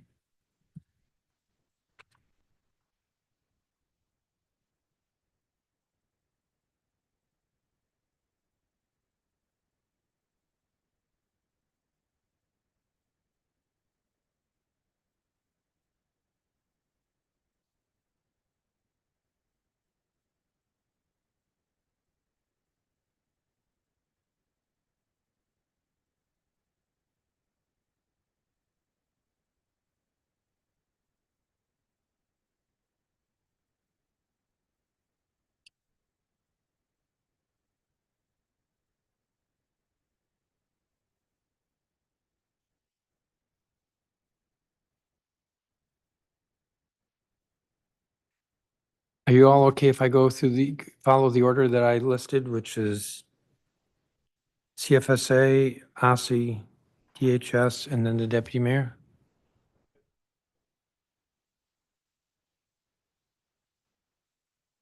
Okay. That'll make it quicker. Ms. Price. Good evening, Chairman Mendelson, council members, and staff. I am Tanya Torres-Trice, Interim Director for Child and Family Services Agency, proud social worker and Ward 5 District resident. I appreciate the opportunity to provide an update on CFSA's role in addressing chronic absenteeism and truancy, and our support of schools across the District of Columbia in improving school attendance. CFSA continues to partner with DCPS and the DC Public Charter School Board, and has updated the school year 2024-2025 operating procedures. These updates address student attendance concerns and apply to local education agencies, DCPS, DC Public Charter Schools, DC Private Schools, and CFSA. The guidance outlined the outcomes reporters can expect after submitting a report, noting that in all cases, the reporter will be notified of the outcome. In addition to the guidance, CFSA has updated its online reporting form to include up to 2 additional contact persons who will receive automatic status notifications throughout the triage unit screening process. This update responds directly to DCPS and DCPS's request for increased communication. The partnership between the district's education and the Child Welfare Agency is highly collaborative, with open lines of communication. We continue to hold monthly check-in meetings with representatives from DCPS and DCPCS to discuss attendance data and assist with mitigating attendance issues for the district's students and families. This collaborative approach is essential to ensure we are officially addressing the complex factors that contribute to chronic absenteeism. Over the summer, CFSA partnered with the Department of Human Services to provide assistance with the electronic application they are using for their pilot program. Given CFSA's experience with this web-based reporting, specifically QuickBase, CFSA provided access to its current application for DHS to replicate as a starting point to edit and design for their own use. We have continued a strategy from last year to support school-based attendance staff with CFSA's virtual office hours. Weekly, staff from any LEA can access the supervisor of the Educational Neglect Triage Unit to ask questions related to educational neglect reporting and investigation processes. Staff can also vocalize concerns about attendance issues with students within their school community and get recommendations for next steps. As a result of these office hours, we have found that the relationships have been formed and school staff feel more comfortable reaching out to the triage supervisor directly when needs arise. These office hours foster ongoing communication and collaboration, which are crucial for early intervention and support for students and families. CFSA continues to receive reports of educational neglect for students ages 5 to 13 who miss 10 or more full unexcused school days. The intake process is conducted by Child Protective Services, where the CFSA triage unit investigates every report to determine if a CFSA response is warranted. CFSA employs investigative social workers who work closely with CFSA's triage unit and DC schools to investigate cases of educational neglect.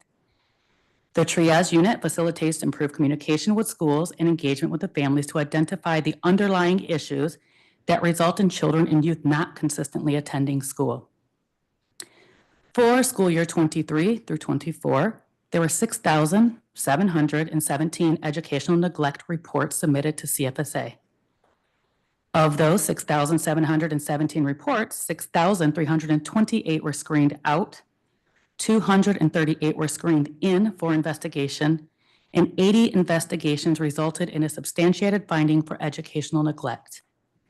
Since its implementation in 2012, only a very small number of reports processed by CFSA Educational Neglect Triage Unit have resulted in an investigation, with an even smaller number resulting in a substantiated finding of neglect. This school year, CFSA will continue to investigate reports of educational neglect for children ages 5 to 13 and will team with DHS if a student under the age of 13 is enrolled in one of the 5 pilot school programs, or when the pilot extends to elementary and middle schools, to collaborate with all impacted on this important initiative. In the past, when CFSA determined that parents were negligent in sending their children to school, Our approach was to substantiate the case and place the parents on the Child Protective Registry. However, we have found this method to be less effective in addressing chronic absenteeism. Local LEAs, with their pre-existing relationships with the child and family, are better positioned to engage parents directly. CFSA's involvement is more appropriate when there are additional concerns within the home, where a child's absence from school is just one indicator of potential neglect or abuse. CFSA has supported the education cluster in addressing chronic absenteeism since 2012. Despite over a decade of collective efforts, this issue has remained persistently challenging. With a renewed focus on tackling chronic absenteeism, we see this as an opportunity to explore alternative approaches to better support district families. Through our Keeping DC Families Together initiative, we work collaboratively with families to connect them with the resources they need to thrive. To successfully shift from a child welfare agency to a comprehensive child and family well-being system, enhanced coordination among DC government agencies serving children and families is essential. We recognize that addressing chronic absenteeism requires a multifaceted approach and strong partnership across all sectors. CFSA looks forward to strengthening our partnerships across systems to improve attendance outcome and reduce educational neglect for children. By working together, we can create a more supportive and responsive environment that helps students succeed in schools and in life. Thank you for this opportunity to testify. I am happy to answer any questions you may have. Thank you, Ms. Trace. Dr. Mitchell. Good evening, Chairman Mendelson, members of the Committee of the Whole, and staff. My name is Antoinette Mitchell, and I am the Interim Superintendent for the Office of the State Superintendent of Education, or OSSE. I'm here today to talk about our role as a state education agency in addressing barriers to regular school attendance for DC students. I will discuss three aspects of attendance from our state perspective. First, I will provide information on attendance data and data trends from our newly released annual attendance report. Next, I will share what we are seeing in the field that we know works to combat truancy and absenteeism. And finally, I will talk about how OSSE helps foster conditions to support engaging learning environments. Attendance is foundational to academic growth and achievement, and to what we want our students to be able to do and achieve for themselves in life. An important step in understanding and addressing the barriers to attendance is accurate and transparent data. In our state education role, OSSE collects, analyzes, and publishes district-wide attendance data. This past year, OSSE transitioned from a single annual report to reporting validated attendance data 3 times per year. Our recently published annual report shows that while we need to continue to improve student attendance, there is good news to share. Overall, chronic absenteeism and truancy are down. Chronic absenteeism dropped by 3.9 percentage points, and chronic truancy fell by 6.6 percentage points. This decline was particularly driven by decreases in unexcused absences among middle and high school students. Middle school chronic truancy rates decreased by 7.3 percentage points. High school chronic truancy decreased by 15.8 percentage points. These are encouraging declines. We are moving in the right direction, but too many students are still missing too many days of school. National research is clear that school attendance matters for academic achievement and long-term success. Chronic absenteeism is tied to lower student performance, increased risk of dropping out before high school graduation, and higher unemployment rates. In fact, increased absentee rates observed as early as kindergarten impact academic outcomes and high school graduation rates, and this pattern grows more pronounced as students approach 9th grade. Our attendance report reaffirms the direct connection between daily attendance and academic performance. The report revealed that a 10 percentage point increase in attendance was associated with an average increase of 2.8 percentiles in a student's English language arts student growth percentile. In practical terms, a student attending school 90% of the time had an English language arts student growth percentile that was 2.8 percentiles higher than a similar student who attended only 80% of the time. A similar trend was observed in math, where a 10 percentage point increase in attendance corresponded to an average increase of 3.2 percentiles in math student growth percentile. These findings demonstrate what is likely intuitive to all of us. Higher attendance rates are directly linked to greater academic achievement. Because attendance affects everything about how a student progresses through their education, a key aspect of attendance data is grade level trends. We are seeing notable connections in our local data around attendance behaviors at two distinct transition years, from pre-K 4 to kindergarten and from 8th to 9th grade. We found a significant relationship between pre-K attendance rates and kindergarten attendance rates. Students who were chronically absent in pre-K 4 were 41.5 percentage points more likely to be chronically absent in kindergarten. Daily attendance is a habit, and building an attendance habit in preschool is directly related to kindergarten attendance, a grade that is foundational for learning to read. When I talk to educators about this on school visits, they confirm the challenge of engaging some preschool parents who feel that pre-K attendance doesn't matter. But the research is clear. Every day counts, even in kindergarten.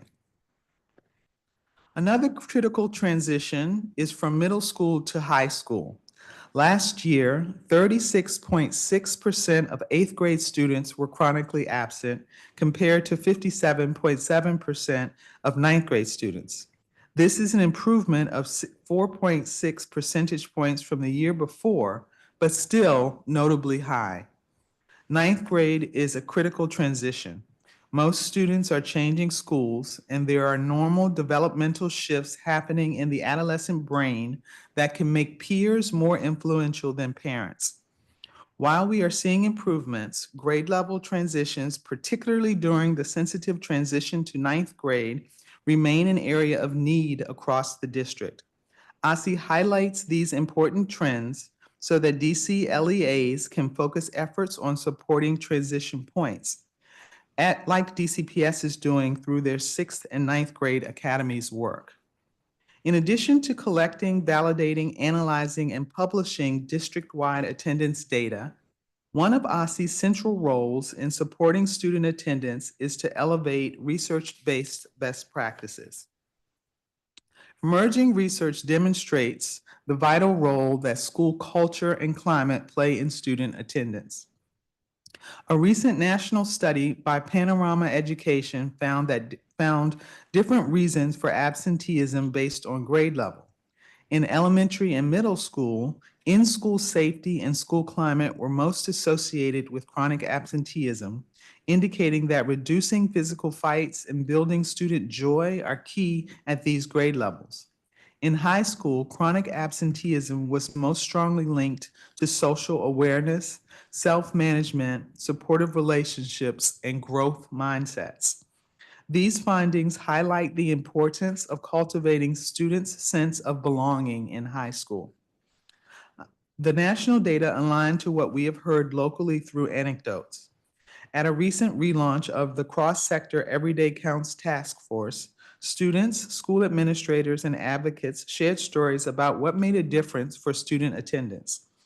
Accounts included hosting an 8th grade attendance dance, installing a red carpet for a festive entrance to school, and warmly greeting students when they are tardy or have been absent from school. While these examples may not lend themselves to state-level policymaking, they speak to the critical importance of developing a strong culture and climate inside school buildings. OSSI is taking action aligned to the national research and local context to build LEA and schools' capacity to create environments that support student attendance and engagement. Specifically, in May, OSSI published DC's first district-wide social and emotional learning standards covering kindergarten through adult learners. The SEL standards help students learn and apply the knowledge and mindsets to develop a healthy identity, manage emotions, achieve personal and collective goals, show empathy toward others, build and maintain supportive relationships, and make responsible and caring decisions. We know that these skills are broadly needed for success in school and life, and Panorama's research shows that they are also directly aligned to factors linked to chronic absenteeism. If we build students' self-confidence, empathy, perseverance, and related skills and attitudes, we will see both attendance gains and lifelong and relationship returns. In addition, after partnering with 16 LEAs for an initial advisory cohort last spring, OSSI, in partnership with Panorama Education, is launching DC's first annual district-wide school climate survey in spring of 2025. With this state-level school climate data, OSSI can provide LEAs and the public with comparable, high-quality survey insights from students, families, and school-based staff.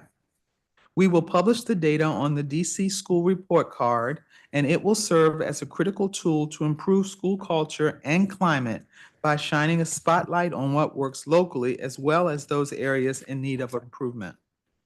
In addition to using research to guide our own actions, we help elevate data-informed best practices to DC LEAs through a regular attendance community of practice that brings together school practitioners from across the district.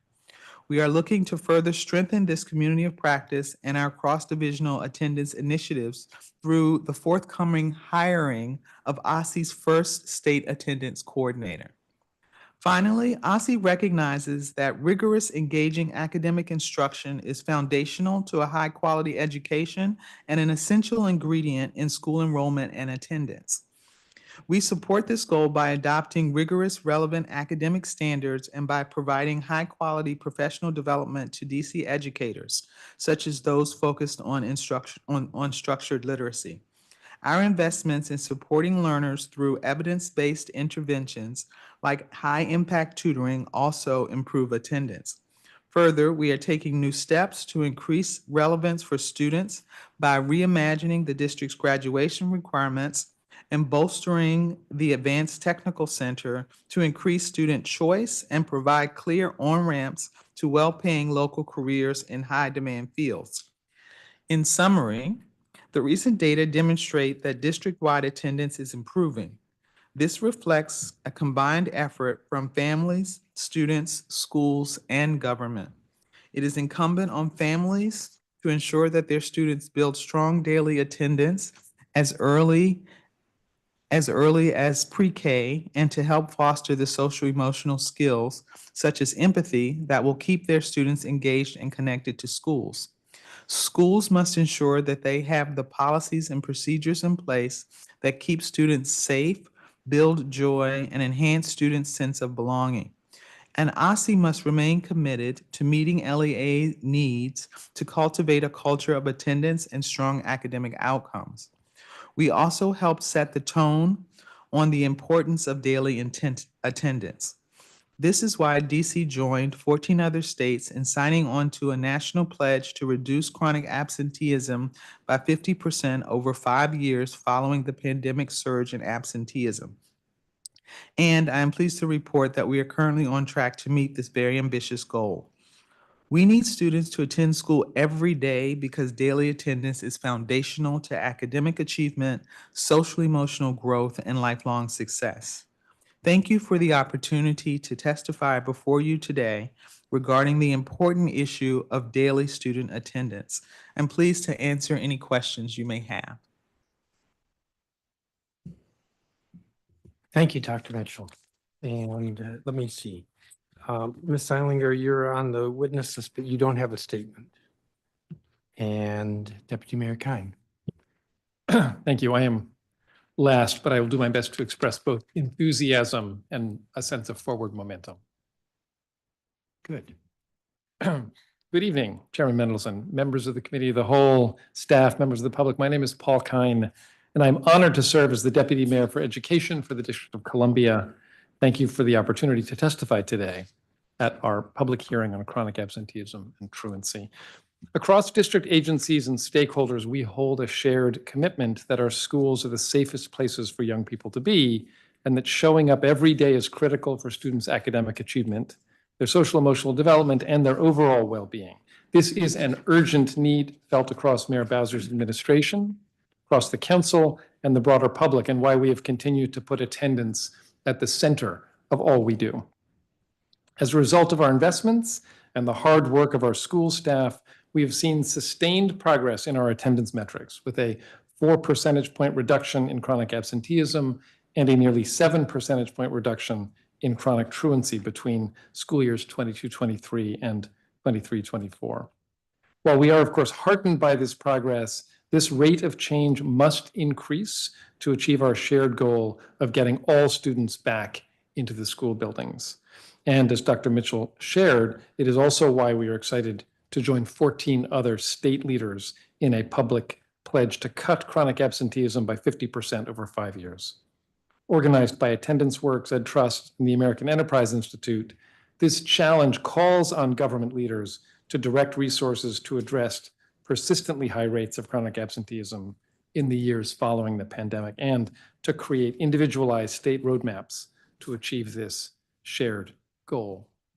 Now, my colleagues have and will continue to share more about the work their agencies are doing to strengthen students' connection to schools and to improve the services and interventions we offer to the families of students struggling with regular school attendance. But I will highlight a few areas of particular importance to me and my office. Students' feelings of connection to school are one of the main drivers of regular attendance, and this connection often comes from a trusted relationship with a teacher or staff member, as we've heard earlier. It's one of the reasons we have significantly increased pay for district educators by 12.4% for school year 23-24.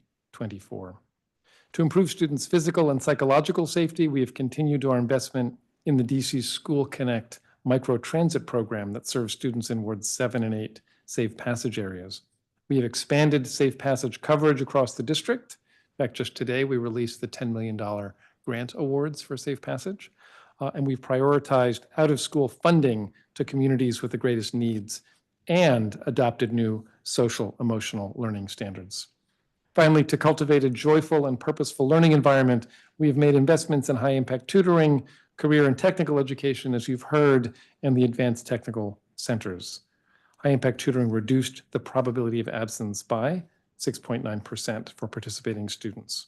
And the ATC increased attendance rates by almost 7 percentage points, again, as you've heard this evening.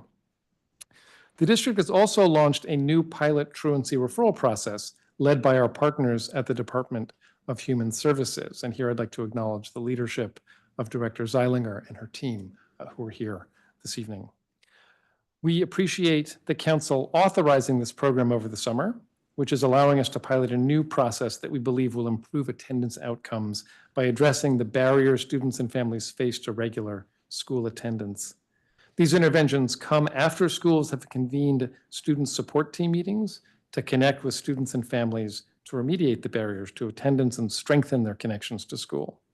If absences continue, then students at participating high schools who accrue 15 full-day unexcused absences are referred to DHS, whose staff contact the family to inform them about their students' absences, reiterate the importance of regular school attendance, and explore whether additional services are needed. For students and families who are struggling with barriers like family illness, change of residence, and transportation, DHS will offer brief case management services to connect them with resources and support that they can that will help address those specific needs. If a student and their family face multiple barriers to attendance, or the student is experiencing serious aversion to school, DHS offers them intensive case management through the successful PASS program. We believe this is a more appropriate and human-centered approach to supporting families and improving school attendance than making referrals to the child welfare system and to the courts in the first instance, as is the current practice in non-pilot schools. And while it is still early in the pilot, we are seeing encouraging results. Anacostia High School and KIPP Legacy Prep Public Charter School, included in phase 1 of the pilot, are making referrals to DHS, and DHS has initiated contact with every family. DHS has filled all positions for phase 1 of the pilot, and staff are regularly meeting with school leaders to share updates and troubleshoot issues in real time. As DHS prepares to launch the subsequent phases of the pilot with Eastern High School, Digital Pioneers Public Charter School, and HD Woodson High School, they will continue to build on this solid foundation and connect more students and families to the kinds of supports that we know are critical to removing barriers to attendance. We will continue to learn from this pilot as implementation progresses, and with continued success, we hope to scale the program to more schools and grade bands. As a system, we have, of course, adopted many of the attendance interventions that groups like FutureEd describe in their attendance playbook, including community schools, restorative practices, free public transit, home visits, tutoring, and interagency case management. What we must work toward is scaling those practices, improving service delivery, and maximizing effectiveness and coordination across initiatives. That is why my office has relaunched the Everyday Counts Task Force. The task force, which convenes agencies and practitioners across education, public safety and justice, health and human service agencies and partners, is designed to spur collective action to tackle chronic absenteeism. The task force is also assembling working groups to assess current work and develop new proposals in 4 key areas: guidance and communications, relationships and capacity building, safety and belonging, and learning opportunities and supports. For example, the Guidance and Communications Working Group will consider how to build on the success of our evidence-based Everyday Labs nudge technology, which showed a 9 percentage point increase year over year in making students from being chronically absent to regularly attending school. The Relationships and Capacity Building Working Group will expand the reach and effectiveness of home visiting programs, since we know this is an effective strategy for increasing school connection. And as we've continued to add new safe passage priority areas and expand surge capacity, the Safety and Belonging Working Group will help us understand how these investments can be more strategically integrated with other neighborhood and school safety initiatives. Finally, the Learning Opportunities and Supports Group will better coordinate the broad ecosystem of school and agency interventions, including SSTs, PASS, Show Up, Stand Out, CFSA referrals, OAG's Attend and I Belong Here programs, and DHS case management to improve families' experiences and outcomes. Now, taken together, the task force will improve existing efforts and propel new action to support the important work that happens in schools and communities every day. There is much more work to be done, but we are building on our sustained progress and rising to the challenge of cutting absenteeism by half within 5 years under Mayor Bowser's leadership. Thank you for the opportunity to testify, and I look forward to the discussion. Thank you, Deputy Mayor Kine. Thank you, each of you, for your testimony. A few questions. Where do I want to start? Maybe with Director Trice.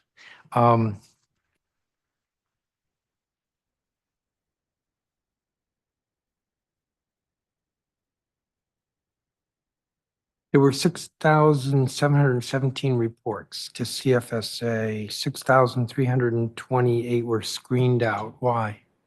They did not rise to the level of educational neglect. Do you only look at educational neglect? When they come to the portal, that is the starting point. No, but when they are screened out, it does not mean we do nothing. It means that we look at the referral and talk to the schools, talk to the family to determine if there are additional needs or additional areas of support needed in the community, in their schools. Sometimes it is engagement, sometimes it's transportation. So screened out means that they don't rise to educational neglect level, but we are still working with the families to reconnect them with school, because that's obviously the reason they were reported in the first place. So you do work, there is some follow-up with the family. Absolutely. Because I think that's important.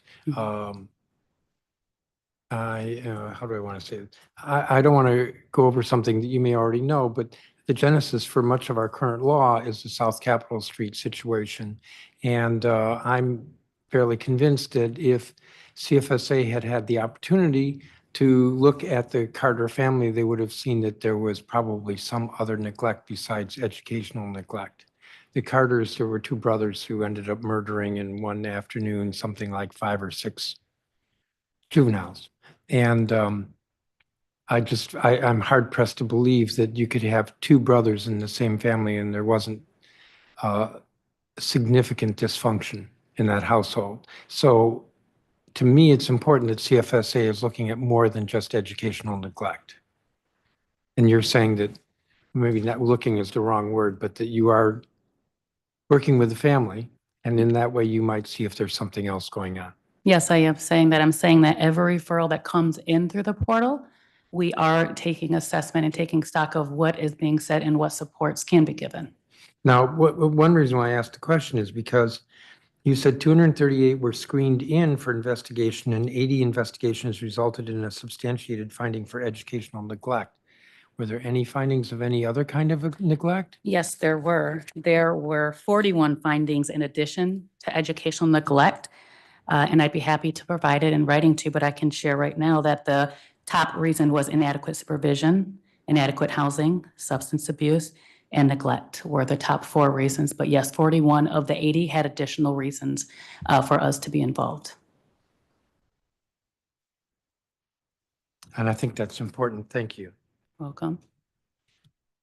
In the past, when CFSA has been at one of these attendance hearings, I've gotten into this debate over whether CFSA has a responsibility to try to help families. What's your view of that? I believe it is our responsibility to help families. I believe in early prevention, and I believe in collaboration with other DC government agencies, schools, and community partners to ensure that we are all stepping forward to try to reduce chronic absenteeism, abuse, neglect, and really identify early strategies so families don't come into our system in the first place. This is your first hearing on the subject, but schools and the council have long been frustrated with CFSA's lack of action and communication when a student is reported for having missed 10 or more school days unexcused. You're the new director of CFSA. How do you plan on improving? I am happy to say that we do have an education support triage unit who is led by Joseph Hosecki, who does a tremendous job at connecting with the schools. He holds weekly office hours. He is available to take any call at any time, and does report that through his efforts, communication is improving. So my plan to support that is, for starts, to continue what we know is working, and then to engage community partners that we are seeing may have either misinformation of us or need to understand what and how we can support them in reaching out to them directly. So in my time here, I have been the interim director for 122 days. I've spent a lot of time meeting with sister agencies, community partners, just across the district to try to understand what they feel is working, but also how we can improve, because again, this is going to take a collective effort. Well, some of what I'm referring to, not testimony today, but at past hearings where a teacher will testify or a principal will testify and say, well, we referred to, they won't mention names, but I'm going to say, we referred Johnny to CFSA and we didn't hear anything. Yeah. So they never get any feedback. Yep. And that's part of the complaint. We hope that that is resolved. We do have an automated system that tracks the process of referral, inception to closure. And then again, in my testimony, I did speak to the addition of 2 individuals that can be added to the referral process, because we did receive that feedback that, let's say, a school attendance officer was reporting it, but the principal wanted to know the outcome, or a teacher wanted to know the outcome. We did add additional fields so that the notification can be given to more than just the reporter. The Office of the Attorney General partners with the Mayor's Service Liaison Office to help families get access to resources that reduce barriers to school attendance. Why can't CFSA do something similar? I don't know that we can't. I would be willing to explore and understand the Okay. supports given. It's the Mayor's Service Liaison Office. I'm familiar, yeah. Okay. Last question for you. So for years, the comment has been that there's a lot of stigma around CFSA. What are you doing to reduce that stigma? That's true. There is a lot of stigma. We are the system that separates children from their families. So we are never, or rarely, I would say, welcomed in homes. What we're doing to reduce that stigma is, first of all, we are focusing on prevention. I fundamentally believe in keeping DC families together when safe to do so. So what we are doing is through regular outreach and regular prevention strategies. We are the child welfare system. There will always, always, always be a place for the agency. But there is also room for improvement around building resources and capacity prior to even getting to our system. Thank you. You're welcome. Dr. Mitchell. You testified that you're reporting data 3 times a year now? Yes, excuse me, yes, this is the first year that we did that, and we plan to do it moving forward. So what are the 3 dates? I can get the dates for you, Somebody's sir. about to come to your rescue. Only with water. Oh, Yeah, that's not helpful. no. We published 2 earlier this year, and one was just recently released with the annual report Yeah, the annual report was today. just released. Yes. So that would be one of the 3. No, in addition to the annual report. But offhand, you don't know the 3. Could you get back to us with the 3? We can definitely get back to you with the dates of the releases of the 3. Okay. Now, there was testimony from the State Board of Education that said that we should have an attendance data dashboard that publishes monthly attendance data while spotlighting schools that improve their rate of chronic absenteeism from year to year. And Rhode Island apparently has gone to almost a daily report. Why can't we do that? Yes. And let me just add, Attendance Works says that real-time data makes a big difference. Yes, we are in agreement that data is very important to our process of helping to reduce chronic absenteeism. We think that it's important first that we say that the LEAs, which are closest, LEAs in schools, which are closest to students and families, actually do have data. We have a LEA-facing dashboard that they receive data daily, weekly, as well as monthly. The dashboard can be filtered for individual students, for schools, and we make that available to the LEA. So they have that data. In terms of a dashboard, we are not philosophically opposed to a dashboard. That does come with resources. I mean, it's resources, and so it's difficult to talk about that in our budget and without having the conversation around budget and the choices that have to be made. So you released attendance data, you will be releasing it 3 times a year. That's But to correct. do it real time would actually cost more. That is correct. And the schools get it how often? The schools have access to this information every day. They take attendance, the attendance in their student support, student information systems. They send it to us nightly. We reflect it back to them in a dashboard. And so LEAs and schools have access to attendance data. The data is there every day. It's organized by day, by week, by month. And again, they can filter in different ways. So Savoy Elementary School could look today to see the data today or yesterday. And the chancellor, if he wanted to, could look today to see the data for Savoy. That's correct. But if they can, why can't the public? Yes, there are FERPA concerns, and so we can't simply turn our LEA-facing data to make it public-facing. We would have to build a new way to do it so that the FERPA concerns are taken care of. And FERPA is because the number might be so low that it's identifiable. Correct. It's student-level data. Last year was announced, now the fact that I'm changing the subject doesn't mean that I'm satisfied, because I do believe real-time data is important. Last year was announced that OSSI was working on a digital backpack to help schools seamlessly transfer student information. What's the status of that effort? Well, that OSSI was working on a digital backpack. I think the commitment was that we would explore a digital backpack. We have actually done that exploration. We have concluded that it would cost about $2 million annually to stand up a backpack that could be used to transfer information for students who are moving from one school to another school.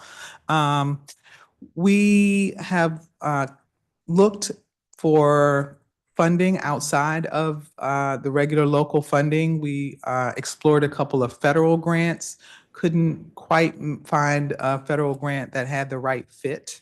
Consequently, we've fallen back on our knowledge that our LEAs indeed um, have have access to what we call early access applications.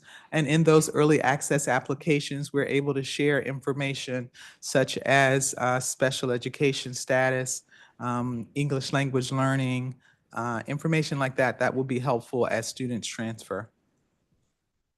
So you explored, but it didn't pan out. That's correct, sir.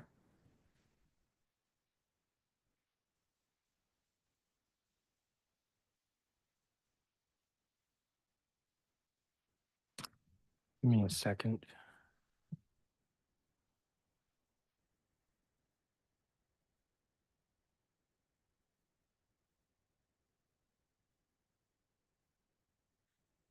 With the current fiscal year, the council moved the Show Up Stand Out program from OVSJG to OSSI. Have those grants gone out? Those grants have gone out. There was not a break in funding. We were able to make that happen.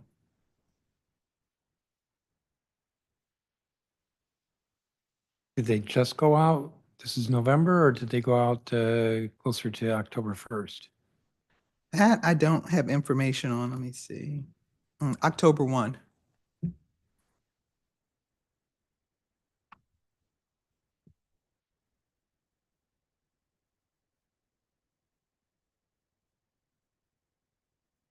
Director Zeilinger, how would you say that the pilot's gone? I think we're off to a great start.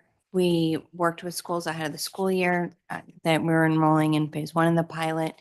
We are receiving referrals from the two initial schools that we're working with. We're sharing data back with them on a regular basis, and we are preparing to enroll the schools in phase two. So we've moved with urgency. We have hired our positions for phase one. We are in the hiring process. Or have hired and are training our phase two positions and are forming strong relationships with the schools that we're working with. So it's early. We're only, our funding started October 1st. That's 7 weeks in, but we have 52 referrals. And as Deputy Mayor Kine reported, we're following up with all of them and are well underway. How many folks have you hired? We have hired all of the phase one, so we have a number of, let's see.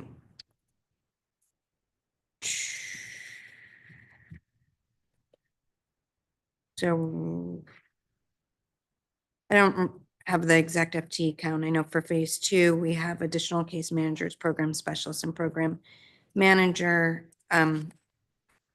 We hired the expected number of people. I'll have to go back to our staffing plan to let you know the exact number, but we're on track and meeting the need. So I can answer for you how many people that is. I just don't have that in front All of right, me. so you'll get back to us with that. Sure. So that would be how many you've hired for phase one, and you're in the process of hiring for phase two. Yeah, we've hired some of them and are completing that. But And we're on track to begin working. So I can answer, we have 2 case managers, 1 supervisor. We have another case manager we've detailed from one of our other youth programs to support. And we have 1 contract staff. that's in phase one. In phase one. So that's 4 FTEs plus a contract staff.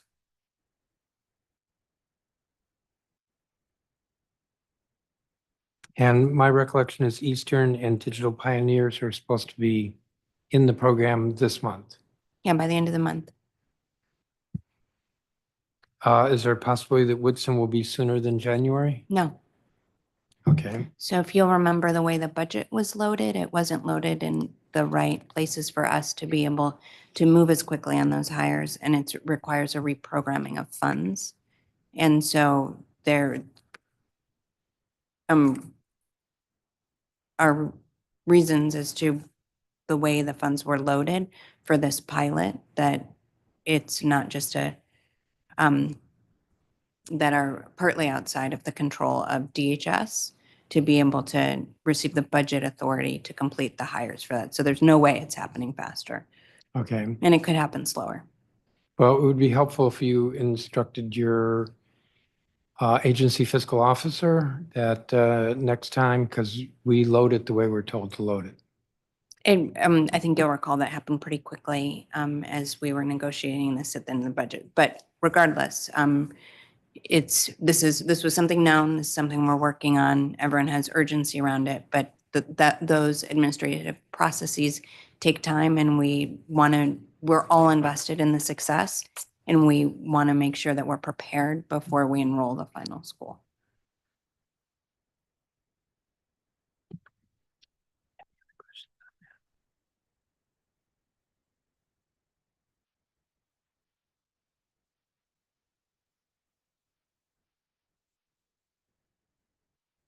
I've almost run out of questions, but Deputy Mayor Kine, I can't let you go.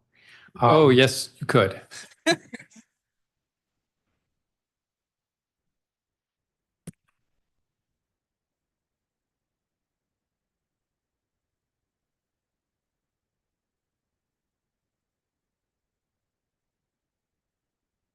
Yeah, I found the questions. So I appreciate that you've been here, I think, the entire hearing.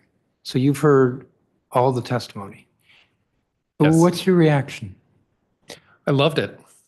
I mean, I thought in particular the charter school leader panel was very interesting in the idea that you've got to prioritize the work at the school level. Like that, I think came through very clear. And so to me, there's work we've got to do to help schools even prioritize this even further. I think we heard from Ms. Hoffman from DCPS and the chancellor about ways they're doing that in some schools. But I thought that prioritization was a good point. And then I think the idea that you've got young people in small groups with a dedicated adult, which was the kind of crew advisory point, I thought was also very, very interesting. So I think it's been a really interesting and enlightening hearing. Now, a couple of things that I didn't bring up earlier, but I'm going to ask you about. So in reading some of the literature or past testimony, one of the causes for absenteeism, one of the more significant causes is student health. For instance, kids with asthma and they stay home. And there's a recommendation, I forget where I read this, that would be that attendance would be facilitated with a school nurse. Now, I know we've struggled with school nurses, and I think this is a nurse, not a nurse tech. Can the administration look at prioritizing nurses for schools where there is high absenteeism and there's a significant cause at that school related to health? Yes, absolutely. And in fact, Department of Health, I think, would share with you if they were here that they already do that. And so they do their staffing of nurses at schools with the highest needs. And that would certainly include students who have health issues that would interfere with their attendance. I believe the health techs can actually support students with asthma. I'm not the expert, but I believe that's also true. Well, there could be other health issues. Yeah. So I think the answer is yes. I also think it's important to understand our excitement about the way in which the pediatric community in Washington, D.C. is leaning into the attendance issue. I attended the meeting of the Association of Pediatricians, their local chapter. They've got all kinds of ways that they are promoting the idea that pediatricians are asking young people what their attendance has been. And they're promoting the idea that every day counts. And they're giving very specific advice about when they can return to school when they should schedule their appointments. Even emergency room physicians in DC are now stepping into this. In addition to the very formal partnership we have with Children's National and other partners that have pediatricians getting access to attendance data directly so they can work with those families. So I think you're 100% right. This is a very, very important part of our overall citywide equation on improving attendance. Another cause is housing instability. Can your office work with the housing agencies to give some priority for governmental support for housing to families that have instability, which then leads to attendance problems? I don't think I'm saying that very well. No, but I think I'm sorry, I don't mean, no, you're not saying it well. Yes, I understand what you're saying, Chairman, and it's an open question, honestly. It is an area that we've identified to explore through the Everyday Counts Task Force with our partners in the housing agencies. Just to say a little bit more, this really hit home for me when I visited Langdon a couple years ago. Langdon is just a few blocks from New York Avenue. The shelter's on New York Avenue. And so Langdon has a higher than other school number of students who are from the shelters. And when they move or get placed and they get they leave the school or they stay at the school and they have a transportation challenge. We could resolve all that if we could just prioritize their getting housing. I'm realizing the Director Zeilinger is here and she doesn't like prioritizing vouchers, but not to put words in your mouth. And that probably wasn't fair on my part, but it seems to me that one way to address attendance issues where there's a high incidence of housing instability is to prioritize our resources for those families. Yeah, and I think Director Zeilinger she's turned on her mic, so I think she'll weigh in a second. I'll just remind us all also that we did conduct the transportation pilot for families that were experiencing housing instability, and we actually saw no impact on school attendance, which was interesting. It's not to say that there isn't one, but we didn't learn from that we need to invest in the transportation equation. But that would be I'll turn it to the transportation. expert. Yeah. Yes. So I think this is a super important issue to think about the role that housing stability and stability plays in school attendance. There's no question that those things are linked, and so are a number of other issues around family well-being.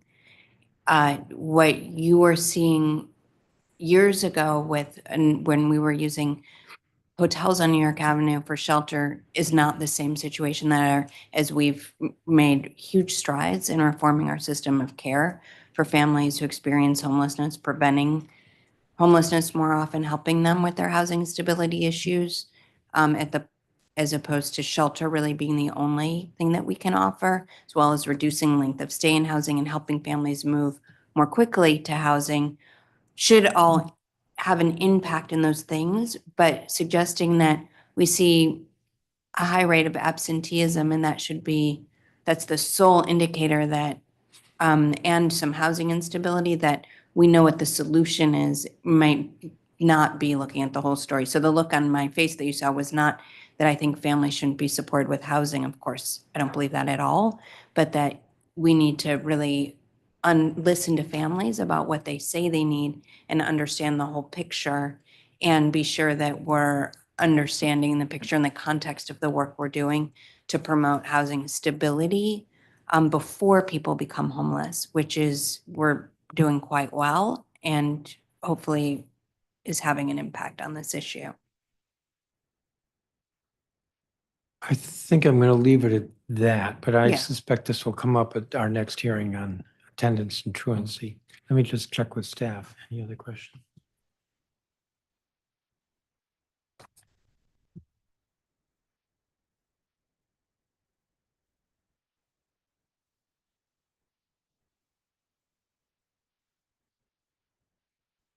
I think we'll leave it at that. I'll thank you all for your testimony and thank you for sticking around. Since I'm about to wind this down and I'll announce what time it is. So this has been a hearing on chronic absenteeism and truancy. The record in this matter will be open for 2 weeks. Anyone who wishes to submit, and I think there were a couple of things people are going to get back to me on. 2 weeks, that's 5 p.m. on Wednesday, November 27th. The time is 7:34 p.m. and this hearing is adjourned.